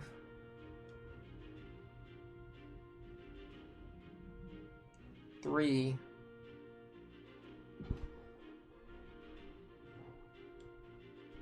and then 5. That's way too much. Okay, I definitely did something wrong with my calculations. I think it's 4860, maybe. I'm not sure. It's definitely, it's for sure it's more expensive on the Flux Tome. Even just if we just compare the first level, it scales up though. So like the difference in the first level is not going to be as much. Oh, right. I see what I'm doing now. I see what I was doing wrong. Anyway, it would be 270 instead of 225, which doesn't seem like that much more. But once you get up to like the 5 times multiplier, you're talking about 2250 versus 2700. At that point, you're saving like 500 gold. Anyway, we know we're going to be forging this up later, so I want to just forge it now so that I can take advantage of the extra might on any turns where we might actually need the extra might. Now the question is, what else do we need? I'd like a bronze bow, but I don't think I can afford one, not with my current budget. Let me see who's going into this chapter, and then gear them up. I'm not going to gear up characters that I'm not planning to use. In this chapter, anyway. So, Chrom, Robin, Frederick, Sully. I probably want to use Virion and Lisa. That's making the bronze bow really appealing. Oh, I really want a bronze bow. Buying a bronze bow now will save me a lot of money in the long term, but I might not have the money right now for it. That's the dilemma.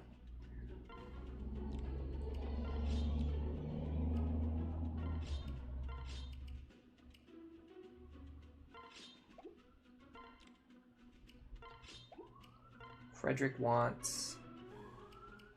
I don't know if he wants a bronze sword or an iron sword. I'll grab both. If I need to put one back in the convoy, I will. Silver lance just in case. Iron axe, horse and hatchet. Okay, so the reason to put one back in the convoy would be so that I could grab a vulnerary, but I think if I just put something away from Sully, like Sully doesn't need a bronze lance. In fact, she doesn't need an iron lance because Frederick... Yeah, she just needs a... No, hold on a second. She wants a... Sorry, I'm doing this wrong. She wants an iron lance so that she can hit for harder, or a bronze sword so she can hit more accurately. That's what we really want. Iron bow here. His inventory looks good. I'm going to try to save this heal staff to give to Maribel later, although it's not really worth that much. Robin wants all of these tomes. We're going to try to get away with using the fire tome if we can, but we will use the other tomes if we need extra damage and or accuracy. Because right now this Super Forge Wind Tome is our highest damage and most accurate tome. That's what makes it really good, especially if you're comparing, again, if you're comparing it to the Flux Tome. Now our highest tome is also our highest damage. Our highest damage is also our most accurate tome. That's what I'm trying to say. So we're not going to be able to use the Levin sword, so don't even bother. Okay, here's the question.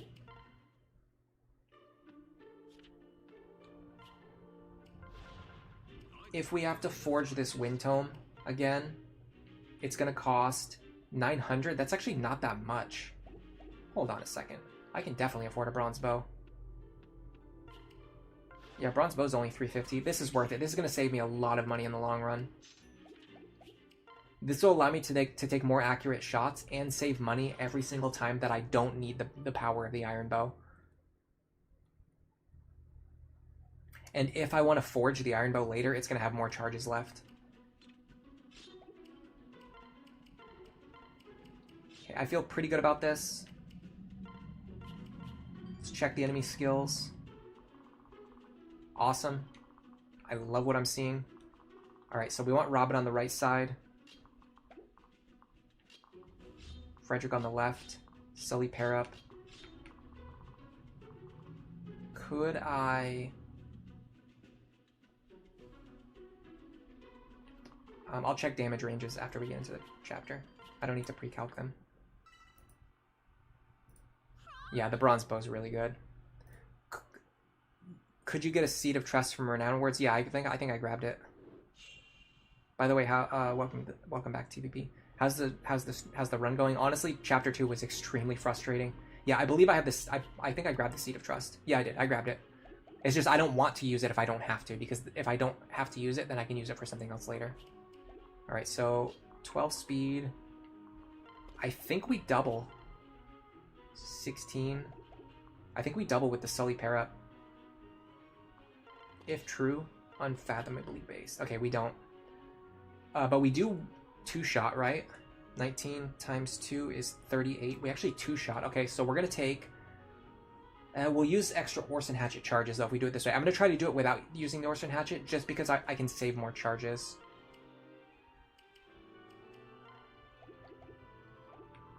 -23. -4. Yeah, I can save Orson Hatchet charges if I do this. So I'm gonna try this first and see how this works. Now, because this guy rolled Pavis Plus, we're gonna put Robin in the lead. And again, the question becomes, can we double him and how much damage do we do? Can we double him? Yes. How much damage do we do? 16. With the Wind Tome, we deal 18. What's 16 plus 18? That's 34. Okay, so we can't use the Fire Tome on the first turn, because if we do, and we don't get a dual strike, there's no way to correct for it later. What about Thunder? 18. So 17. 17 plus 18 is 35. Again, that's not enough. Okay, so we have to use the Wind Tome on the first turn, just to guarantee that we can kill this guy on the second turn. Well, hold on. What if we... So instead of relying on luck with dual strikes, what if we just rely on guaranteed kills with lead? In fact, what if we put Chrom in the lead? No, that doesn't work, because the whole point is that we're trying to play around Pavis. Okay, let's do this.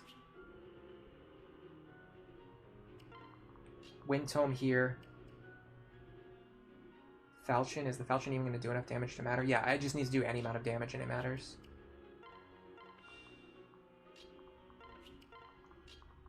I think this is actually fine.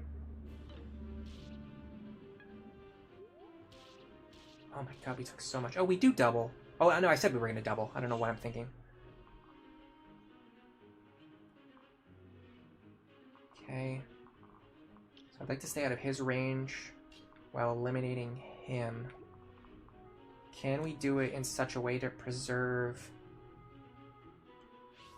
Orson Hatchet charges? I don't think so. I think we have to use the Orson Hatchet here. With that in mind, I guess I just let it go. Well, hold on. Can Virion fight these guys? Technically, yes.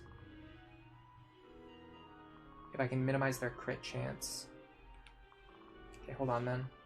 I might be onto something here. So you go here. Take this guy with the bronze sword. You hope for a dodge. You get a guard, even better. Now, you want Robin. 26, okay. Fire Tome works here better. You want Robin here. With the Fire Tome. Lisa heals. Now Virion switches you. I kind of wanted Robin here, but I couldn't do it because Virion was already standing there. Now Virion stands here.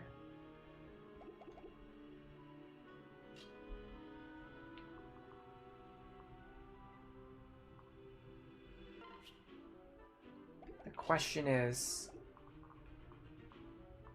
how badly is this guy going to kill me when he crits me?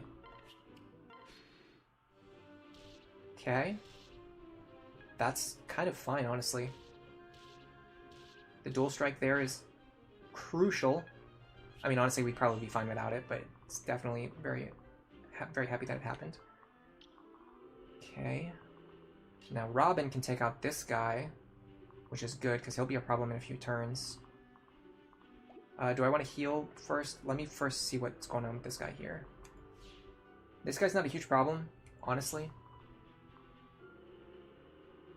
The biggest problem is that I would like to get rid of him on an enemy phase if I can, but I can't because this guy's still alive and kicking and making plenty of noise.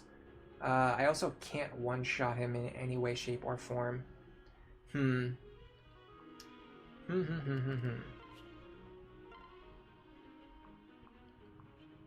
Deal 12 damage. 12 plus 16 would kill. 12 plus 12 wouldn't. So we'd have to use the Silver Lance here and hope for a dual strike. I don't really see that happening. So what I'm going to do instead is this.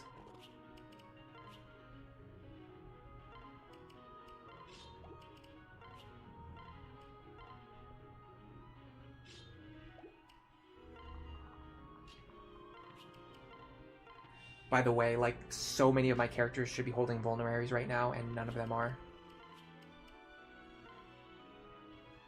Hold on. Yeah, this is fine. I'd prefer to heal Robin or heal Virion. I can't heal either of them. Kind of sucks, honestly.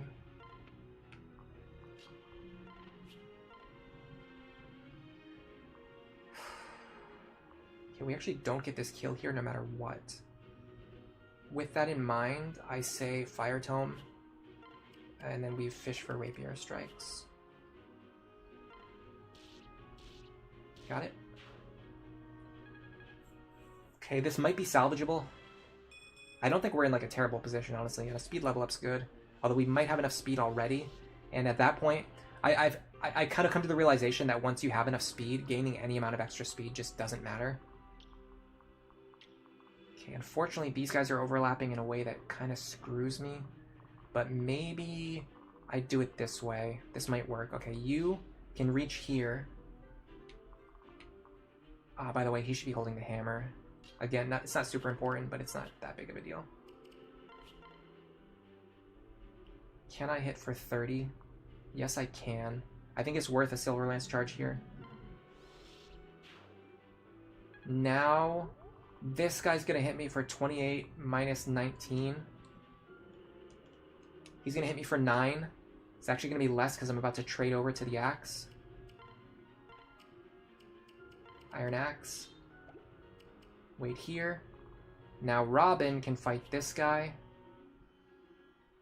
I don't like that, but I'm going to have to rely on dual strikes anyway. So I may as well. I can actually go glass. I don't want to go glass sword here because I might waste 2 charges. If it was just 1 charge, I would actually totally use the glass sword here. But I don't like the chance to use 2 glass sword charges there. Because I need like 1 or 2 for later. Okay, that's really good. I actually want this vulnerary. I think I'm done with the iron sword. That dodge helps a lot. Yeah, see, I would have wasted 2 glass sword charges there. I did not want to waste 2 glass sword charges there. Okay, we have a really, really good Lucina. I almost never get a Lucina this good. That's so free. We can kill her so free. I'm going to give this one to Virion if I can. I can because the bronze bow is clutch. With the iron bow, it wouldn't be guaranteed. With the bronze bow, it is. This is the best use we're going to get out of Virion. Now, what I want to do is pull this guy down here with Robin and try to pull Lucina the other way with Frederick. The problem is their range probably overlaps. Yeah, okay. This is still fine. The problem is Lucina's about to pin us in a corner. But we got a really good Lucina. So I think we'll be fine. Nice dual strikes. She doesn't have any dangerous skills. Oh, that's really good. Okay, she went after Frederick. That means we have time to get out of this corner. The question is, I really want this shiny spot. Can I get it? I don't know. What's her speed? 16? She won't double Chrom. She'll deal 29 minus 9. She'll deal 20 damage. I'm pretty sure Chrom survives here. And then we can grab this shiny spot. We want to get +1 friendship here. Maybe I'm crazy, but I'm pretty sure this works. Okay, we got an item drop instead. It's an Eliwood Blade, though. I like that. Okay, if Lisa stands... No, I want someone with a C support to stand here. But I don't really want it to be Frederick. That's a tricky call. Okay, if Lisa stands here...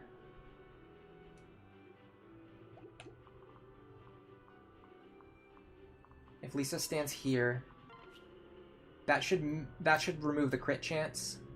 Then I want Virion to be 1, 2, 3, 4, 5, 6 here. And then I want 1, 2. Honestly, I don't really care where these two go. I just want to be able to reach them with both characters next turn. Now, I could be wrong here. Yeah, we're fine here. Who is your father? And what does he do?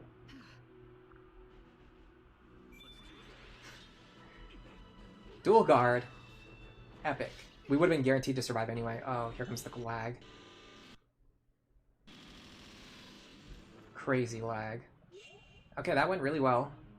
Now, you grab Virion. You grab these two. Oh my god, we're gonna get both shiny spots.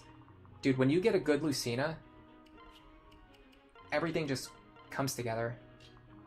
I almost want to see if Sully can fight her for one turn. I'm pretty sure Sully can fight her for one turn. That's fine. That's actually more experience for me. Okay, she will get doubled. Will she still get doubled Frederick's pair up? Yes. Okay, so Sully can't do it, unfortunately. But we can have her and Frederick fight together. Get some sword rank. What was the crit chance there? 6%. I think we remove that just with Sully's pair up.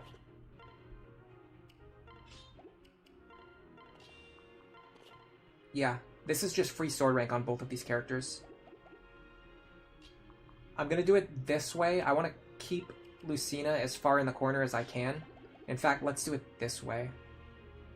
I'm a little worried she's going to loop around and get behind me. So let me stand here. This will keep her as far south as possible, even if she tries to get behind me, which I don't think she's going to try to do, but if she did, she wouldn't even be able to. Okay, now next turn these two are going to grab this shiny spot.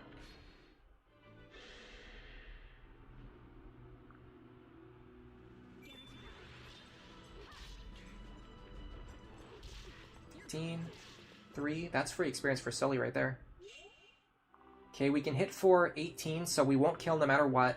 We're going to get hit for 10, so we won't die no matter what. I heal Frederick here for sure. Then our pair grabs the next shiny spot. Again, we're hoping for plus friendship. We did not get it. We did get weapon rank, though. We did want weapon rank on Chrom, so that's good. She did not heal with her falchion this turn. That means she's going to be on very, very low HP next turn. That means Robin should be able to grab this kill for free. Let me see what Virion can do. He can get free chip with this bronze bow. And then I'm actually going to skip this just because I don't want to deal with the lag. Sorry for anyone who wants to see it. I can use fire here because even if I miss, Frederick can get the kill. Okay. Yeah, I just don't want to deal with the lag. Especially because it always makes me scared that it's going to crash. Alright, there's magic and skill. Honestly, we're getting terrible. This is an awful Robin. And for as good as this run has been, this Robin is atrocious. We've been getting like 1 or 2 points, like stats per level up. We did get that 1 Omni level. I remember that. But other than that, it's been like 1 or 2 points at every level. Citra can only emulate real things. That's why it struggles with magic. Oh, nobody ever thought of it that way. That's the reason why. Ooh, an on-sale iron bow. Man, if we had more money, I'd definitely grab that. That would be a really good purchase. Especially if you're going to forge it. Think about that. Think about how much money you save there. 45 charges. What is it, 45 or 35? Either way.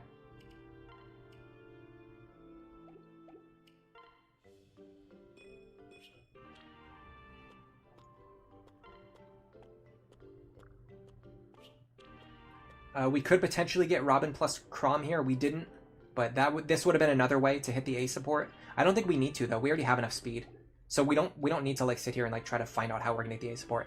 What we need to figure out now is how to get Robin enough magic. I believe I said in my guide video the benchmark was 17, but 19 is better.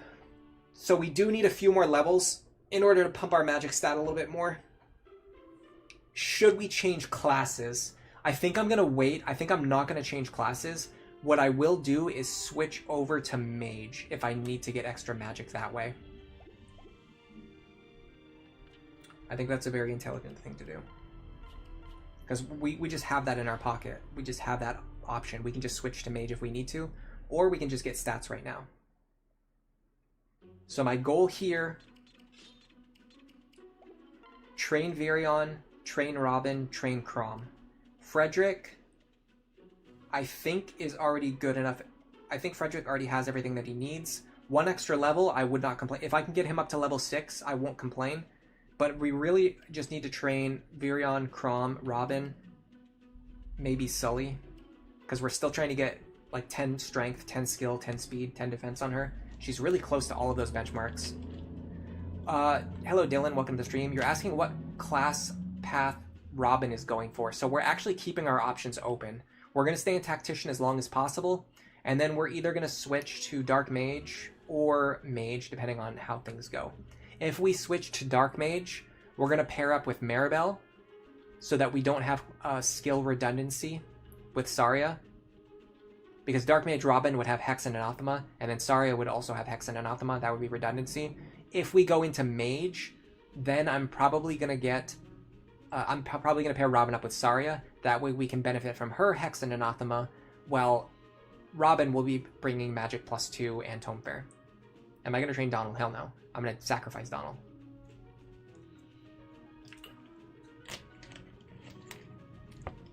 Donald's going to sit in the corner, and he's going to cry, and the enemies are going to come.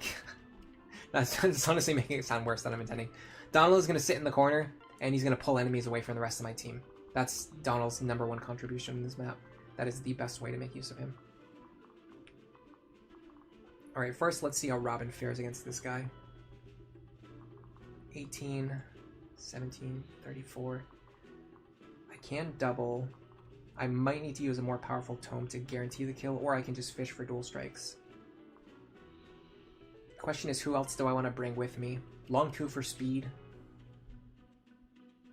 I don't think Muriel has any value here. I think Sumia for mobility. Kellum is good for defense, but he slows down the team so much, and I already have Sully providing the same amount of defense. In fact, I have to bring Sully, so I don't know what I'm thinking. So I think this formation is good. I'm not sure, but I think this formation is good. I give her an Iron Lance just in case she needs to hit anything. Frederick... I believe the Iron Sword is better here. I'm pretty sure I calced that on like some previous attempts.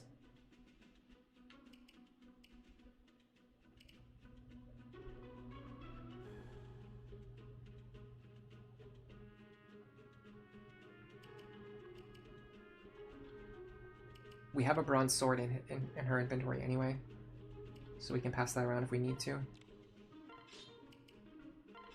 I'll load up Long Ku with some good stuff in case he needs it.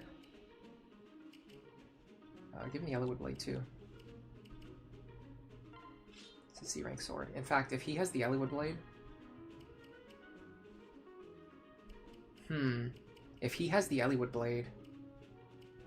Well, it doesn't matter because Chrom can't use any of these other options anyway. But it means I think we can save Killing Edge charges by using the Yellowwood Blade instead. Is there anything you can grab? Bronze Lance, maybe? You're gonna get one from Donald anyway. I'd rather keep one in the convoy in case I need to get it from Chrom later. I'm going to bring both heal stabs with me in case I need them both. Okay, is there anything else I need to think about? I don't think so. I think this is good. Alright.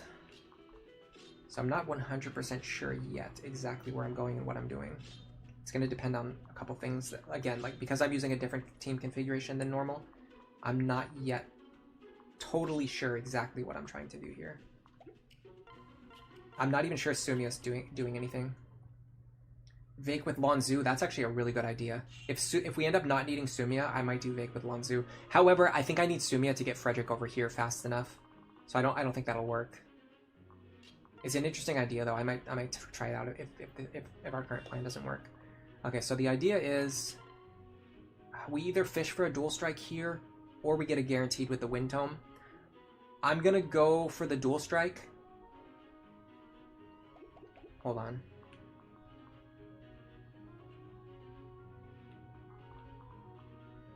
$18, $16, $32. Yeah, I'm gonna go for the dual strike because the Fire Tome will kill the Archer, and because we're not actually doing the Iron Man right now, we can reset if we don't get it. Next up is this guy, which by the way I 100% should have checked to see if he had Pavis before I started. We can take him out with the Silver Lance. Now Sully goes here. Does she? Does she even need to? Yeah, I think we need to trade the Orson Hatchet into his hand so that the Archer won't target him. I'm pretty sure. Alright.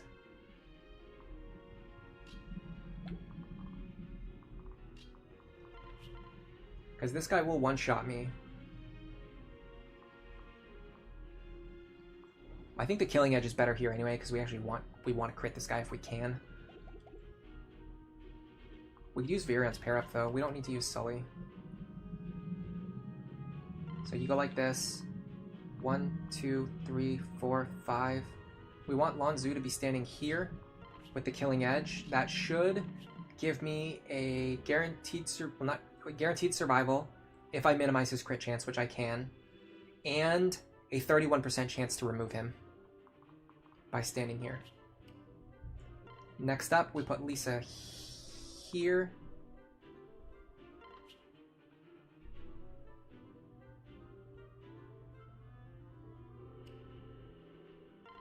Sumia here. Donnie Boy here. I'm going to trade his stuff over now so I don't have to worry about doing it later if it becomes an issue. We guarantee that kill. That's huge, by the way. Love that. Oh my god, I love Long Ku so much. It's so sad that he's not actually part of my build order for the Iron Man run, because he just comes in so clutch. Like he just makes everything better. Like every single horrible thing that went wrong today just immediately evaporated from my mind, and all I'm thinking about was just how epic that crit was and just how much momentum that gives us. We just gained a ridiculous amount of momentum there. Unbelievable amount of momentum. Now we can even do this opener.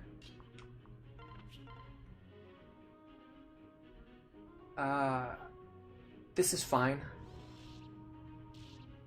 Okay, the dual strike there helped a lot, but it wasn't really necessary. He does not have Vantage. So what I want to do now is this. Orson Hatch at this guy, although I thought I was going to have more speed. It's actually pretty bad. It's not the worst thing in the world, but it's pretty bad. Does he have pass too? Just shut up. Just shut up. Of course he has pass. What are you thinking? I thought I was going to be able to double and kill this guy. I think that's why we need Sumia. I think we need Sumia for the doubling here. We should be able to do that though. Okay, so let's give this kill to Lanzu. This is a good, like, here we can use, like, either 11 Sword or an Eliwood Blade charge to save Killing Edge charges, though. So that's crucial. Now, I can actually use Donny Boy for this. Donny Boy.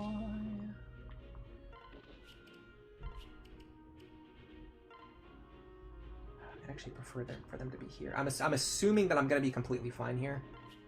So let's do this. Switch. Separate. Then you go like this. Yeah, it's just much better to have Sumia. Unfortunately, our damage is not really there. Huh. What's wrong with my damage? I mean, my strength seems pretty good, doesn't it? I guess I could use a strength tonic. No, a strength tonic wouldn't even do it. What am I missing? Why am I not killing that guy that I almost always kill? This is a problem now because he's gonna go after Lanzu. Or Sully. Or Lisa. I can try to heal Lanzu. I don't think that'll help me. I think Lanzu needs to dodge here.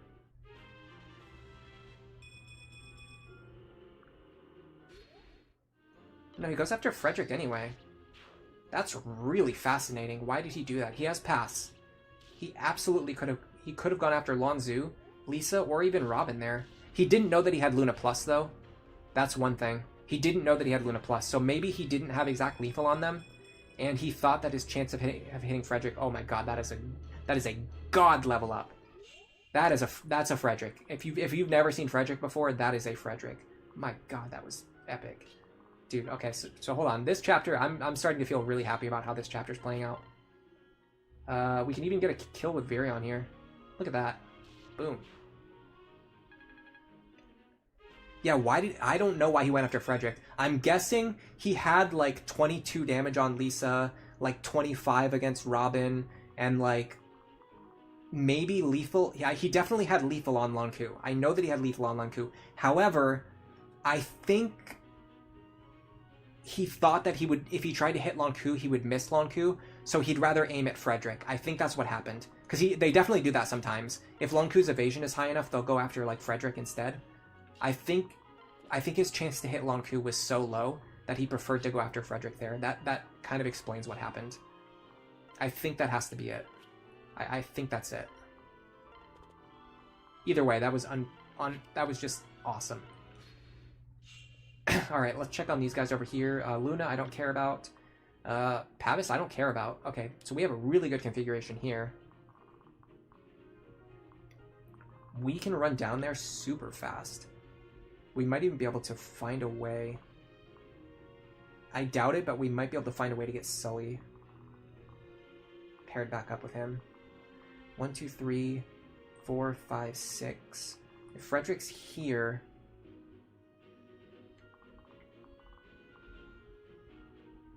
I might be able to get my Sully pair up. Is it worth risking, or should I just play the game the way it's meant to be played? This is going to allow me to swap my gear later. I think it's more important to be able to swap my gear later. Am I wrong about that? Hold on. How far does she go? 1, 2, 3, 4. I think I could still do this. 1, 2, 3, 4, 5, 6. Yeah. I know I'm kind of sandbagging a little bit here. I'm not doing it intentionally, but I'm pretty sure the biggest issue is actually that Sumia is going to be in the way. So what if I do this instead? 1, 2, 3, 4, 5, 6, 7. No, that doesn't work. Oh, hold on. I can stand here, though. drop him here. This works either way. So even if what I'm trying doesn't work, it still works. Because I can just pivot to something else. Don't worry about those guys, by the way. They actually don't attack. Unless you're in range of both of them.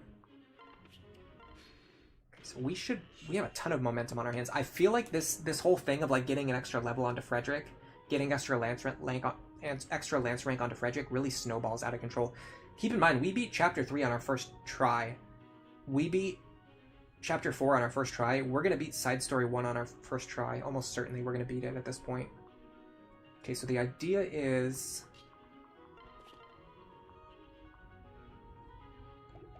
we go here, pair up, one-shot this clown, then we need 11, we need more speed to double this guy.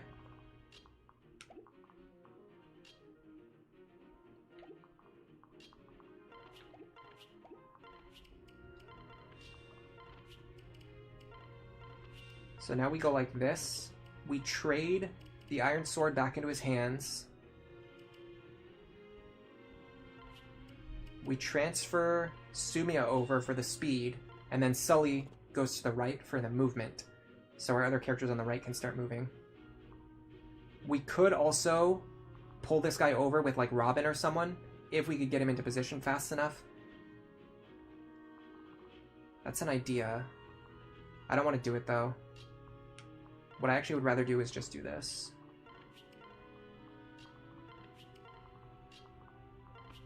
Okay, so Frederick should kill or severely injure this guy. Pavis slows that down a little bit. It's not the end of the world. Okay, now I need to clear these guys before the thief gets back down here. They do not have dangerous skills at all. At all. How much damage are they going to do to Robin? 50 damage. Minus 11 is 28. If we can get a defensive pair up, Robin can survive here. We can get +2 defense. That's -4 damage. That would be 24 total. That would bring Robin up to the point of surviving. The only problem is both of these guys have Aegis, so I'd rather have Frederick fight them anyway. What I really need to do is get Robin over here. We can use Lanzu for that. Yes.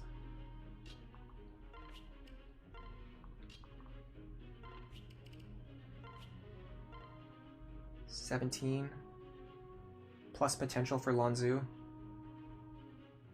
Hold on a second. I almost feel like I should have paired up with Sully first. I can still make this work.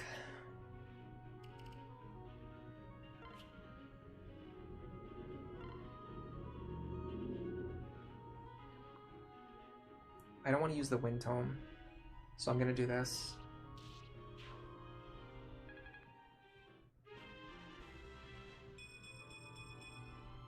Speed and defense. Defense is, honestly, what we really need now is HP, defense, and magic. Those are the 3 key stats for us now. Okay, because this guy has pass, I'm going to have Frederick stand here. This is annoying. I'm worried the archer's going to go first, attack Robin, and then block the square in front of Frederick. I don't think that's the end of the world, though. It's just going to cost us an extra turn. I don't want her to be stuck in these woods anymore, either. Let's do this.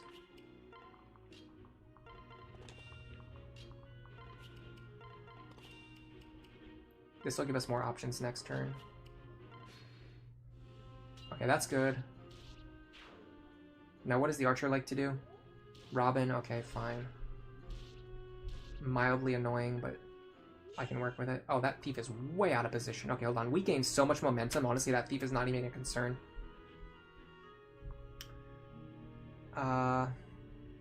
Okay.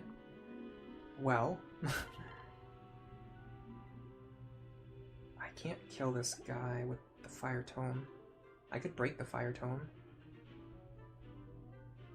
I would actually kind of rather save that Fire Tome for later.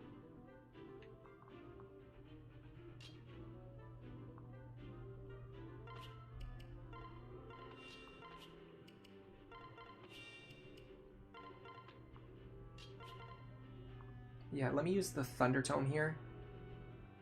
I can get the kill, and Chrom can potentially dual strike. No. Okay, that's fine. Now, this guy is the only remaining threat. I'm not going to Silver Lance him.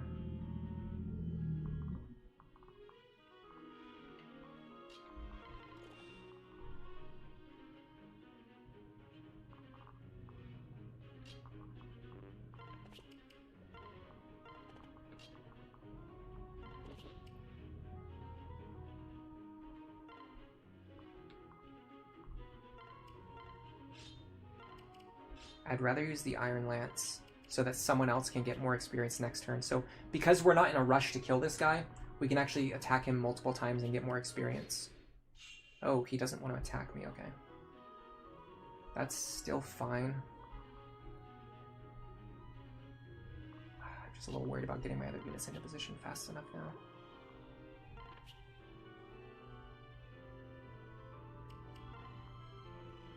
I'm pretty sure this is still fine. He can't get onto that forest tile now. So if I stand here, he's most likely going to do approximately nothing. I don't think he's going to attack yet. I think he only attacks. So I'm pretty sure the thieves don't attack until you're actively blocking the square that they want to escape from. At least this thief. Thief on the right, for some reason, is aggressive. He attacks right away. Dude, we actually saved Donald. We didn't even need to use him as a chicken. Yeah, okay, so they won't attack. This means Virion can get free chip. I want to boost my hit rate, though. How do I do that? Probably I don't, but maybe I do. So Virion gets free chip, or at least an attempt to chip. Sully can actually probably get free chip here, too.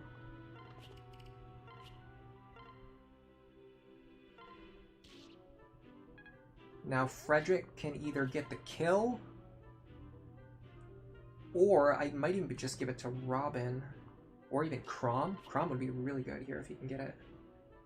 I'd have to use a glass sword. No, I don't. No, I don't. I'm getting +1 strength from Robin. +2 even. I really want better accuracy though, because if I miss, he's gonna kill me. I can't. I don't think my accuracy can go up anymore.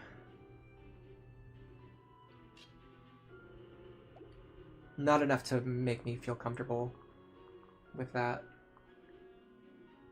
Alright, I'll just give it to Robin.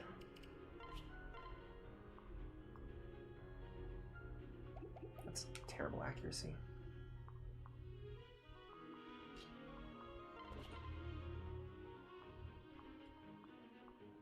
Do I not have access to any bronze weapons? I have a bronze sword. It's really frustrating that Chrom can do this, but if he misses, he dies in response. That makes this so much harder than it should be.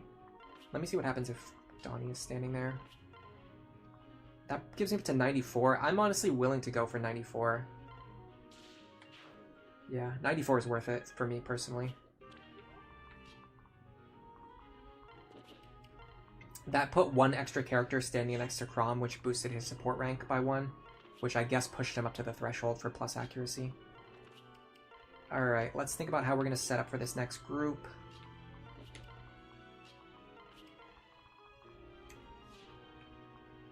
You have counter, but you're otherwise not that dangerous. I would actually like to not dual strike you.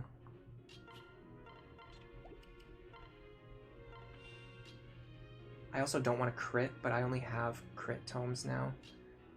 Okay, what does the Wind Tome do for damage? 21? No, I can't do that. Can I use the Thunder Tome even still? 19. I actually can't do that either. Okay, this is actually a reason why I saved this one charge Fire Tome. I can use this now to make sure that I don't kill this guy. So I'm going to deal 18 damage to him. And then Chrom will deal 16. Chrom won't kill him. I want to not crit, so I'm trying to get other characters away from me. So the goal here is to chip him down without killing him. That's going to allow Chrom to get this kill.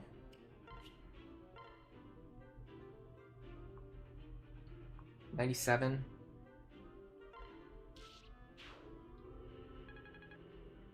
Because we do need Chrom to get some experience. He's a little bit behind.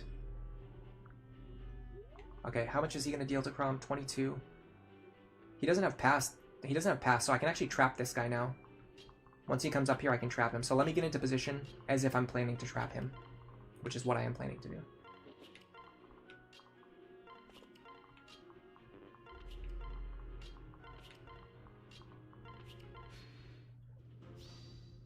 Okay. So we want Frederick. Ooh, that's bad. Okay, so hold on. So she can get behind him. These guys won't attack. So she can get behind him. I'll put Lonzu here. Donnie here.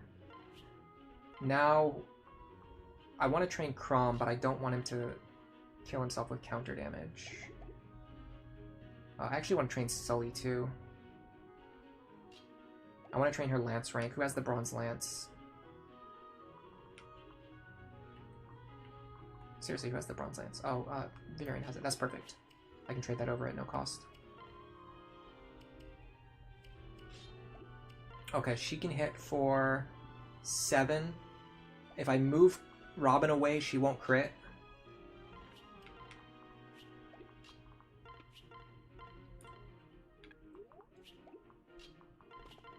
Perfect. If I pair up with Frederick, I probably don't want to because I don't want to accidentally crit.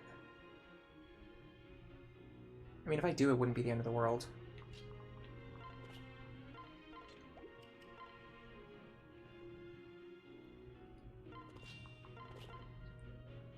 If I crit, I'll deal 36, which will kill him. Oh, I can't even crit anyway. So yeah, this is perfect. I take the damage. And then I back away. Now Chrom blocks. In fact, I think I can just let Chrom attack too.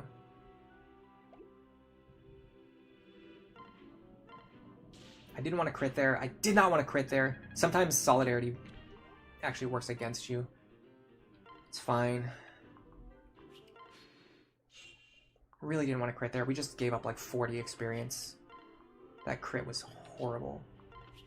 I actually need Robin and Chrom to use this shiny spot now.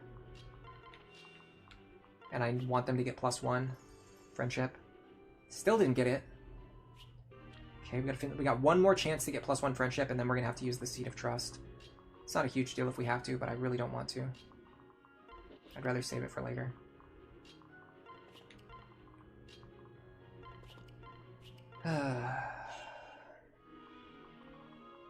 This guy's no threat at all. Alright, I want to get Sully some experience because I'd really like for her to get strength, skill, speed, and or defense. This guy doesn't have pass, right? No. I can literally just do this.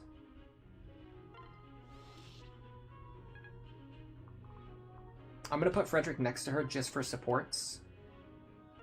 Just so he can grind some support ranks. He doesn't need to be there, but it will get them to their next support rank faster.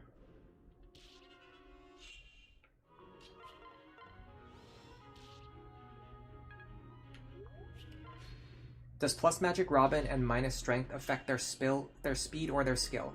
They have extra speed. They have a little bit lower skill, like not even an amount that you would notice. Over 10 levels, minus strength Robin will have 1 less point of skill, which is not even worth a full point of hit.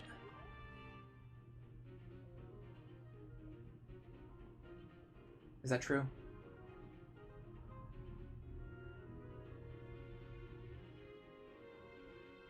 No, it's worth a little bit more than 1 point of hit. So over 10 levels, your accuracy will go up from 96 to 97. That's what you're giving up when you take minus strength Robin. It's just the most inconsequential thing ever.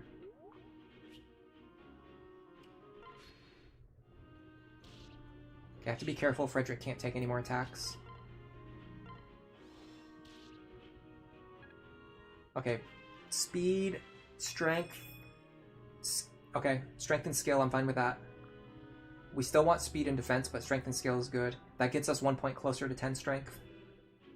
10 skill is fine. It doesn't help a lot, but it helps. I mean, it's better than doing nothing. It's better than doing nothing. Now I do this. Hit him one more time. Then I think I'm actually going to pull Chrom over.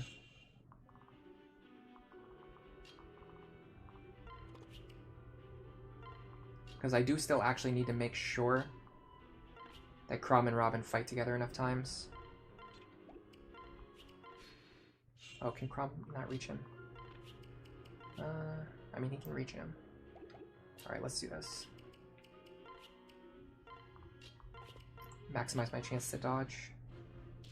Didn't get it. You just say things out loud just for no reason at all, really. I'm really bummed about the fact that Robin doesn't have a cheap tome to use. From now on, any tome that I use for the rest of the chapter is like costing me serious money.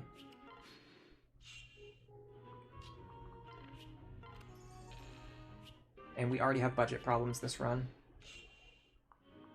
We got C rank lances. I would have really liked to get extra strength, speed, or defense, but we're just not going to get enough for it to matter. So I'm going to leave her on level 5. I'm not going to train Sully anymore. I don't think. Yeah, I'm not sure. Let me look at Robin. Honestly, Robin's still pretty behind on their magic. I think we need to train Robin more than anyone else right now. I think Robin is our #1 priority at this moment in time. Because they are really not where they need to be on magic.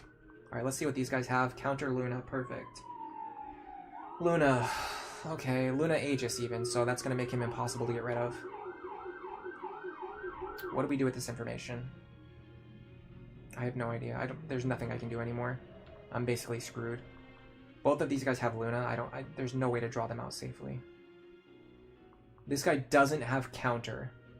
This guy doesn't have counter. Okay, hold on a second. I can work with this. So it looks something like this. Nope, not that. Should I heal Chrom just in case? I don't think I need to. I don't think Chrom's going to do any more fighting. I don't know. It's tough. I might need him to fight something. Really, my budget on this run is terrible. Alright, so the idea is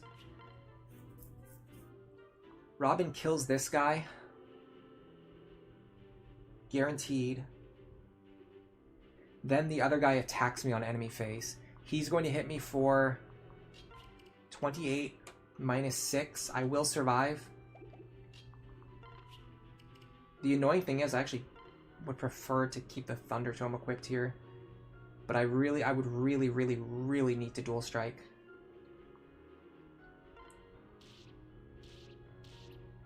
Like that, I would have gotten it, but again, you have no way of knowing for sure that you're going to do that.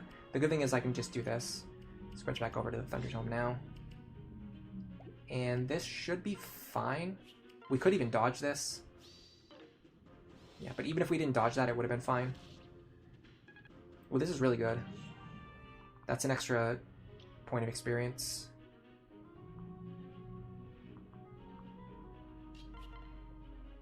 Okay, I'm gonna go here. Take this guy out. Okay, we really want magic here. I don't know why our magic is so low. Okay, there's magic. For some reason, I always get like jacked strength scores on my plus magic Robins. I don't know why. It's weird. It's been happening so often lately. Does B rank tome give extra attack? No. It's C rank gives +1 and A rank gives +2. Hello, Idios Maximus. You love it when the gamble works out. Hello, Trankus. I read your message, but I didn't give you a proper greeting.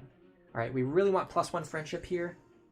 We, again, didn't get it. We missed 4 freaking shiny spots, but funny enough, we actually got the extra speed of... we got an extra seed of trust. which we're about to spend now. But honestly, the Seed of Trust isn't really that valuable, so it kind of ended up not being that good. Either way, okay, so they should have their 8 rank support after this next chapter. Okay, with 17 magic, let me check something really quick. With 17 magic and the Wind Tome, we have 30 damage right now. I think you need 33 to one-shot the Wyverns, and we can get an extra +1. We can get an extra +3 just from forging 1 more point of attack. So I think we might be okay here, even if we don't gain another point of magic. I'm not 100% sure though. Yeah, that extra Seed of Trust, that's almost like trolling me, honestly. Like I don't want or need that. What I really wanted was +1 friendship. I mean, I guess that's more valuable in the sense that I can sell the other Seed of Trust for a few hundred gold, or however much it's worth.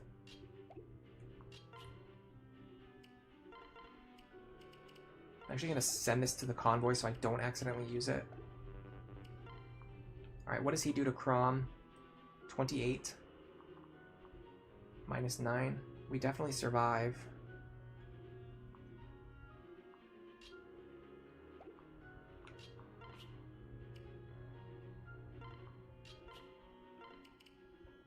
Yeah, C rank is really big. I think C rank is like where you want, where like you're really aiming to get C rank in a lot of your weapons as quickly as possible. That's where like you get the big return on investment, and then you don't get another really big return on investment until A rank. Ooh, that went really well too. All right, so this would be a really good kill for Virion. Honestly, all of our backup units are already level 5. Robin is already level 14. I think Robin already has all of the stats that they need for next chapter, but we want HP, we want defense, we want magic.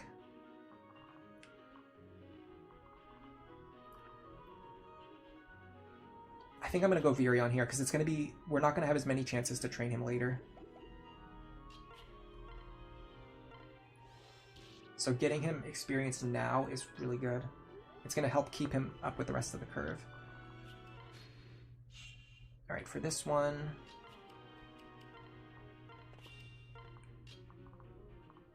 I do want to hit this guy once.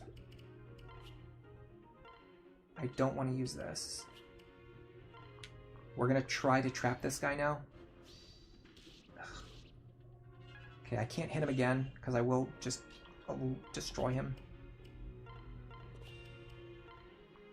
So the question is, how do we trap him? I think standing here would be really good. Let me get everyone out of his range first. I'm fairly certain if everyone is out of his range, he actually won't move again. Even if he does, it's not a huge deal. Yeah, he won't move again. Okay, so he deals 22 damage. So he'll never one-shot me. So if I go here... Hold on, I think I want Frederick here. I can get defense from you instead. It's kind of wonky. I want... Come on. I want you here. And you here. Okay, everything looks fine now. I can go like this. He should run over and attack me over this wall. And when he does, he's going to be standing here, which is going to make him very easy to trap. So Sumia goes here.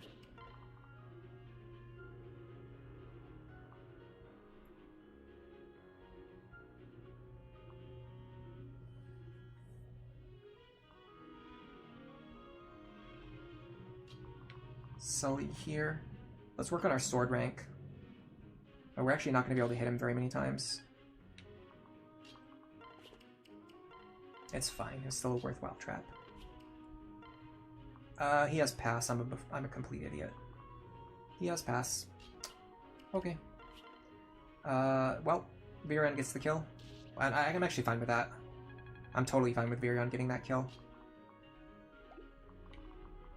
Let's try to use this wall to our advantage again and pull this guy over here.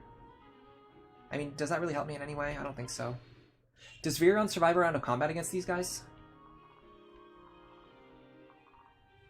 Yeah, he... always does, actually. Alright, let me pair him up with Frederick. Nope. Why do I keep doing that?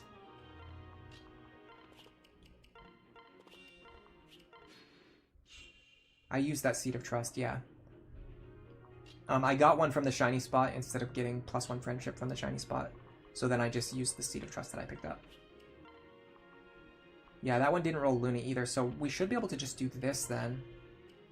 Virion can fight this guy for 1 or even more turns. It's a little different from trapping, but it's the same concept. I'm dealing more damage than I would like, but it's fine. Again, we're just getting, instead of getting like no experience from these guys, we're getting, you know, like 3 turns of experience, which is more than just 1. If I stand here, Lisa can heal me. Then I get another round of combat, which is going to get Virion up to level 6.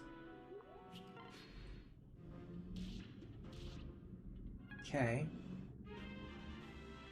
Yeah, I got it. I mean, either way, thanks for the reminder, because sometimes I do miss very obvious things like that. So it's always good to just double check everything. Alright. This feels like a good Chrom moment for me, actually.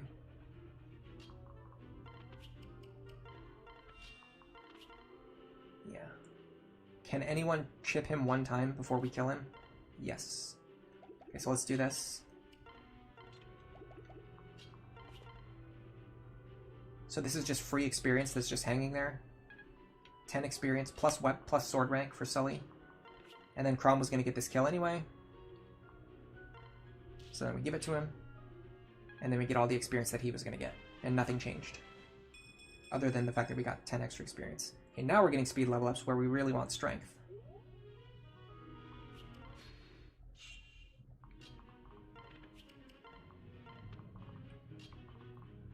Now we can start thinking about how we're going to fight the boss. He has Hawkeye and counter. That doesn't concern me at all.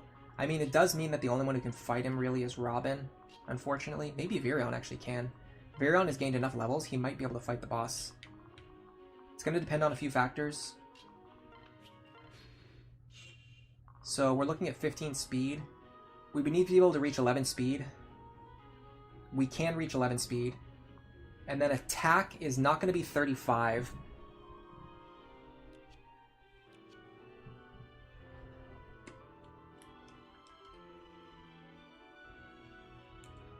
It's going to be 27 attack. And we have 28 effective HP. We actually, question mark, always survive. As long as we can get the speed that we need. The concern is, I actually think his axe rank is going to give him +1 attack, which might give him exact lethal on us. So let me start with Robin, and then once we have the enemies switch over,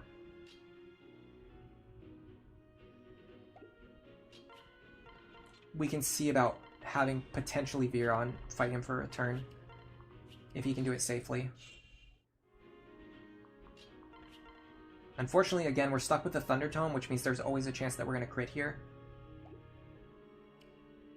So let's start with that. Come on, man. Dude, you love 3%? 3% chance. The dude loves stealing my experience. He stole 40 experience earlier. He probably just stole like 60 experience right there with that crit.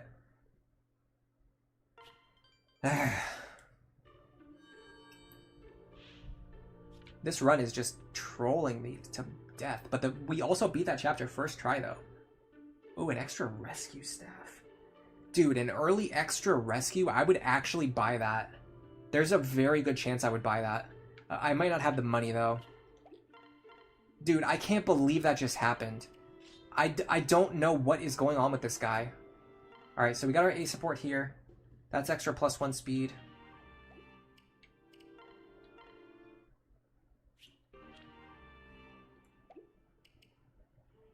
Sully Fred got their A support as well. That's huge. That's +1 strength, speed, defense, and skill onto Frederick. If we can hit this build order on our actual Ironman attempts, I think we can do fine. We have not lost a single battle since we got past Chapter 2. Like, right now, this isn't a real Iron Man because we did a bunch of resets in Chapter 2. But, like, this is what a winning run looks like. After you get past that Chapter 2 hurdle, like, everything else is figured out. It's really solved. Yeah, I would seriously buy that rescue staff. I just have to make sure that I can do everything else that I need to do.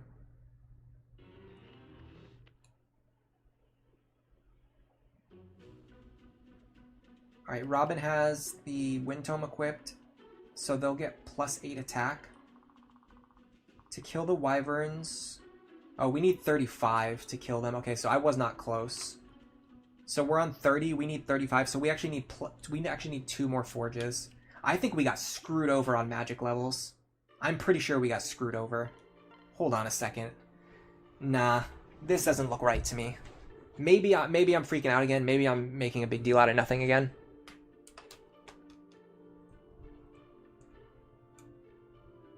Yeah, if Sully can get 10 in her other stats, it would be even better. Maybe I'm overreacting again, but this feels wrong. This does not feel right to me.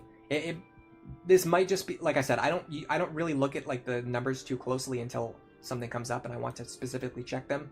But just instinctively, this feels low to me. But it might be because it might be because of how much experience I gave to Frederick early on,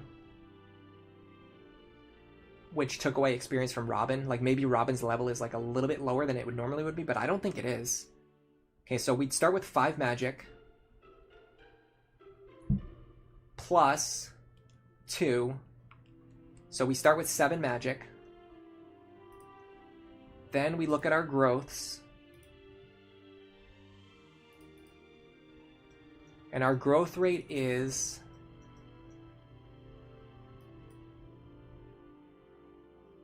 50.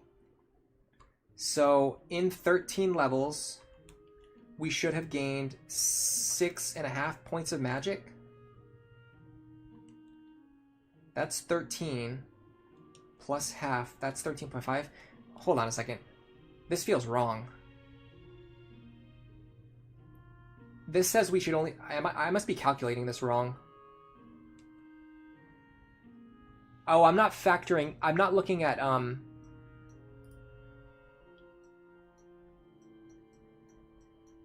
I think I'm not counting the tactician bonus.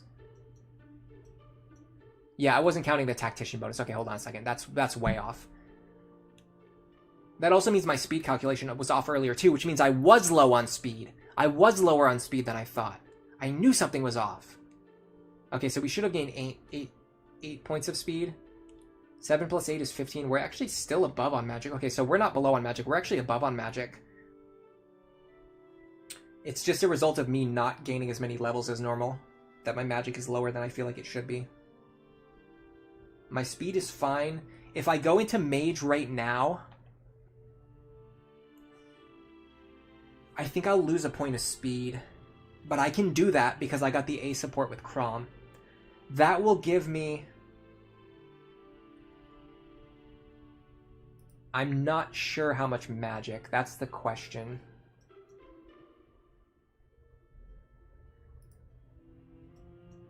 So Tactician has 3 magic.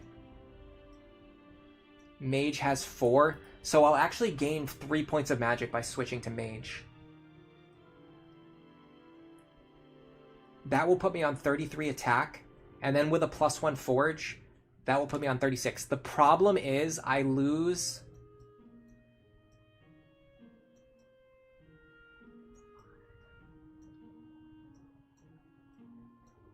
I lose 3 points of defense. That's a big deal, because I have to take a lot of physical attacks this chapter. So if I use this, my defense drops all the way down to 9. My magic effectively goes up to 20.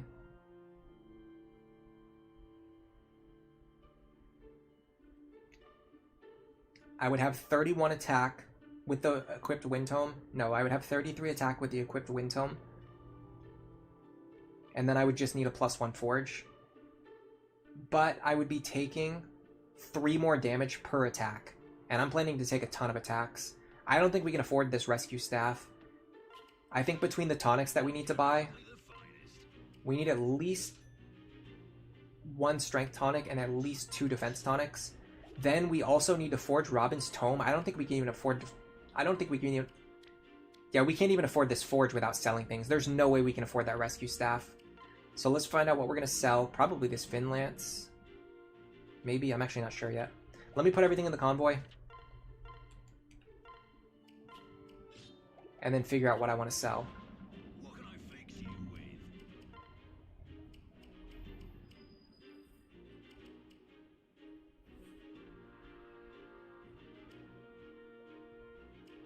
Could be time to sell the Elliewood Blade.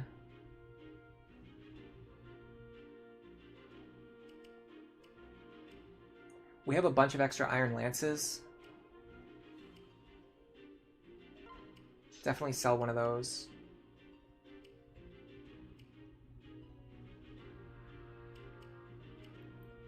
This would be a good time to sell the hammer if I really wanted a lot of extra cash.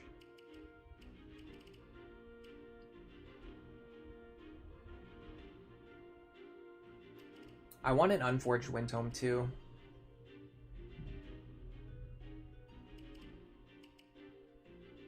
I could sell the extra Seed of Trust that I picked up. I got the tonics already, right? The bare minimum tonics? Yes, technically. But again, that's like bare minimum. So we start by forging this. We have enough now. I don't think we have enough for a basic wind tome. It's 291. They're 450. That's more expensive. That's expensive. I mean, Flux is more expensive, but 450 is not as cheap as I was hoping. How much are bronze weapons? Yeah, bronze weapons are like 350. I wonder why the wind tome is 100 more. I mean, it's probably just because it's better. Alright, I have to make some money then. Let's go here. We need to sell some stuff.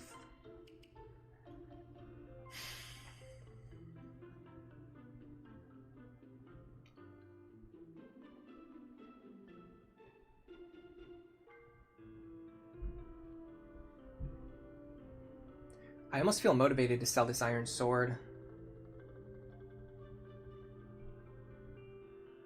Because I'm basically using bronze swords and then C-rank swords on my characters. I'm not using the iron sword for anything. Even Chrom, even if he's stuck with D rank, his falchion does the same thing as an iron sword. So if I sell this and turn it into a wind tome, that perfectly balances my budget. I carry only the finest. So that Robin can be holding an extra cheap wind tome that I can use to save money over time. Over the next few chapters, I can save some money this way.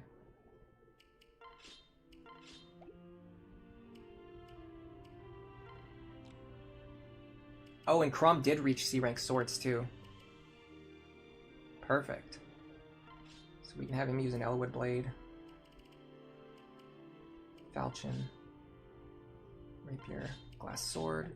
Lanzu needs to have a bronze sword for spamming. Killing Edge and Levin Sword for emergencies. Sumia can grab the Javelin and a bronze lance. Muriel probably won't be needed. I'll check. Oh man, I have nothing for heal staves though. I need to buy another heal staff too. Oh, this sucks. This comes down to all those heal staves I had to waste earlier. Frederick. Bronze sword. Silver lance. Orson hatchet. I need to make sure I don't load him and Sully up with too much gear, because they need to be able to unequip later.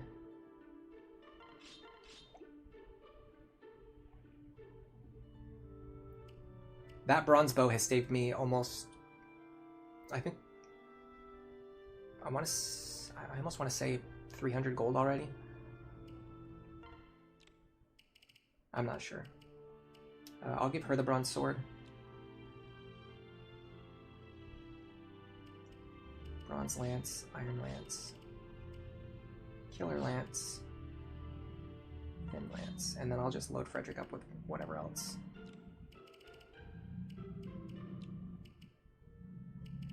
maybe just give him the healing items.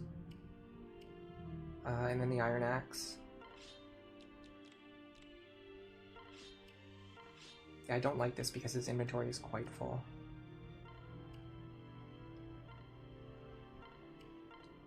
Robin definitely wants a defense tonic. Okay, if we can't get through with this loadout, what I will do is get Lisa another heal, sell the hammer, buy another heal staff, and then buy maybe some more tonics to help out the other characters like Chrom and Sully and them.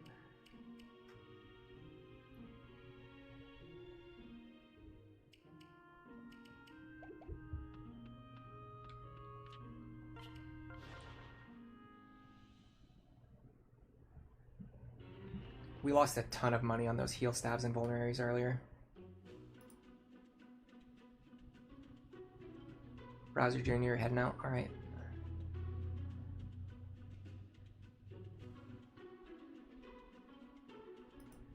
I don't need to use the Spirit Dust. I don't like using it this early because normally you wouldn't have it this early on a fresh Lunatic Plus play file. Let me see if Frederick can one-shot this guy. 34. -4. I will have weapon triangle. I actually think I do it. Let me double check that, but I think I do it. I can actually test it right now. Okay, so we want Frederick to be, I guess, here. And then Sully needs to be here. Yes, that's accurate. Chrom and Robin in front. Sumia, don't really care where you go. And then I want Muriel here. Lisa here, and then these two can be in the middle. Everything looks good to me. So because Muriel's in the battle, I will give her the extra Thunder Tome. Just in case I need it for anything. So in theory, Frederick should be able to run over, one-shot this guy. This is not going to be a winning attempt, by the way. Yeah, so Frederick can run over, one-shot this guy. We don't even need to use the energy drop on this file. We might need to on the actual Lunatic Plus file, depending on, like, you know, which exact things we get. So we trade the Orson Hatchet into his hands. I would use probably the Bronze Lance here, or even the Bronze Sword. I'm pretty sure Frederick is guaranteed to kill here, right? 27. Yeah, Frederick kills without the dual strike, so she's only dual striking for experience, so we want to use the cheaper item. Now, what about Robin? 18, 23, 20.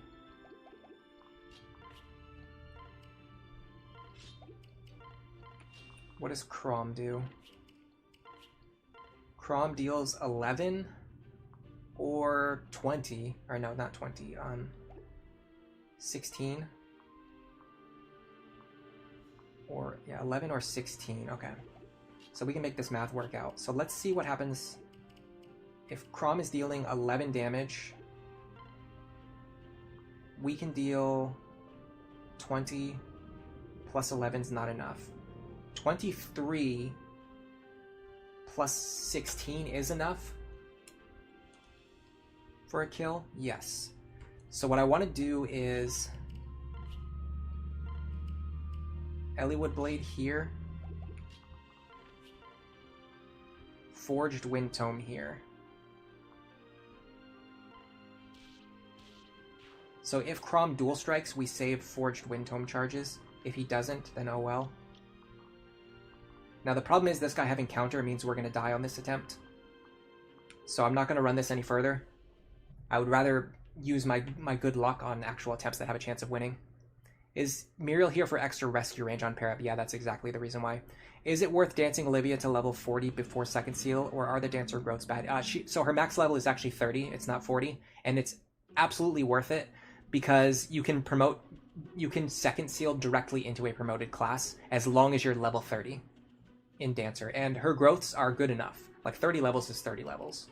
And then going right into a promoted class with not really too much, how do I want to say it? Internal level. Like her internal level won't go up that much. So she'll be in a promoted class and her experience gain will still be pretty good. It's not going to be as good as promoting like from Cavalier into Paladin, But like Dancer into Paladin isn't too bad. Alright, so let's go. Let's go for a good opening configuration. That I can deal with. That I can deal with. That I can deal with. I don't love it, but I can deal with it. Yeah, so we should be able to make a solid attempt here. But yeah, you only have to grind to level 30. You don't have to grind to 40. So it's a little bit faster. If this hits, which it does, we can go here. Make sure you get the Orson Hatchet. Pair up.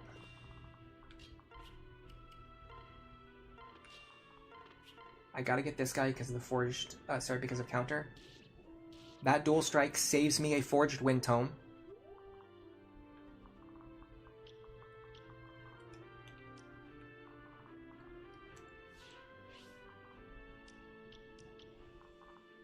Okay, now for these guys up here,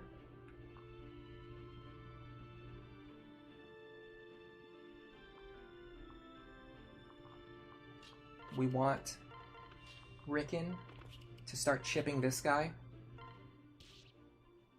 Yeah, I value Rickon way more than Muriel, by the way. Then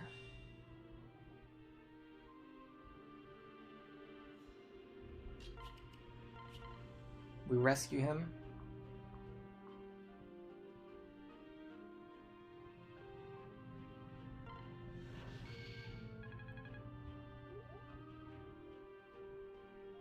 Lonzu can stand here.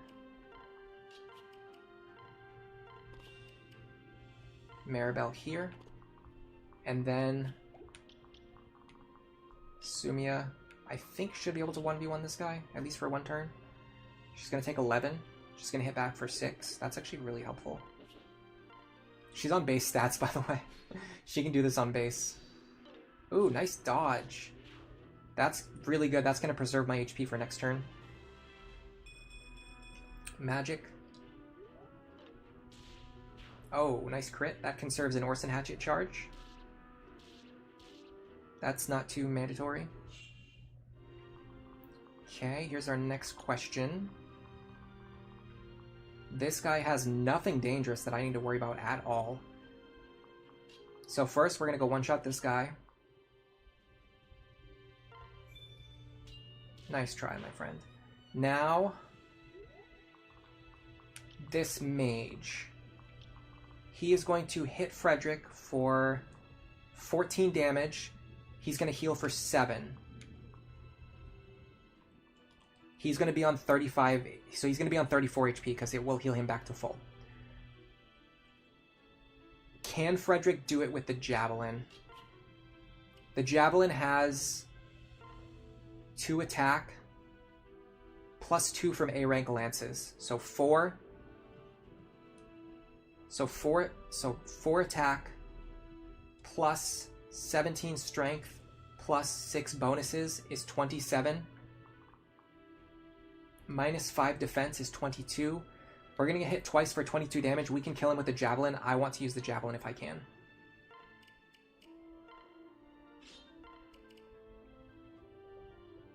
I don't know what I take away. It's a little scary. None of the options are good. Okay, now my Scrub Squad needs to take out this guy, which should be easy because Virion is quite well trained.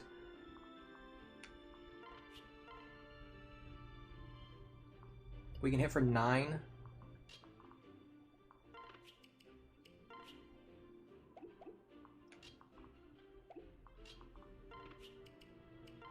Muriel can hit for 13. Lonzu can hit for either 6 or 12. The big thing is I need attacks to not miss. I think Rickon is better here. Elwind is more accurate, and it hits for more. Then... So I'd like for Virion to get this kill, but I don't think he can. So I think I give it to Lonzu. Is this worth a Killing Edge or 11 Sword? Which one's worth more, I wonder? So Killing Edge is worth more, but Levin Sword is harder to replace. It's one charge. It's one charge. Who cares? It's not gonna matter. What can Muriel do? Muriel can actually kill him. I wonder if I should have had Muriel attack first and then Rickon, so Rickon could get the kill experience. Alright, with that in mind, I'm just going to do this. In fact, hold on a second. Because I'm going to use the Levin Sword anyway, I can actually do it from back here and gain an extra tile of movement, which is going to matter next turn when I'm repositioning. Yeah, this was much more clever to do. This was much more intelligent. Okay, let me check what's going on with this guy up here. Stop doing that. I might be able to one-shot him with Muriel's pair-up.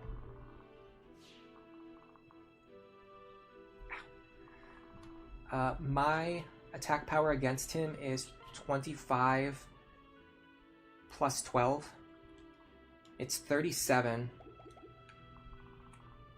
I actually one-shot him no matter who my pair-up partner is.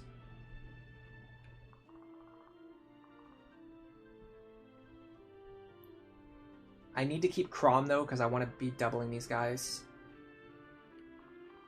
Alright, so let's just do this then.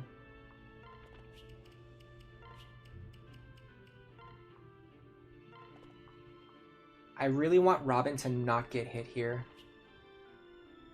I don't need to one-shot. I can just two-shot with the Wind Tome and give Chrom a chance to get dual strikes and free experience as well. This is why we bought the cheaper Wind Tome, so we can save some money by doing this. Oh, awesome. That dual guard helped a lot. I really wanted to dodge that. I really wanted to dodge that. Okay, hold on. 1, 2, 3, 4, 5. Here. Robin here. Virion can hold this spot. Robin here. We need the Forged Wind Tome for this one. Maribel hits the Mend.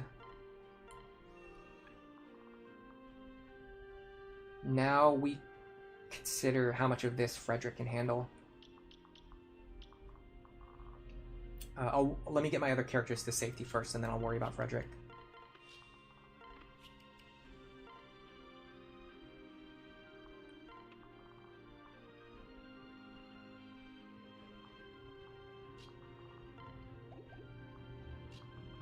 I think we're in a really good spot right now. Wow, this is looking really good. This is looking exceptional. I don't know if it's just I don't know if it's because my training order was better or if I just got particularly lucky on this attempt, but this is going really well. The only question is, if this guy spawns with Luna, can he kill me? I should have checked that. What do they do? 25, I think, with the short axe? I gotta find him. There's none on the map that have a short axe, so I can't really check. I mean, we'll just test it out with trial and error. 30 minus 15 is 15. That's pretty scary, but so I think if this guy spawns with Luna Plus, he can kill me. Especially Luna Hawkeye. Alright, let's see Frederick. This guy having Luna Pavis really sucks. So I'm gonna try to get a lot of work done this turn.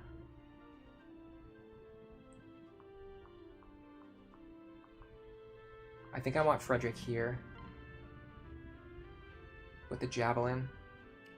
And then I want her to have a Killer Lance equipped so she can just go off on any chance that she can get to dual strike. I want her to just blast for as much damage as possible. Like that. That helps a lot. Because of these guys having annoying defensive skills, we need Sully to just like rip through them. It's interesting that they attacked before the Wyvern. I feel like usually the Wyvern would go first. Okay, Robin's guaranteed to survive now. I think he would die to Luna Plus there, so I have to be a little careful of that.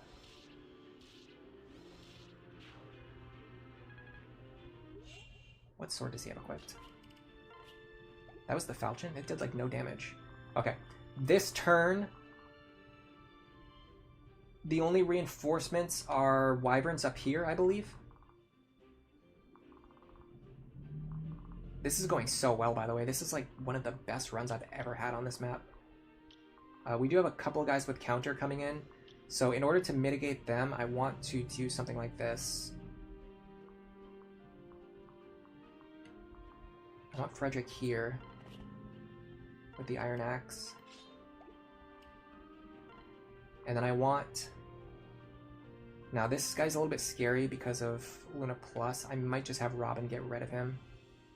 Well, hold on, I can have Virion get rid of him.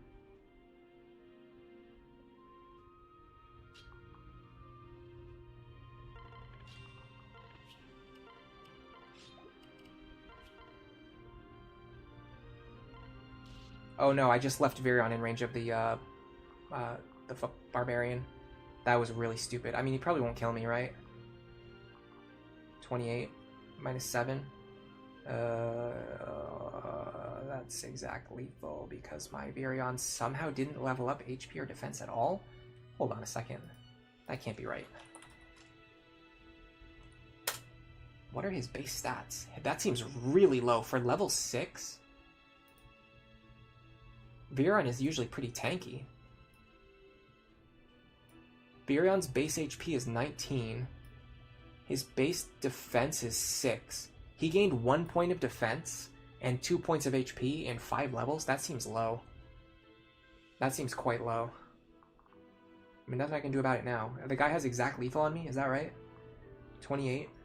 Minus 7 is 21. Yeah, okay. Well, that sucks. We're probably going to have to redo this just purely because I naturally assumed Virion could tank that because I didn't think he would be below on both HP and defense. That was my mistake. I should have considered that possibility.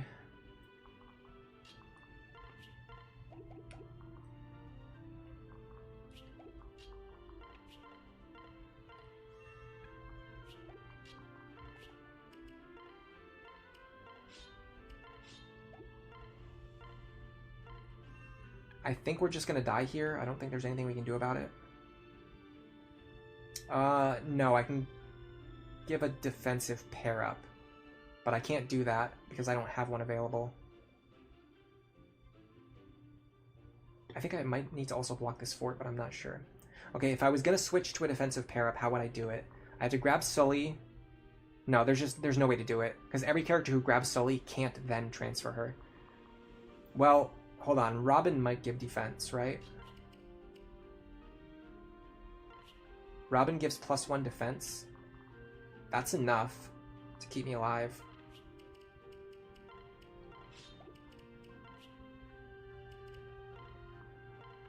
I guess we're doing this for some reason. For some reason I don't understand. Okay, we should be fine. I don't think any dangerous reinforcements are coming. Yeah, it's just the 2 wyverns up top. Okay, now I would have liked to kill that guy with Frederick, but in the end it kind of still works out anyway. Actually not at all, because I needed to do something over here. The whole point I'm doing this stream is because I wanted to do something over here on this turn, but I can't do it now because these guys didn't get cleaned up the way they were supposed to be. How do we do it? How do we deal with this problem? And all of my units are now out of position because I had to fix a stupid mistake that never once needed to happen. There was no reason for that to happen. There was absolutely no reason that needed to happen. It's just me again, just being careless. I just lose all sense of reason. Oh, these guys both having counter is disgusting, by the way. That is disgusting. That's vile game design.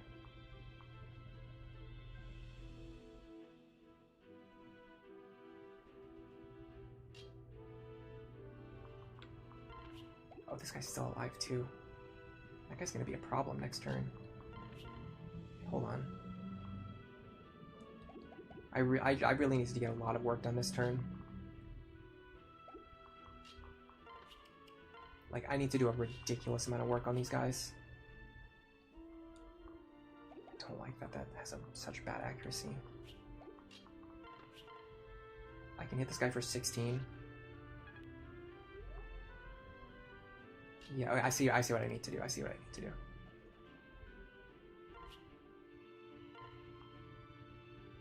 Robin can chip this guy. Maybe Virion gets the kill. No. Okay, now Frederick one-shots you, Silver Lance. Then the Myrmidon, the other Myrmidon comes over and attacks Frederick, and then Frederick one-shots the other Myrmidon because of him attacking me. Now I just need Chrom to pick up this kill, which is reasonably done. Okay. Now I want to start dropping characters. Unfortunately, I can't drop him safely, but I can at least grab him so Robin is free. And then I want Maribel to be here.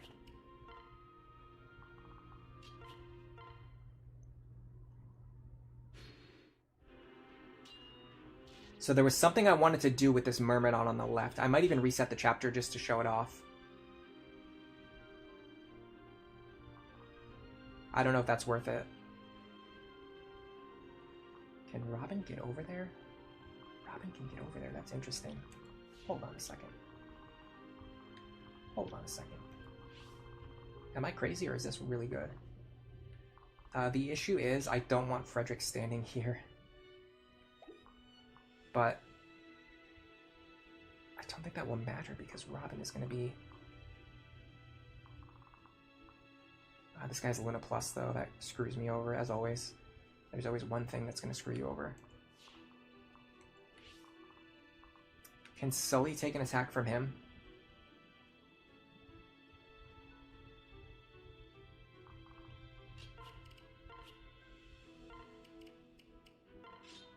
She'll have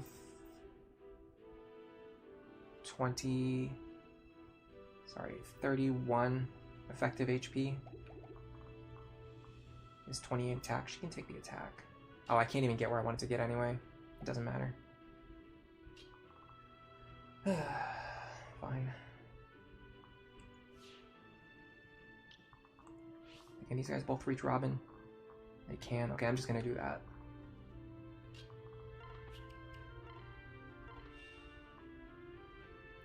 How much damage do they do, by the way? We can calculate that now. 30 plus 28. That's 58. Minus 15. Minus 15 is 28. We actually survive on 1. No matter who our partner is. With that in mind, I want to drop Maribel behind me and then pair up with someone else. Let me get everyone else ready to go left next turn.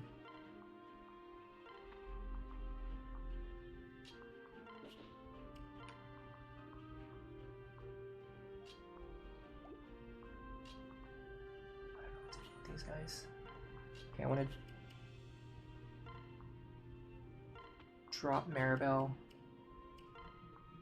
here, pair up with Chrom to reduce the chance of me getting hit. I also need to equip this Forged Wing Tome so that I can one-shot these guys so that I don't take any counter damage. Now, if I was sure that these Wyverns wouldn't attack Frederick, I would put Frederick right here to kill this guy. How confident do I feel that that's going to happen? I feel pretty confident that this is going to work. I don't think they're going to attack Frederick. I'm pretty sure they have to attack Robin.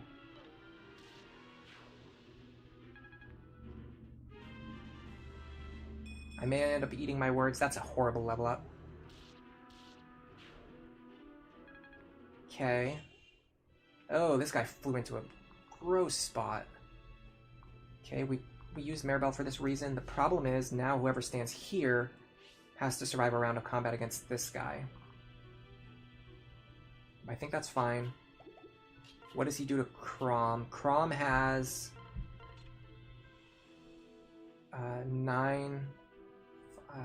34 effective HP. Okay, Chrom always survives here. Let's get Lonzu out of the way first. That doesn't matter. Okay. So we go like this. We transfer Robin over to Maribel. Chrom stays unpaired or unequipped in this position. Maribel runs Robin over here. Robin can one-shot this guy with Maribel's para.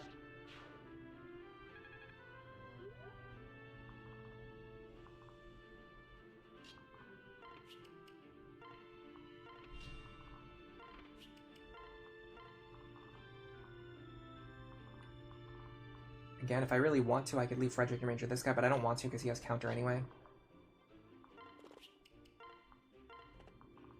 Okay, so now this guy's going to get pulled over to attack Chrom. He won't kill, and I won't deal counter damage to myself. Now...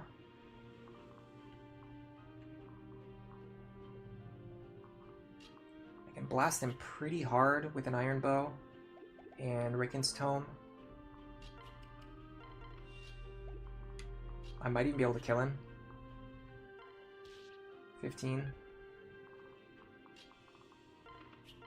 24. Now Robin can chip you down. Because he has Pavis Plus, I'm going to hit him with the Forge Wind Tome. I just want to get his HP as low as possible. Now Chrom can deal not nearly enough. I'm actually worried that even Frederick won't be able to deal enough for this to matter. Iron Axe can do it. Always rely on the Iron Axe. I didn't need Luna Plus there. I had enough damage no matter what. Okay, here's the question, guys. And this is a serious question that I need to ask in chat. Originally, I was planning on showing off a new strategy on this chapter, and because I made that mistake on that turn with Virion, I wasn't able to show it off at all. Would you prefer if I reset the chapter so that I can show off the new strategy, or would you prefer if we just move on to the next chapter? I'm actually gonna make a poll for this.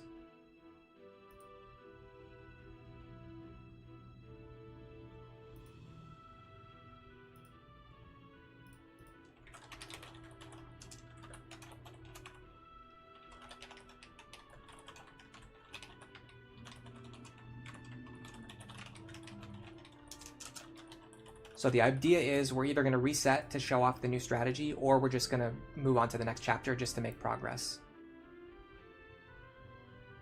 I'm going to use the bathroom again, because I don't know, I have to use the bathroom a million times today. And when I get back, I'll check the results of the poll and see what people want to do.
Alright, I'm back. It looks like... I mean, we only got a couple of votes, though. It looks like people are mostly lurking. They're not actually voting right now. But we got a couple of votes, and they're leaning towards making progress.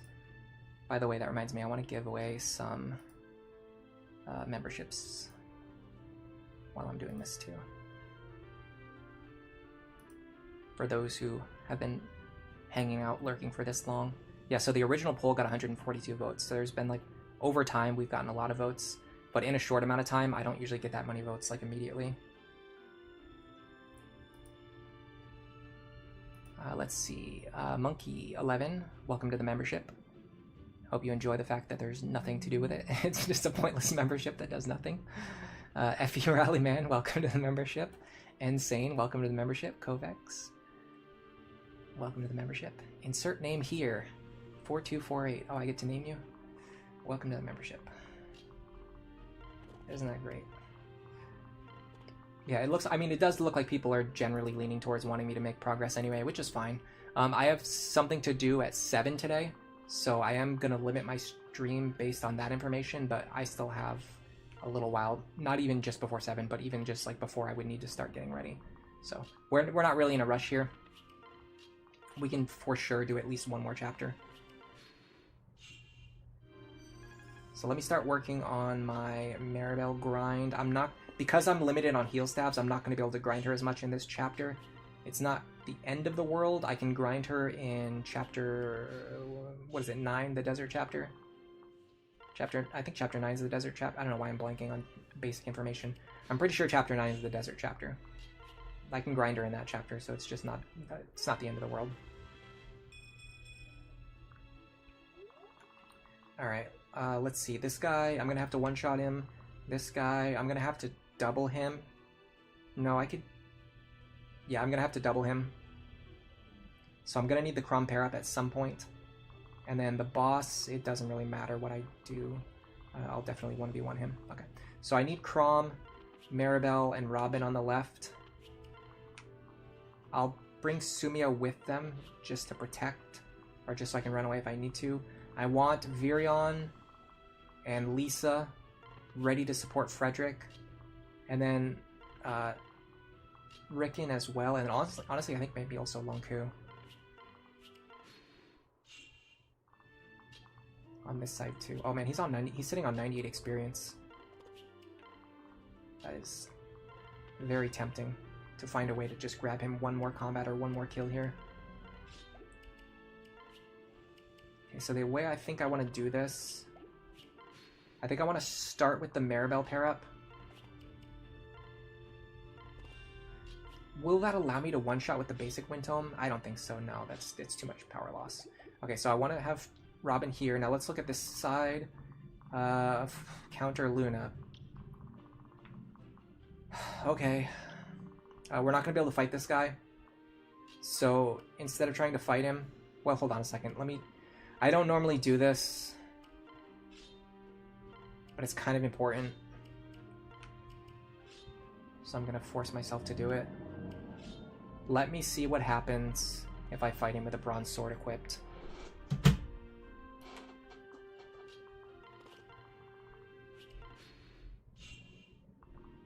$30 damage, so 29 damage. No, it's going to be even less than that. It's going to be 27 damage. Minus...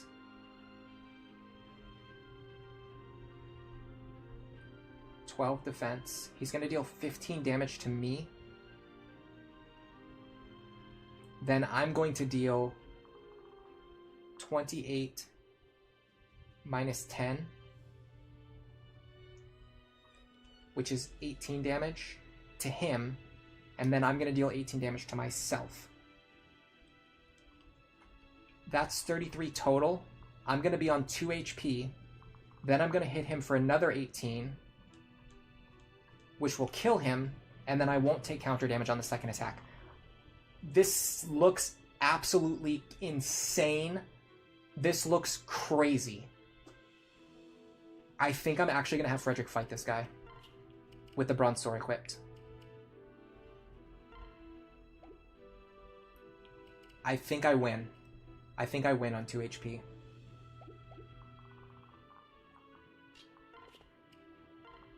Robin here. Fred here. Chrom.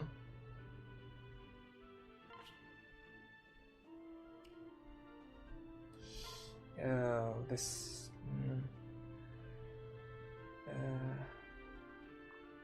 yeah, this is fine. Sumia here. The rest of them down there. Okay, let me see if my calcs are right. If my calcs were off, I'm actually going to die on exact lethal. I dodged anyway, so it didn't matter. Oh, I hit him for extra damage. I actually would have killed myself there because I didn't factor in the extra damage I would get from the sword rank. If I didn't dodge there, I'm pretty sure I would have died.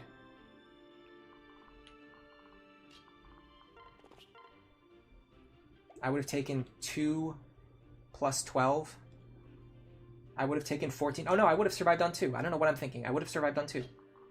I was right. Okay. I actually would like to have Sully fight this guy if she can. I'm pretty sure she can.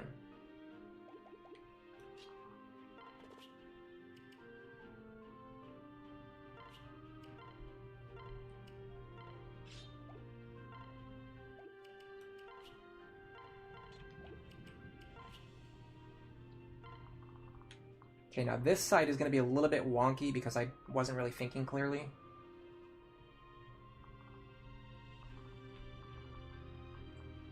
What I need to do is grab you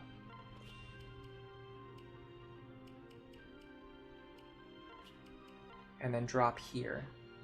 Then pair up here and then do this. This kills. And it leaves me in position where the boss will reach me.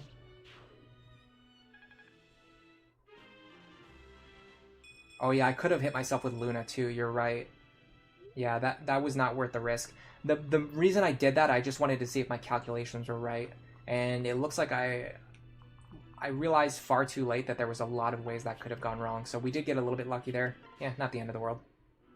The shiny tile, I usually give it to Robin and Maribel to try and get their C support on the first chapter where she joins. But I haven't decided who I'm pairing Robin with yet, or even what class they're using yet. I can fight him a few more times. It will cost me a Mend Staff, but that's extra experience on Lisa too, so that's not necessarily a downside. Yeah, magic.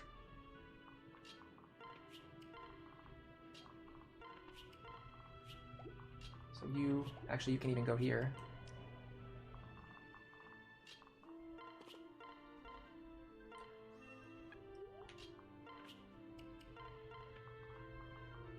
So the idea is, if Robin and Maribel fight together enough times, they'll be on +3, and then the shiny spot will give them an extra +1. But the more I think about it, I think the less likely that is to happen, because I fought with Chrom so much already.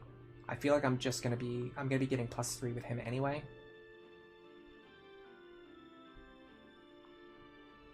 Okay, this guy has Vantage, so I can't give the kill shot to Sully, but what I can do is something like this.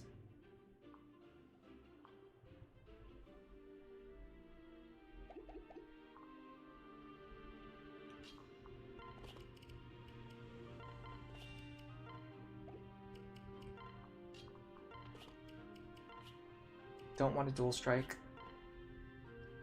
I don't want to one-shot him. I actually want to weaken him so that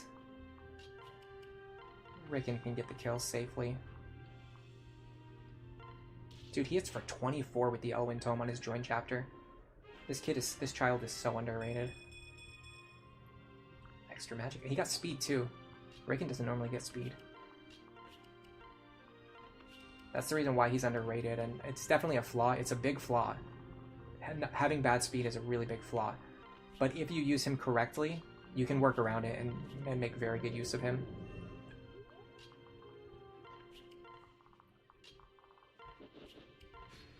Robin and Maribel. Yeah, she's basically the closest thing we have to a paladin pair-up for magical characters. Because she gives speed, magic, and res. And there's not any class that gives speed, magic, and defense. So it's like the next best thing that we have, as opposed to the Paladin, which gives strength, defense, and speed. And it's the only class that does that.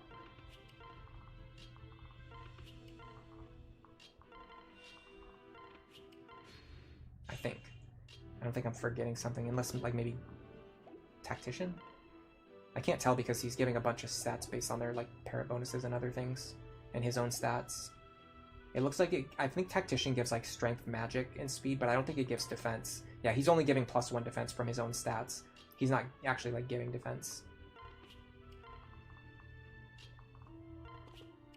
I still think getting their support up quickly is a good thing, so I'm gonna still give it to them. And then if they don't get it, then hopefully Robin gets experience, and if not, tome rank is fine too. We got experience, that's fine.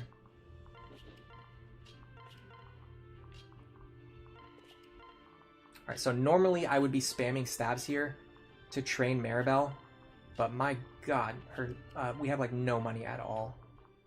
We are gonna get money after we beat this chapter though, so maybe we just burn through what we have. I mean, I want to at least get her as much as I can, I think. Yeah, Robin doesn't give extra defense in Tactician. So I'm pretty sure Paladin is the only one that gives strength, speed, and defense. And then there is no magic speed defense, but there is Valkyrie, which gives magic speed res, and Troubadour for that matter.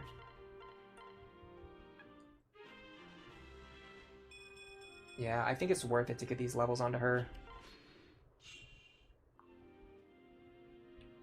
I'll save the 7 charge heal staff. So let's see if we can get through this last group. Now here's a big difference from what I normally do. So normally I would give this kill to Sumia, but because I'm not using Sumia at all, there's a whole fresh like enemy worth of experience that I can kind of just give to whoever. I'm pretty strongly leaning towards Sully, because she's very close to getting that +10 strength. It gets her closer to +10 defense. There's like a lot of reasons why Sully makes sense here.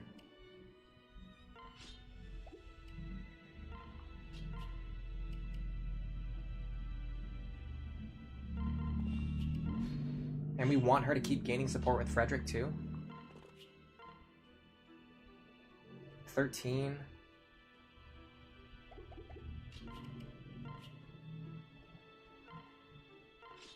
I probably... 23. -4. 19 plus 13 is 32. Okay, so that won't kill him. So I can get 2 rounds of combat even if I dual strike here. And then if I don't dual strike, that's fine too. I did dual strike. Does he have Vantage? Probably. Yeah, of course he does. Just asking questions that there's just no reason to ask. I'll give this one to Robin. Just because I need more combats with Maribel anyway, and I don't want him to keep healing forever with Nosferatu. Even though if you let him do that, you get a ton of experience from it. Alright, I'm actually pretty comfortable giving this kill to Frederick. Although, counter is going to make it a little frustrating.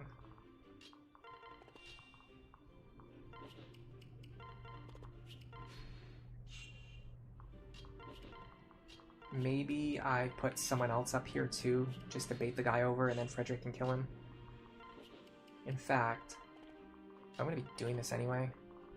Let's get Virion up there. That's like the ultimate counter play around. Just let Virion snipe him.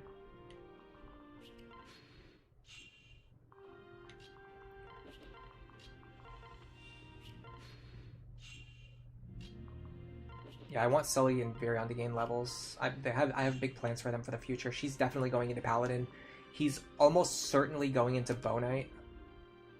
I'd like Sniper for various reasons, but because Cordelia's speed isn't great, and because Sniper doesn't give any speed, putting him into Bow Knight's going to be a lot better because she needs that speed. And the extra +1 movement is nice too, for sure. Alright, I need to bring one more person up here. Just someone who can take an attack and not die, I guess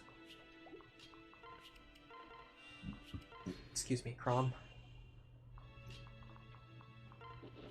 Is it true? Can he actually take this attack without dying? 28. Minus 9. Yeah, he's fine. So, unequipped. You don't want to take any counter damage. Sully here. Right here. Virion here. So we should be able to draw this guy out.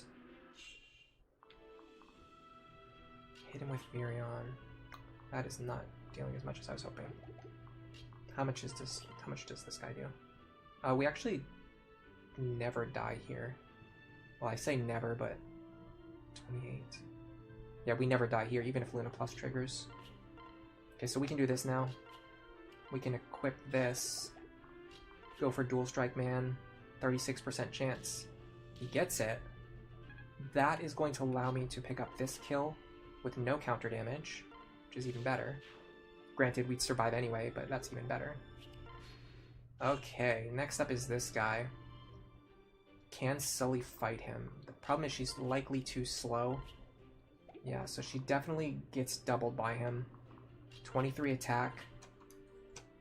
Oh, no, her health is very low.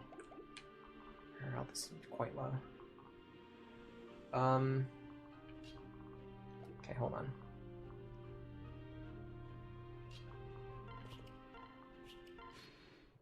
I'd almost like to let Robin get over there.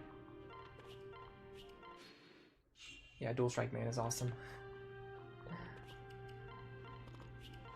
So I have an idea of what I want to do.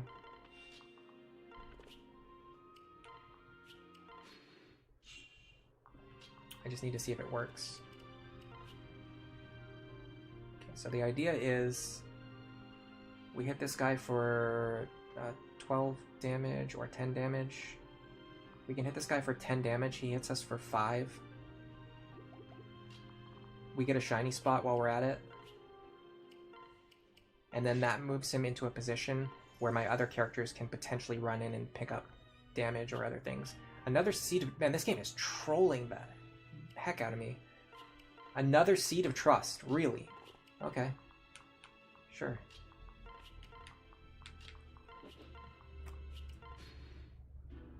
Yeah, so he hits us for 5, we hit him for 10. We get another level up on that, too. Got another terrible level. This Robin has been cursed on level ups. I don't know how my stats are actually good when I've been getting awful levels consistently. Okay. Question is, how much do you do? Unfortunately, you can't consistently hit. And that's a problem for a guy who will double somebody and kill them if he's not removed safely. We can deal 14 pretty much guaranteed here. So let's try that. 14. 10. That's not likely to hit. Well, this is guaranteed to hit, though. Okay, so yeah, let's try this then. I can also bring Dual Strike Man over.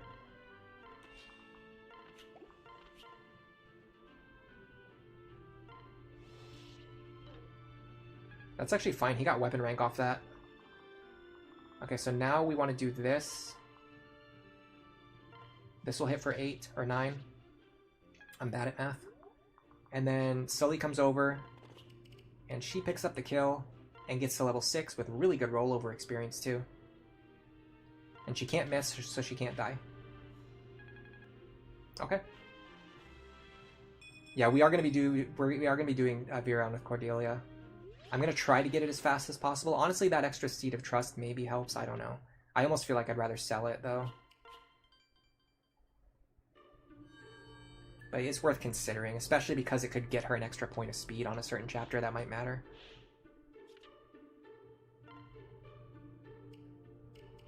We got Robin Virion there, yeah. Okay. So we'll work on Robin Maribel in the next chapter.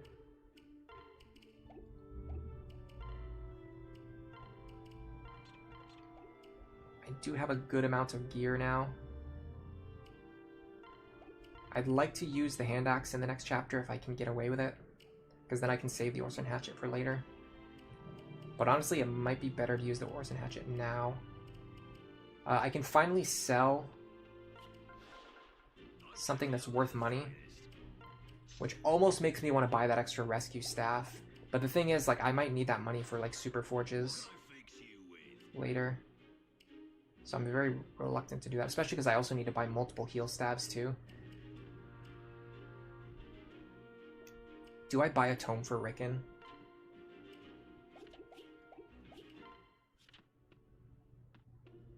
I'd like to, but the guy is blocking the one shop that sells tomes. I don't want to buy a fire tome. It's a waste of money. It's like, fire tome is literally just a pure waste of money. Is it time to reclass Robin? Maybe. We have water walking though. I'd rather keep water walking for this, at least for the first part of this next chapter. This is another reason why I considered keeping Robin and Tactician as long as possible, because you want to have water walking inside story 2.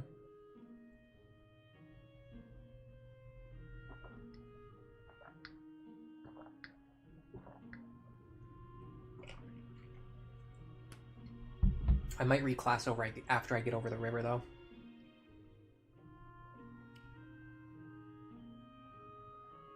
She for sure needs a heal staff. She wants a heal staff.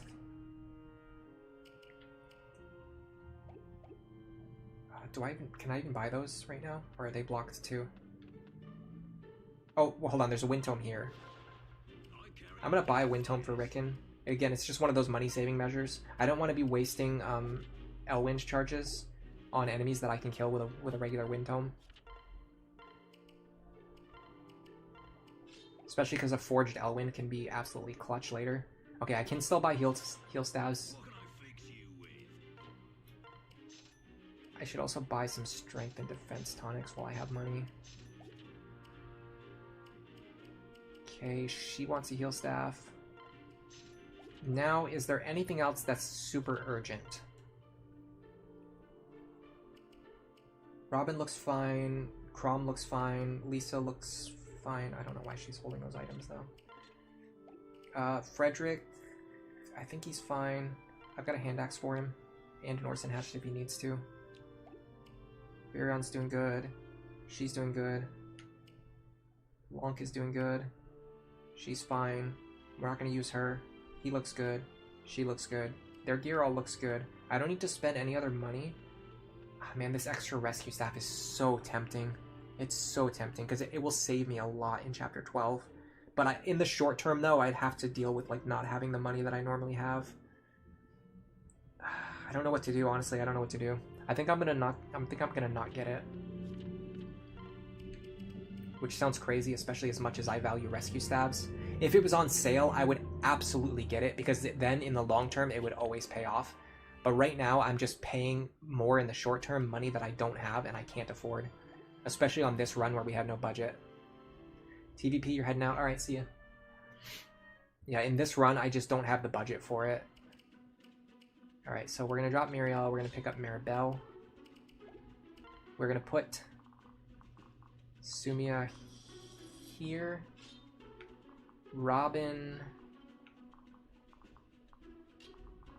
here. Maribel next to Robin.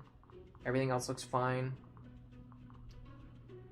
I will say Frederick not having a support with Sumia probably makes this chapter a little tougher. That also reminds me, I want her to have the Javelin. Specifically, actually, so Frederick can get it. Because he's not going to be paired up with his normal Sully pair-up. Everything else doesn't really matter, because they're just going to have to crawl through the forest anyway. Alright, so let's first see what our current loadout looks like. Do we need more damage? Do we need more of anything else? I don't know.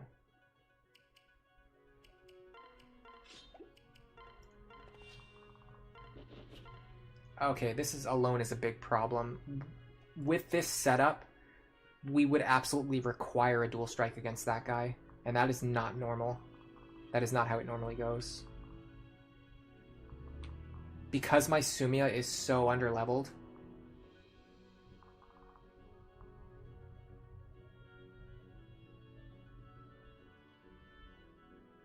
it's making this opener that I normally use impossible. I did not consider this. This is not going to hurt me significantly right now because I can just reset, but this would significantly hurt me on the Ironman. Maybe not. No. Hold on it. Yeah. I can't tell. I think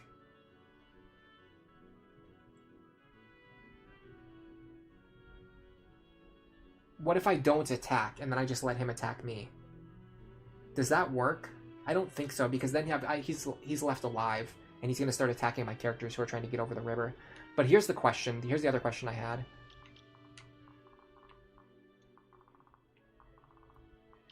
While I'm doing that, can't I just have Robin fight both of these guys instead?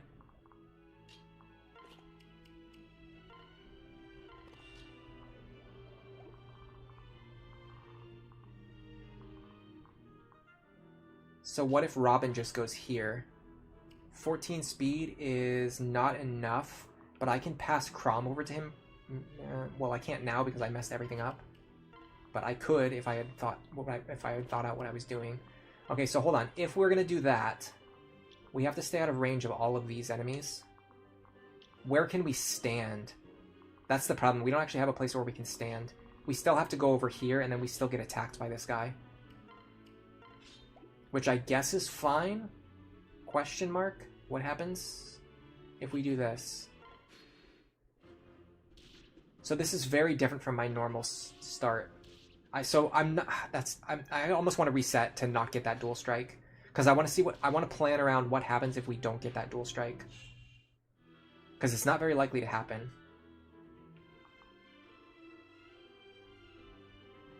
Let me reset, because this is not likely to happen. I want to see what's gonna. I want to see what the likely outcome is gonna be. Slushy Camby, welcome to the stream. What do I think about doing challenge maps in order to get extra experience? I mean, I don't have a problem with it. I think we agreed that I wasn't going to do it for my Ironman, though. And I don't really normally do it for my normal runs, but like, it's not something that bothers me if someone else wants to do it. Okay, let me try this again.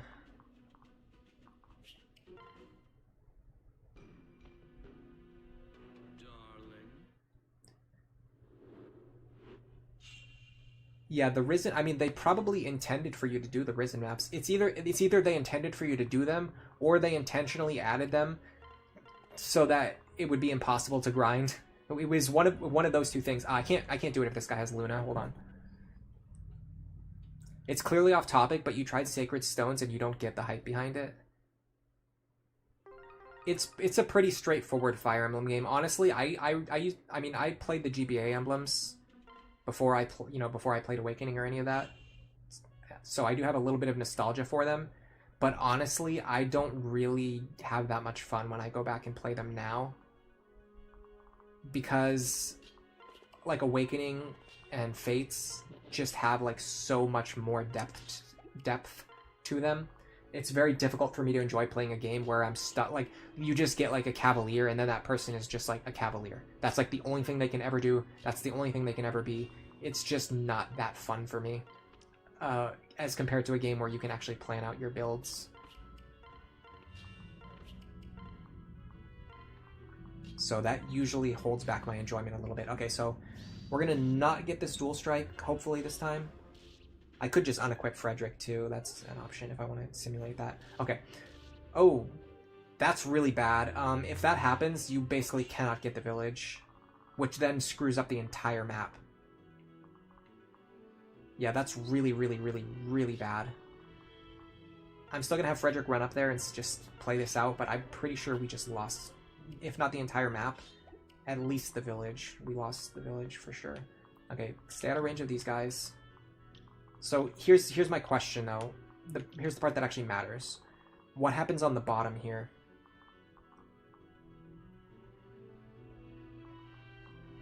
So the idea is Robin here. I need to deal at least 18 damage. I can do it with the Thunder Tome.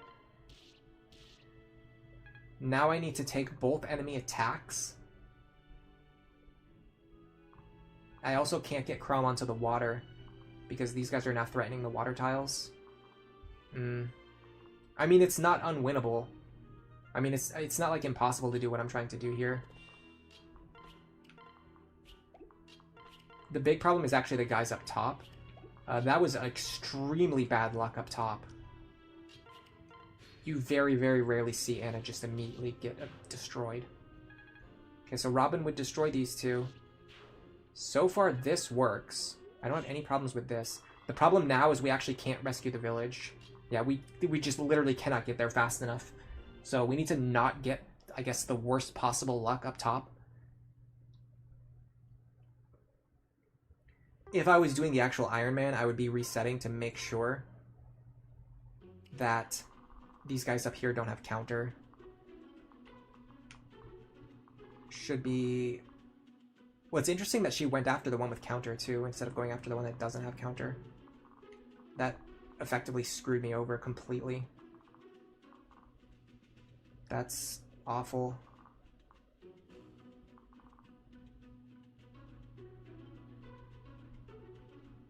Hold on a second.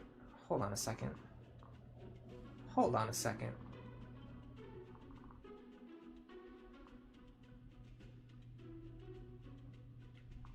Does this matter? I think this matters. This might be a small optimization in my plan.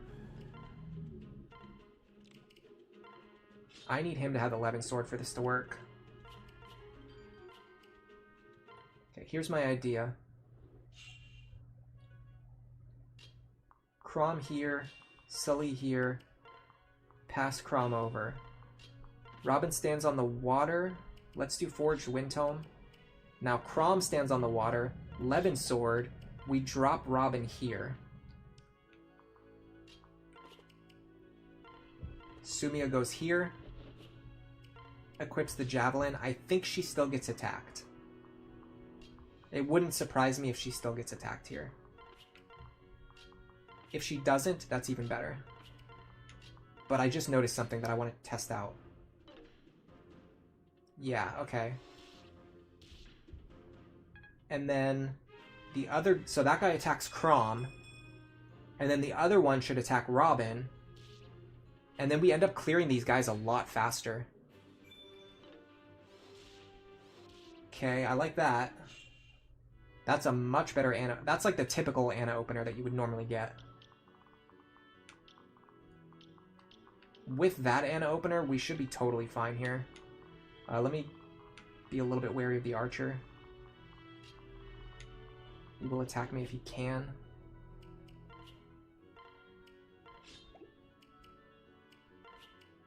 This shouldn't matter because we need to jump back onto Sumia's ride anyway. Actually, I think maybe dropping over here would have been smarter. Is that closer to the village? Yeah, that actually is. Okay. It probably doesn't matter. I've never done that before, so it's obviously not an optimization that matters to that level. Okay, so now Robin can go here. Yeah, I gotta say, having Robin still in Tactician with water movement here helps a lot. Because now we go like this. We can Eliwood this guy. Get rid of him. Then our other units can start getting over the water faster because now we have two characters to push them over.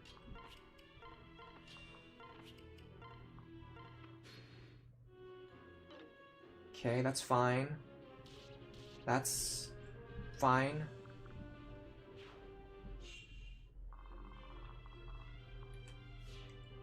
Yeah, it ends up not mattering because Frederick's in a good position either way. If I do this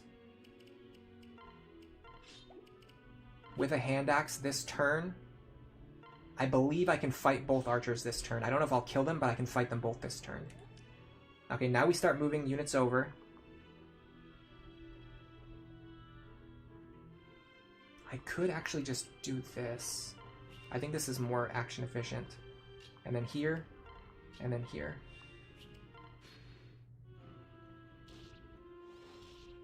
Okay, I can't kill these guys if they have Pavis. I probably can't kill them either. Oh, that archer having Luna, really nasty. Luckily, I got rid of him. Frederick should be holding a ton of healing items, by the way, and he's currently holding He's got healing items. Okay. This guy doesn't have counter. He also doesn't have pass. For that reason, I'm going to keep the hand axe equipped this turn. Hopefully start clearing out some enemies. Alright. If I do this, transfer here, transfer here, here, pair up here, I can grab you, transfer, drop. Oh my god, the transfer speed is so much faster with 2 water walkers. Okay, yeah, this is it. I'm definitely keeping Robin and Tactician on all future runs for this chapter. This makes the river crossing so much faster. Okay, we're not... Okay, we're really relying on dual strikes to kill these guys, which is not good. And having a lower support rank with Sumia means Frederick is going to be much worse at holding this position. Okay. Unfortunately, we are about to get mauled by these guys. Oh, this is gross. We don't have any good barbarians. Okay, so for the actual Iron Man, we're definitely resetting for good barbarians. That is one thing to consider. But with this configuration, we are probably going to get chopped down before we have time to do anything. Especially because this archer's still alive. That's like another damage stack I'm taking every turn. Frederick probably dies right now. If he survives this turn, he's not going to live much longer. Yeah, this is unfortunate, but we just got screwed.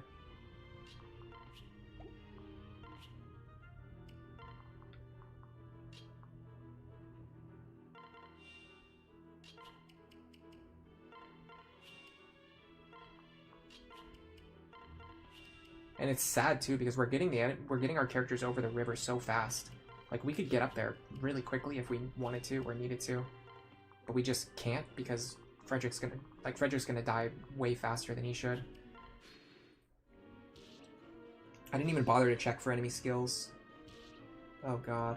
Yeah, these guys are gonna destroy him. Honestly, this is worth a reset for me. I need to organize Frederick's inventory anyway.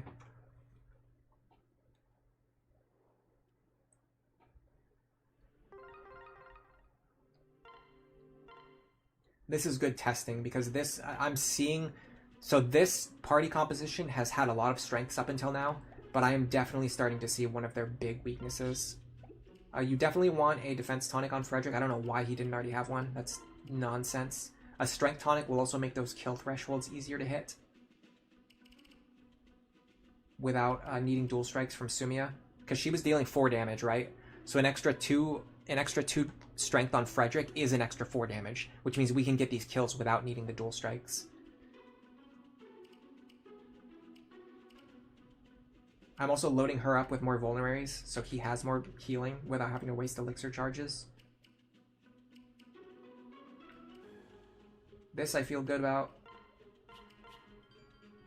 And I feel really good about that Robin and Crom opener on the bottom. That feels so good. Oh, why didn't I check enemy skills? I just said I was going to check enemy skills. Counter Luna, that's atrocious. Pass on that guy, but we're not going to fight him. Okay, these guys, pass, that's great. Pass here, that's great. Hawkeye there's not fantastic, but it's definitely survivable. That looks good. What does this guy look like? We can fight him. He looks fine too. Okay, this actually looks like a fine opener. I got a little bit lucky there. I probably should have checked enemy skills before hitting start. But this feels like a very winnable scenario. So make sure we highlight all the enemies that we need to be aware of their attack ranges. Okay, so the idea is 11 sword in the back, Forged Wind Tome in the front. And it looks like they actually prefer to attack Robin and Crom instead of attacking Sumia, which really plays to my advantage.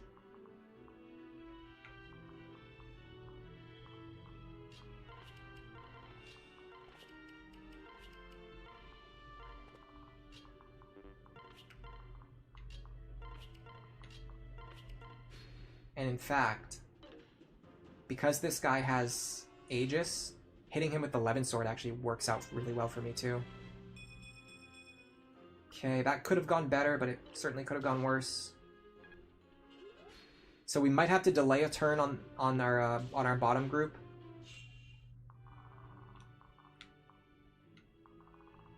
All right, let me try to do something smarter with Sumia. I'm gonna actually put her closer to the right-hand side, so she's closer to the village. That archer's never gonna attack Frederick. He's always gonna attack Anna anyway. So this just gives us extra positioning. All right, so we need to get rid of these guys fast, especially this guy. I actually don't know what to do about him. He's pretty nasty. Let me just double Robin's speed real quick. I'll even go for Eliwood Blades here. And then just try to double attack this guy. And just hope for dual strikes. Yeah. Okay, this does mean we're gonna have to take an extra turn before we start crossing the river, but normally you have to wait an extra turn anyway. You know what? We might even be able to have Virion fight this guy.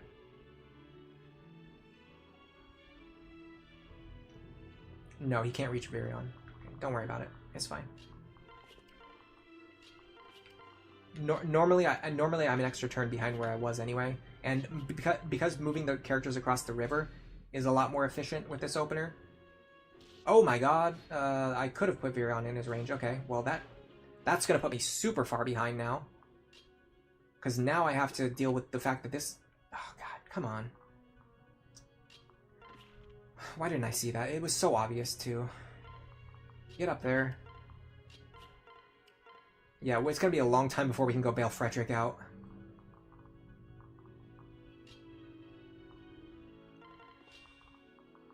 What do these guys have? Counter, I don't care. Counter, I don't care. This guy does not have pass, so I actually want to fight him if I can. The problem is these guys won't attack me now because Anna's still alive. This is actually an issue. You need these guys to attack you so that you can get rid of them. If Anna survives too long, they won't attack you, and then you can't get rid of them. And then they get to keep attacking you later after Anna's gone. Alright, we'll do our best here. I still think that this state is winnable, because the enemy skill configuration is much more favorable. You know what? If that archer wasn't going to hit me anyway... Oh, that's bad. Okay, well, she gets rid of him. That kind of helps me, sort of. I really don't want her to kill this guy, though. I don't know what I'm going to do about her. She's trolling me. What are you doing, Anna? She's stealing... You know what she's doing? She's stealing all of the experience that I should be getting here. Dude, this is trash. Why is she doing this? I seriously hate her sometimes. She's so frustrating sometimes. Alright, I can do... Oh, that guy had counter. That's really bad. Why didn't I notice that? It's because I'm so focused on Anna. She's just trolling me. Crazy. I got rid of that mage, right?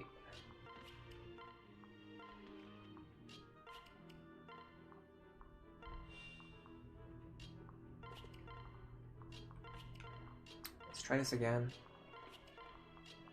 Yeah, we might be in trouble just because I made several really dumb mistakes, and also Anna. Dude, okay, no, we can't do this. We can't. I can't let her steal all my experience. I just won't do it. I can't let her have all my experience. That's crazy. She should not be alive this long. Alright, let's actually check enemy skills this time. Pass, pass, that's great. Pass, pass, that's fantastic.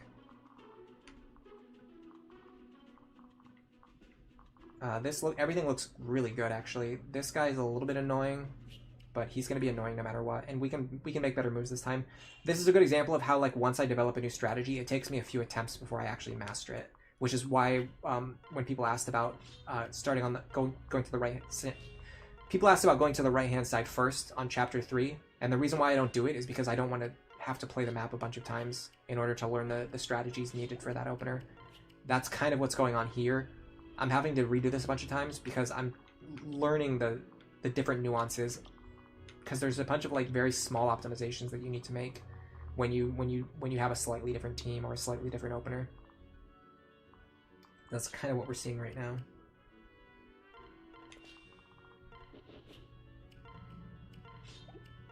I also don't like the fact that that guy has focus. That's terrifying. Alright, and I need to keep in mind that I can bait that guy into attacking Virion if I'm smarter about it. What are you talking about? So that guy attacks Robin 5 times in a row, and then he chooses to attack Sumia once and he crits her. A little suspicious. It might actually be like certain earlier generations of Pokemon when the AI could actually see when it was going to crit, and it would choose it would choose the move that was going to deal more damage with a crit because it knew that it was going to crit. Do you guys know about that? Pass. Okay, everything there looks fine. That right there that absolutely would have been the end of an Iron Man attempt, because if I saw those enemy skill configurations, I would have played. I would not have reset. So that would have just been one of those baffling, like, why is the AI being completely obnoxious moments. He doesn't know that he has Luna, so he shouldn't attack her. I might, if now that I've seen that he can attack her though, I may choose to just not run any openers where that guy has Luna.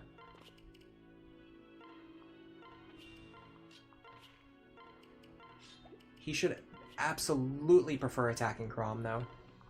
No questions asked. He deals way more damage to Chrom.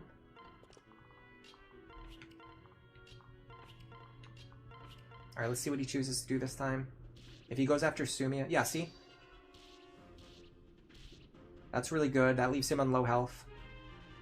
We should be able to clean him up pretty safely next turn. Robin dodging there is nice. The dual strike actually doesn't matter. It actually just wastes 11 sword charges. Okay, that's not ideal. It means we can't unpair... Actually, no, we can unpair Sumia. This guy won't attack her. I feel so confident about that. I will drop her right in front of him.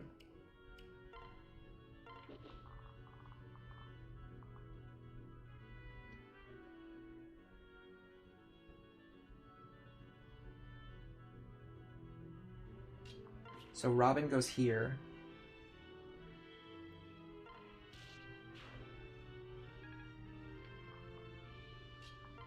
Chrom here.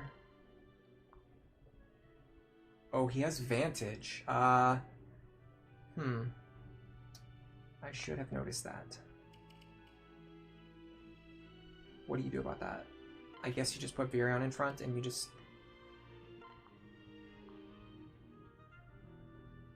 You just die anyway, because he kills Virion, he one-shots Virion. Again, we're just learning these nuances about this chapter, because this is an opener that I've never used before today, with a team that I've never used before today. Okay, Anna. I just need her to die like right now. I need to start chipping that guy down. It's actually like multiple guys around here that all have Pavis Plus. Oh, hold on. No, I can't let this guy attack the village this turn. He can't reach it? Okay. So I need to do this.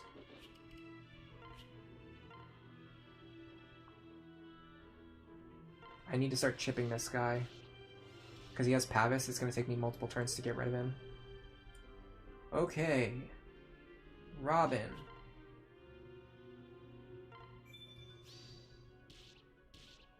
So there's like little things like, oh, if that guy gets advantage, you have to, you know, pass someone over to Chrom that could actually fight him and survive a round of combat against him. So I probably should have used Sully there instead.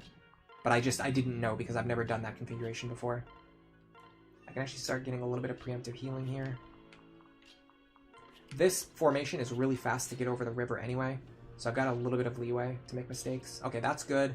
Now oh, hold on a second. Now that Anna's not blocking, now he gets the... Bro. What is going on with Anna today? This is so weird. She has like a very specific thing that happens like 90% of the time. She kills one guy and then she gets killed. And today we're just not getting any of those things. She's either dying immediately or she's like running around killing 50 guys.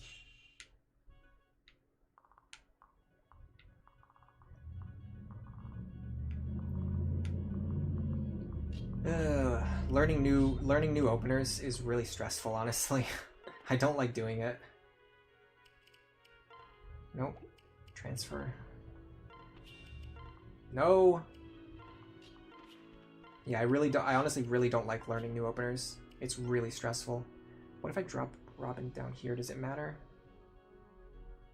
It might matter a little bit. It might matter in some way that I don't see right now, but could cause problems. So there's no reason to change what I'm doing. I don't feel like selecting every enemy on the map and then having it not matter if I just get a game over anyway. Okay, so what I actually want is Sully to go with Chrom, because she, if the enemy over there has Vantage, she can actually hit the enemy. She can hit the enemy safely. Okay, that's good. That's good. Dual strike there would have been nice. Didn't get it. What a shocker. Dual strike there doesn't matter. We got that one, of course. Okay, now Anna's gone. She might be gone too fast this time now. Again, she's just... Yeah, she's gone way too fast. How am I going to get rid of these barbarians before they get onto the village? There's just no way, right? I can't catch these guys this fast.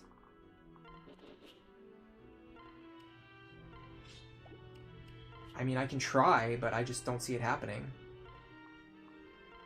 They killed her too fast this time again. It's just... And it's weird, because this has nothing to do with my changing my build order.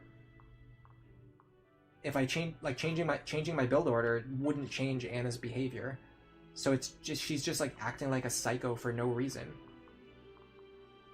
Okay, this one has Vantage. Of course he does. And in this case, I think I just want to get rid of this guy with Robin, but I can't do it. Okay, so hold on.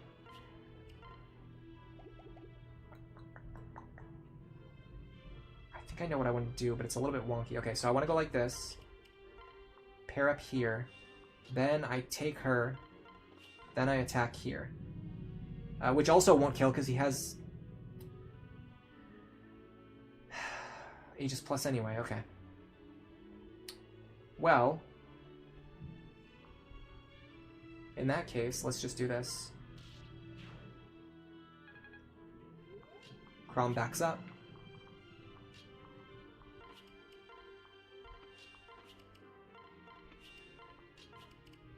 Lisa heals Chrom.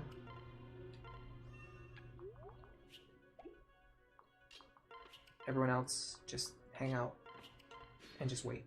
Okay, so let's see if we can actually save the village under these conditions. I feel like these enemies are about to break it before I can... Yeah, I can't reach the village from here.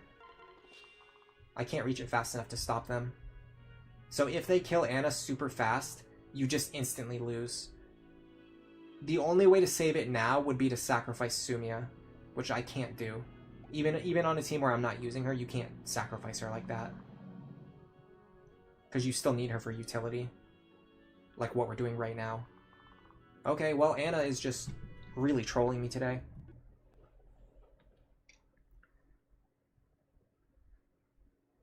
The AI knows where it can kill, when it can kill you, and it will go for the kill. Well, yeah, I know that. It doesn't know what skills it has, though, so like they won't know that they have Luna Plus. So if they kill you with Luna Plus and they don't kill you without it, they don't know that they can kill you. You tested it out using battle saves. Yeah, we did that. We've done a little bit of in-battle testing on previous streams. It's not really what I'm trying to do today. It was actually the way we figured out this whole thing about the village up top and how you can save it. But apparently you can't when Anna is like acting like a crazy gremlin. I genuinely don't know what's going on with Anna right now. I need these guys to have better skills. That's fine. That's not good. That's fine, I think. Is that fine? I think he actually kills her now. No, he doesn't. This is all fine. Okay, what about over here? Do we have any good openers over here? Okay, those are both good. Yeah, this is fine. Okay, we can work with this. We just need Anna to not explode on the first turn. Or not stay alive and kill 5 guys that I need her to not kill. I just need her to do something in the 90% range of what should be happening on every single attempt. I just need her to do one of those things. Any of the other things that she should be doing 90% of the time. But I need her to actually do it instead of the thing she's doing now where she likes not doing it. Stop doing that. I don't know why my hands, like, I always hit the wrong buttons. It's definitely going to cost me a run at some point. I'm very confident about that. I'm almost certain there's going to be a time where I'm going to completely lose an entire run over me just like misclicking. Anna is the real boss of this chapter. We've definitely had streams where we complained about her a lot. Okay, why did that not kill? It killed last time. We have the same weapons equipped. That is actually wild. How did that not kill? Okay, that's fine. As long as she dies this turn, which she should, because this guy has Luna Hawkeye. Oh, him having Luna Hawkeye is actually disgusting. Frederick needs to get up there fast. We need to get rid of him. Like, yesterday. Okay. So let me try to figure out why I'm dealing less damage now. It seems like there's no reason why that should happen. I just randomly started dealing less damage. Okay. I guess. Sure, why not? Let's try to do... This one has Vantage. This one does... Oh, this one also has Vantage. Okay. If I use Sully, though... Okay, so hold on. So here's the plan. You pair up here. It doesn't work because Robin can't move. Okay. I mean, it's fine. Oh, we're going to take a lot of damage. We're going to take 11 or 7. 7. Hold on a second. It's 29. Or 18. Okay, if we can guarantee that we kill the person that we hit, we'll only take 18.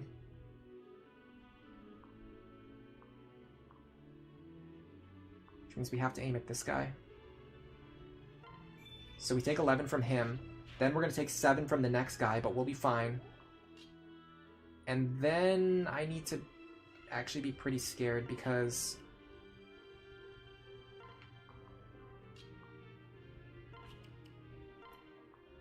I'm now realizing that I won't have healing available. Okay, I can bait him into attacking Virion.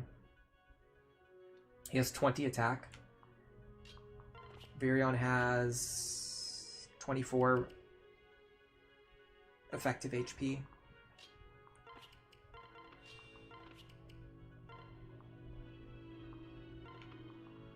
So let's see what he does. He should attack Virion, right? Yes. That allows us to get a little bit of chip. And then Robin... Okay, that's fantastic. That's what should happen like 80% of the time. And then like 10% of the time something slightly worse, but still like, you know, workable is what happens. Now we want to get over here and kill this guy while starting to chip down the archers, or hopefully killing the archers. I'd like to... No, I don't need to worry about him. He has pass. I don't care about him at all. Okay, now Robin should be able to get this kill safely now. This guy deals 7 damage to Robin. So now we can just stand here. And then start moving the other guys over the river.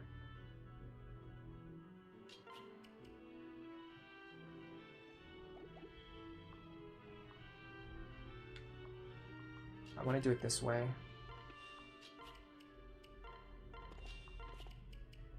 It ends up... Yeah, it matters, it matters. I can heal Chrom right now. And then drop him under the river. Okay. Very hectic. It required a little bit of trial and error, but I think we have the line figured out for how we win with this team on this map.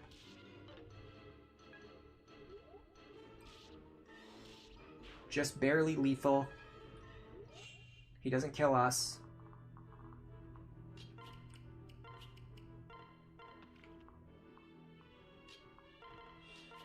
I can now start pushing units over the river. And then we can go rescue Frederick soon. Okay, this guy won't attack me. He won't attack me. He won't. He will attack me. But I can't do anything about that, so I'm going to have to accept the fact that that guy's going to keep attacking me. I'll keep the hand axe equipped for 1 turn. You don't visit this village. As soon as you visit this village, all of the enemies on the map become extremely aggressive. But if you don't visit it, the enemies won't do anything. They'll just stand there and ignore you. That's what we're using to our advantage. You see that? Okay, so now depending on the order these guys move in, either these 3 are going to group around me with pass, and they're going to block all these tiles, and I won't take any more attacks. Or this guy will move up and attack first. If he does, then I'll have to fight him over the next few turns. I could also, because nothing here has counter, I could have either a sword or an axe equipped, and I could just kill this guy. But I'd actually prefer to give that experience to someone else if I can. So I'm going to try to do that if I can. We're going to start healing Robin.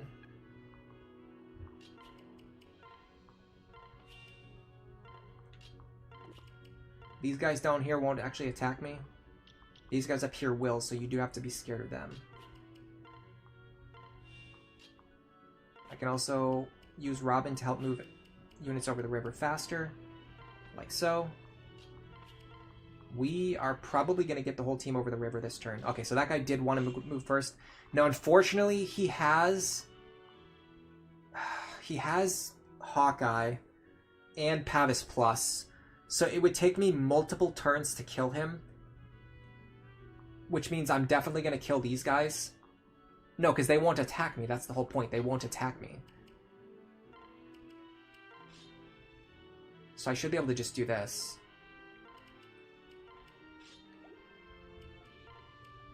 So the other guys won't attack me, and then I'll get rid of him safely. I'm pretty sure that's what's about to happen here. Am I correct? I don't know. But that's what I think is going to happen. Okay, now we officially, technically have everyone on this side of the river.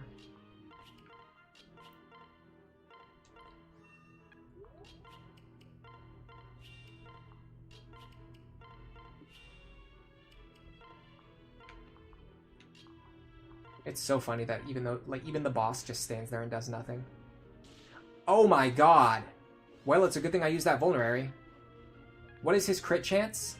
There's no way. This game just wants to drive me nuts today. What is that crit chance? 6%. Okay, 6%'s pretty nasty. That's one of those things, like, we don't have the Sumia C support. Maybe we try to get the Sumia C support for this chapter. And no, it wouldn't even matter. You would need the B support. How do we play around that now? I think if I hit him with the Silver Lance, but that's 87%. The only way I can play around that right now is literally by using using the elixir. I'm fine with that. I have 3 elixir charges. I've gotten really good at saving elixir charges. That's like the one thing I'm usually pretty good at. Okay, now do we want to go the long way around? I think I want to go the long way around. That way Frederick can help me fight this team later. So let's go the long way around. It's going to take a little bit more time. Is it ultimately worth it? Perhaps. I still need to get a lot more healing anyway, so we can heal while we're doing this. Okay, never mind. It wasn't as much as I thought. Can I even end my turn like right next to these guys and they won't attack me? It's worth testing, honestly, since we're just here anyway. Dude, that crit jump scared me.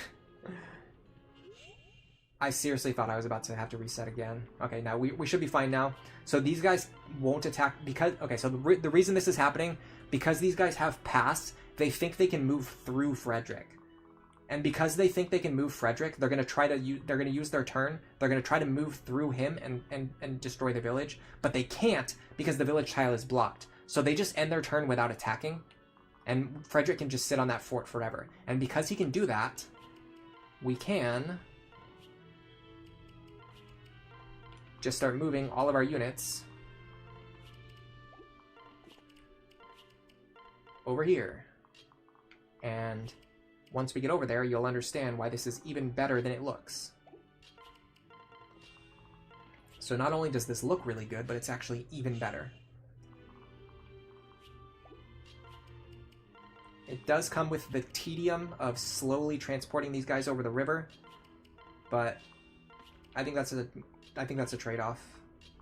It might even be worth it. I don't know. The good thing is with 2 water walkers, it goes a lot faster, as we've seen on the top side. Okay, this team up here is completely safe. I don't even need to look at them ever again. They don't even need to heal anymore. They're not getting attacked at all. Okay, so Chrom comes down here. Waits here. You go here. You go here. You pair up. I'm going to do this more efficiently soon. In fact, I think I can do it now. So I can go like this. I can grab you. Drop you. Transfer you. And then get another person over. Now I can start pushing 2 people over per turn at a very fast rate. I can even do... I want to do this. Transfer you. Drop you. Transfer you. Transfer you. I might have even been able to get an extra movement there. I'm not sure. I might have messed up my sequencing. Transfer you. Pair up. And we are just about over the river. Okay, so here's the fun part that I wanted to show off.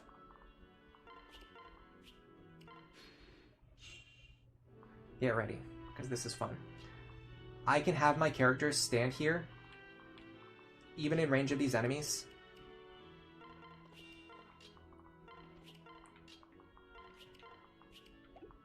And they still won't attack me. The reason why this is significant, you can use it to train Rickon, you can use it to train Donald, you can use it to train literally any character. I could take base level Stall off the bench right now and give him 4 level 6 enemy kills worth of experience right now. That's how good this is. That's how good this tech is. Once you learn how to do this, you can train any character that you want on this map. You can even stand right next to the enemies and they won't attack you, even if they have lethal. You could stand right next to one of these guys with 1 HP and they will not do anything. They'll just ignore you. So, with that in mind, let's think about how we want to train and who we want to train. I think getting Rickon to level 5 or 6 is going to be important. I would even strongly consider building his supports with Lisa. I'm going to have them attack the enemy who has Luna, because it's going to be harder for anyone else to fight that guy safely. So let's start with this. 1.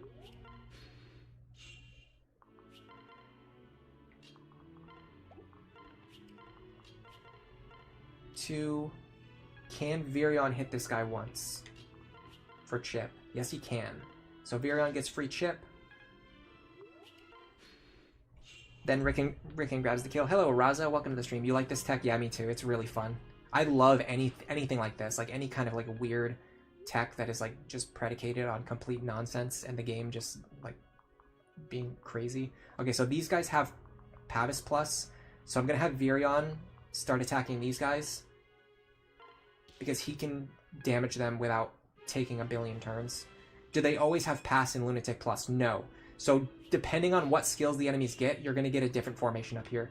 So sometimes you'll get, like, if you get every single enemy who has Pass, then you're in business, because then none of them will ever attack Frederick, which is great. You're generally not going to be that lucky, but sometimes you'll get like 2 or 3 that have Pass, and then they're just stuck here at the end, not doing anything. We got really lucky. Normally you don't get like 4 guys with Pass. I'm going to try to get Robin 1 extra level and some extra support with Maribel while we're here. So I want them to do something like... Oh, in fact, I didn't even need to fight that guy at 1 range. I want... None of them have Aegis Plus.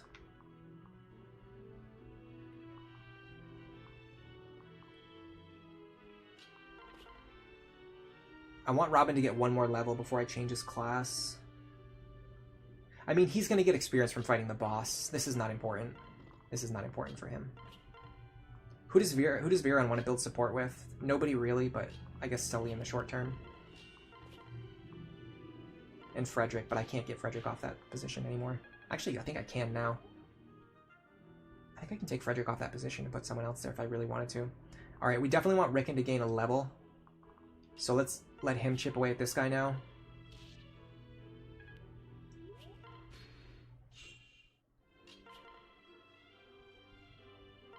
Two. Oh, I don't like that crit chance. We've already lost so much experience to crits today. Imagine if we didn't get those 2 crits earlier, we'd have like 100 more experience between our team.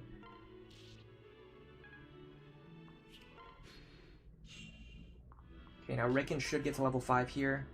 Now, unfortunately, I don't actually know his benchmarks. I did not need to attack at 1 range there, by the way. That was a misplay. If he had, I didn't even look to see if he had Vantage either. Okay, that's a horrible level up. I should probably try to think about what Rickon's benchmarks are and maybe level him in this chapter based on his benchmarks. Unfortunately, that was a trash level up. This is like a moment where I would take Rickon and maybe just put him on the bench because that level was terrible. Yeah, Virion Cordelia.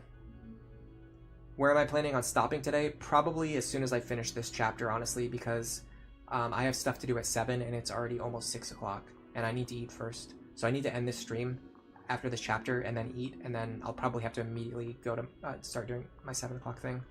Like, either right after I finish eating or even while I'm eating.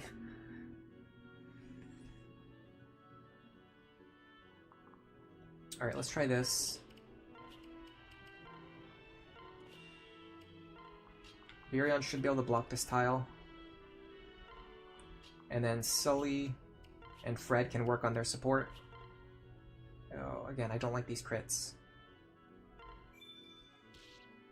Okay, didn't get it. Actually, didn't want to get it for once, so that's good. Okay, so Rickon here.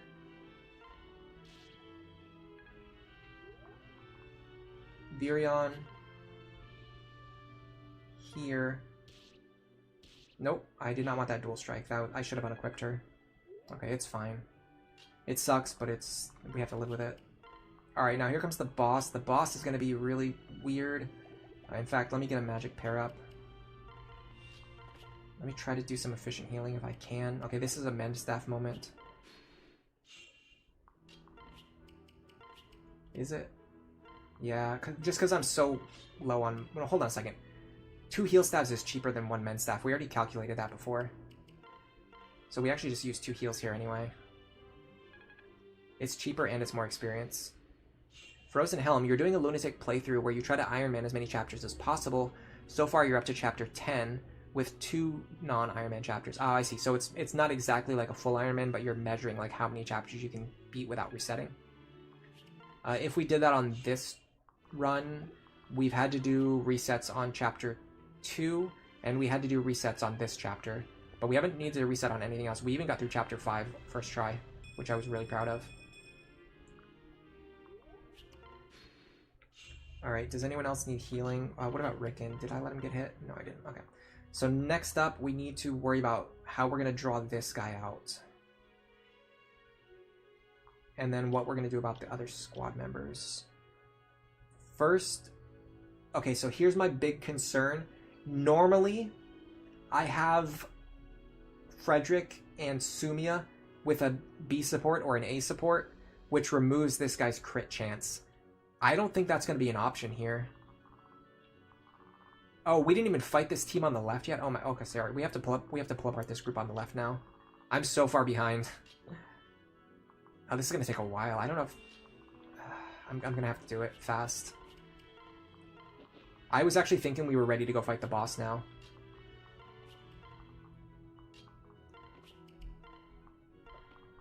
There's no reason for Sumia Maribel to grab shiny spots anymore because they're definitely going to get their support this chapter, assuming they fight together enough times. How do we want to do this? Okay, hold on. To be honest, I could probably divvy up this experience more efficiently, but I'm in a little bit of a rush now because I'm on a timer. I did not think I had this much left to play on the map. I totally forgot about these guys on the left side. That's gross.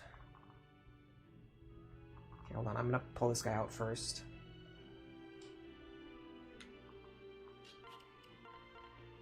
Who can do it safely? Probably, I mean, probably Frederick, right? In fact, I'd like for him to get some combats with Sully.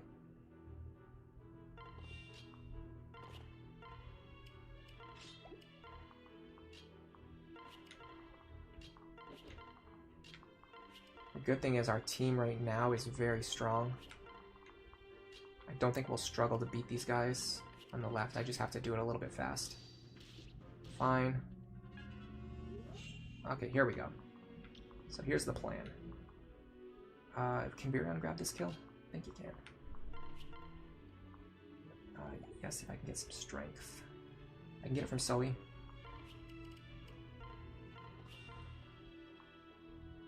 Iron Bow here. Now Robin can either kill or chip this guy, and it's going to depend on what he has. Okay, he has nothing that scares me. So I'm going to do... Does he have Vantage? Of course he has Vantage. Stop asking that. I want to actually do this while not standing on the shiny spot. I want Robin, because if you pair up with someone while you're standing on a shiny spot, you actually get the shiny spot. How much damage do I need? It's either 22 or 27. 22 is not enough. 27 is enough. I'm pretty sure I can get away with using the Elowood charge, though. Yeah, the Elowood blade is better to use, because I want to save my Forged Windtome as much as I can. So we do this instead. Then we do...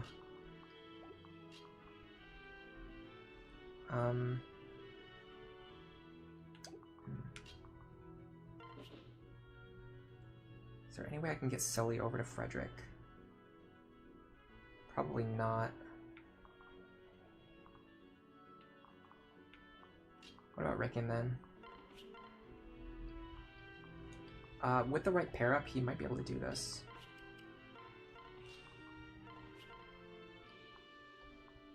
Thunder Tome. Okay.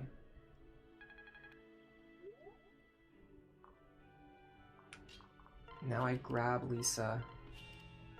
Heal Frederick. Now I'm gonna have to use this pair up because Sully's just not available right now. Okay, so to get this one, what does he have? 12 speed. Okay, Chrom can't double him, so I'm gonna leave Frederick in front.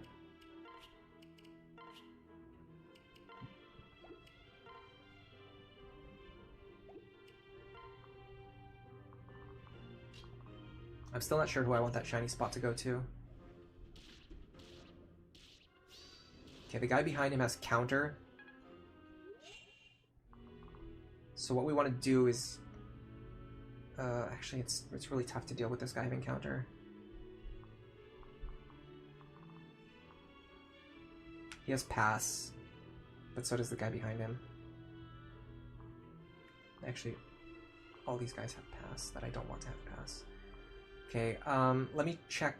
So there's something I've done before with a bronze sword, which I might be able to pull off here. Or even with an iron axe. The problem is if Luna procs, you end up killing yourself. Like if the margin is really thin.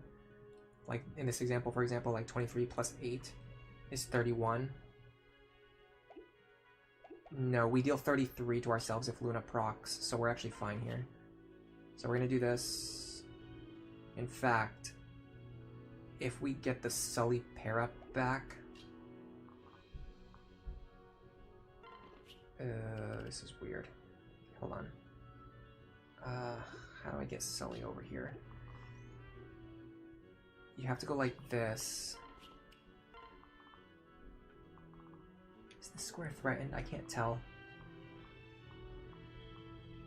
No, okay. So you go here. You grab Sully. That gives us more strength, but it also gives us more defense, which will offset.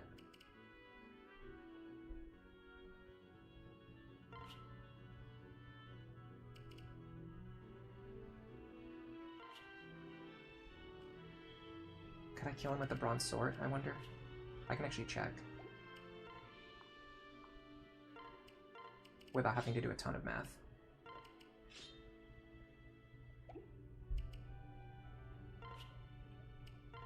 so we would deal 29 to him. Minus 4. That's 25. Or 25 counter damage to ourselves. Plus the sword advantage, so 26. So 26 to ourselves. Plus 26 to him. With Luna, that goes up to 28. So let's assume it's 28. Then he's going to deal 28 minus 18 minus 6. He's going to deal 4. That's already 32 without even factoring in the weapon triangle. So yeah, we're totally fine. I'm going to heal to full anyway. So I think we take 32 or maybe 34 if Luna procs. I don't feel super confident, but I'm willing to roll the dice here. I don't know why. There's no reason to. Okay, dodging there helps a lot. Yeah, he would have only dealt 4 damage to me. Okay, missing there really sucks. What was our hit rate? Well, hold on. We missed on a 100% hit rate? Did you guys see that? Hold on a second. I'm watching the VOD. I just missed on a 100% hit rate. No, okay, sorry. We only attack once. That just drove me crazy. That was Sully's dual strike missing. That makes more sense, at least. I was about to lose my mind there. I don't know what in the world just happened. Okay. This means we have to get a little bit creative. Can Sully fight him? Yes. So let's move Sully to the edge of his range. The only thing is I wish I could heal Frederick first.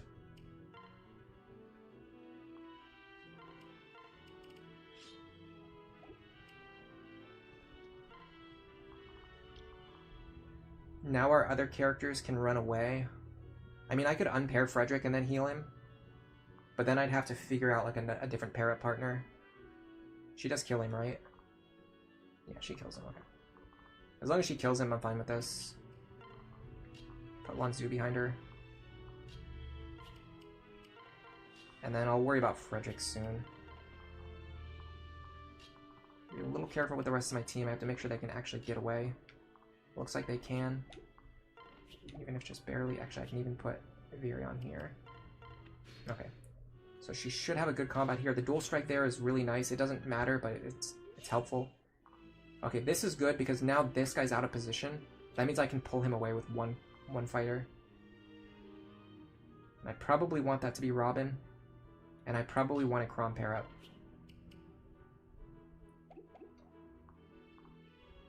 Although the Maribel pair up would be nicer for long term.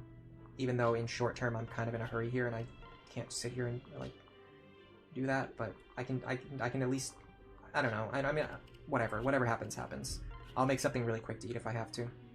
All right, so this guy right here. Is there any tiles over here that are no? Because these guys overlap.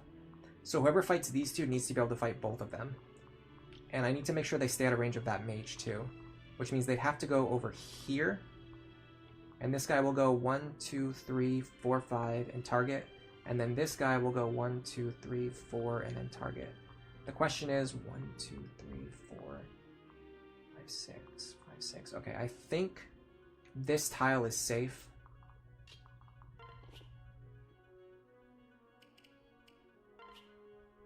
So we should be able to get away with something like this.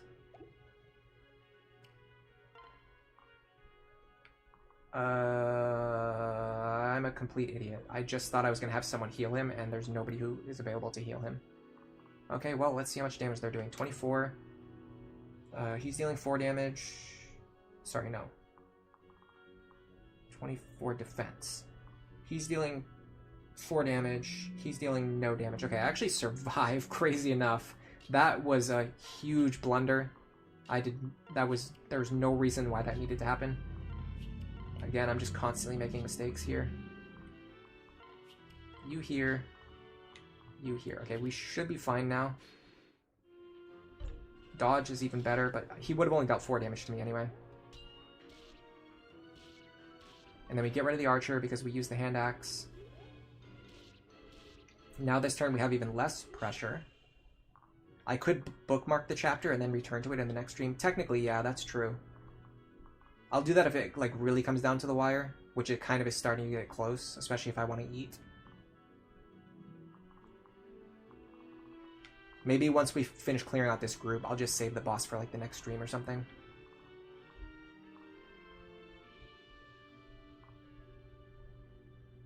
Robin getting this kill would be pretty solid, because then I could change classes and then get a ton of experience for fighting the boss. But that means I want to stay out of his range. Should be doable. So we get this kill. Now we can promote, or sorry, not promote, we can change classes. So Moment of Truth, I think we go Dark Mage. Man, Mage is so much better for the long run. It's so much better for the long run. This is a tough call. This is actually a really tough call.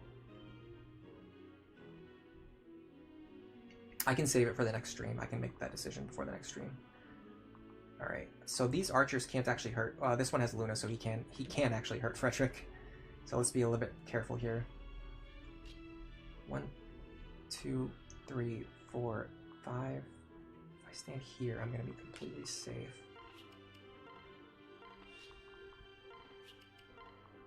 Man, we are backing up as far as we can go here.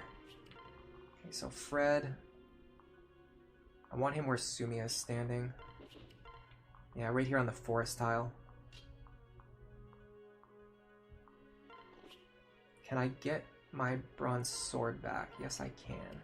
This should totally neuter his damage. I think he'll deal like 2 damage to me, maybe.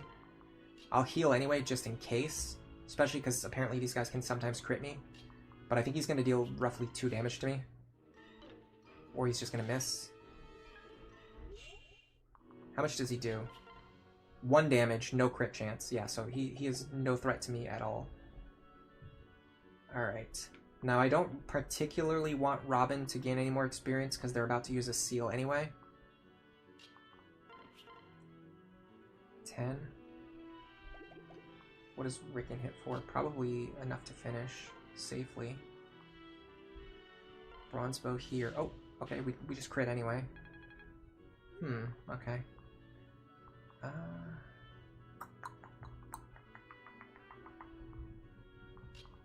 What does he have? Counter.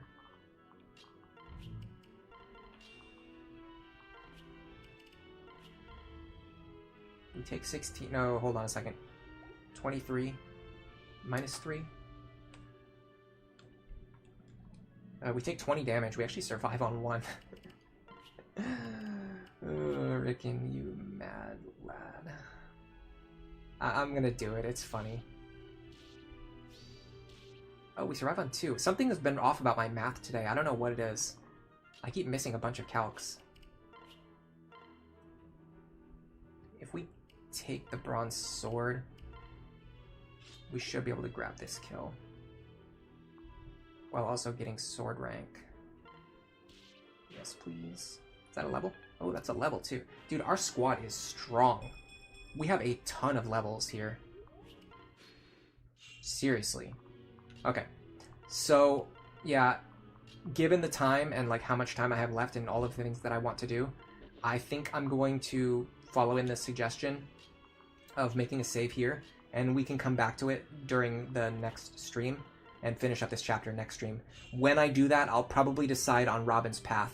So our choices are either we go into Dark Mage now and we keep Maribel as our partner, which was my original plan anyway for the Lunatic Plus challenge, or we switch over, we go through Mage, which is going to make Robin much stronger in the long run, and then we get Saria as our partner, which is maybe slightly less optimal in the long run. I think it could go either way. But yeah, thanks to everyone for coming. So I'm not going to be able to say a lot of goodbyes today. I really need to, if I want to like eat at all, I need to go like right now. So thanks to the lurkers. Thanks to everyone who's chatting and keeping me company. New subs. Anyone who liked the stuff, leave a like on the stream. Subscribe if you want to see more. Do all the stuff that YouTube wants you to do. And for now, enjoy the rest of your day.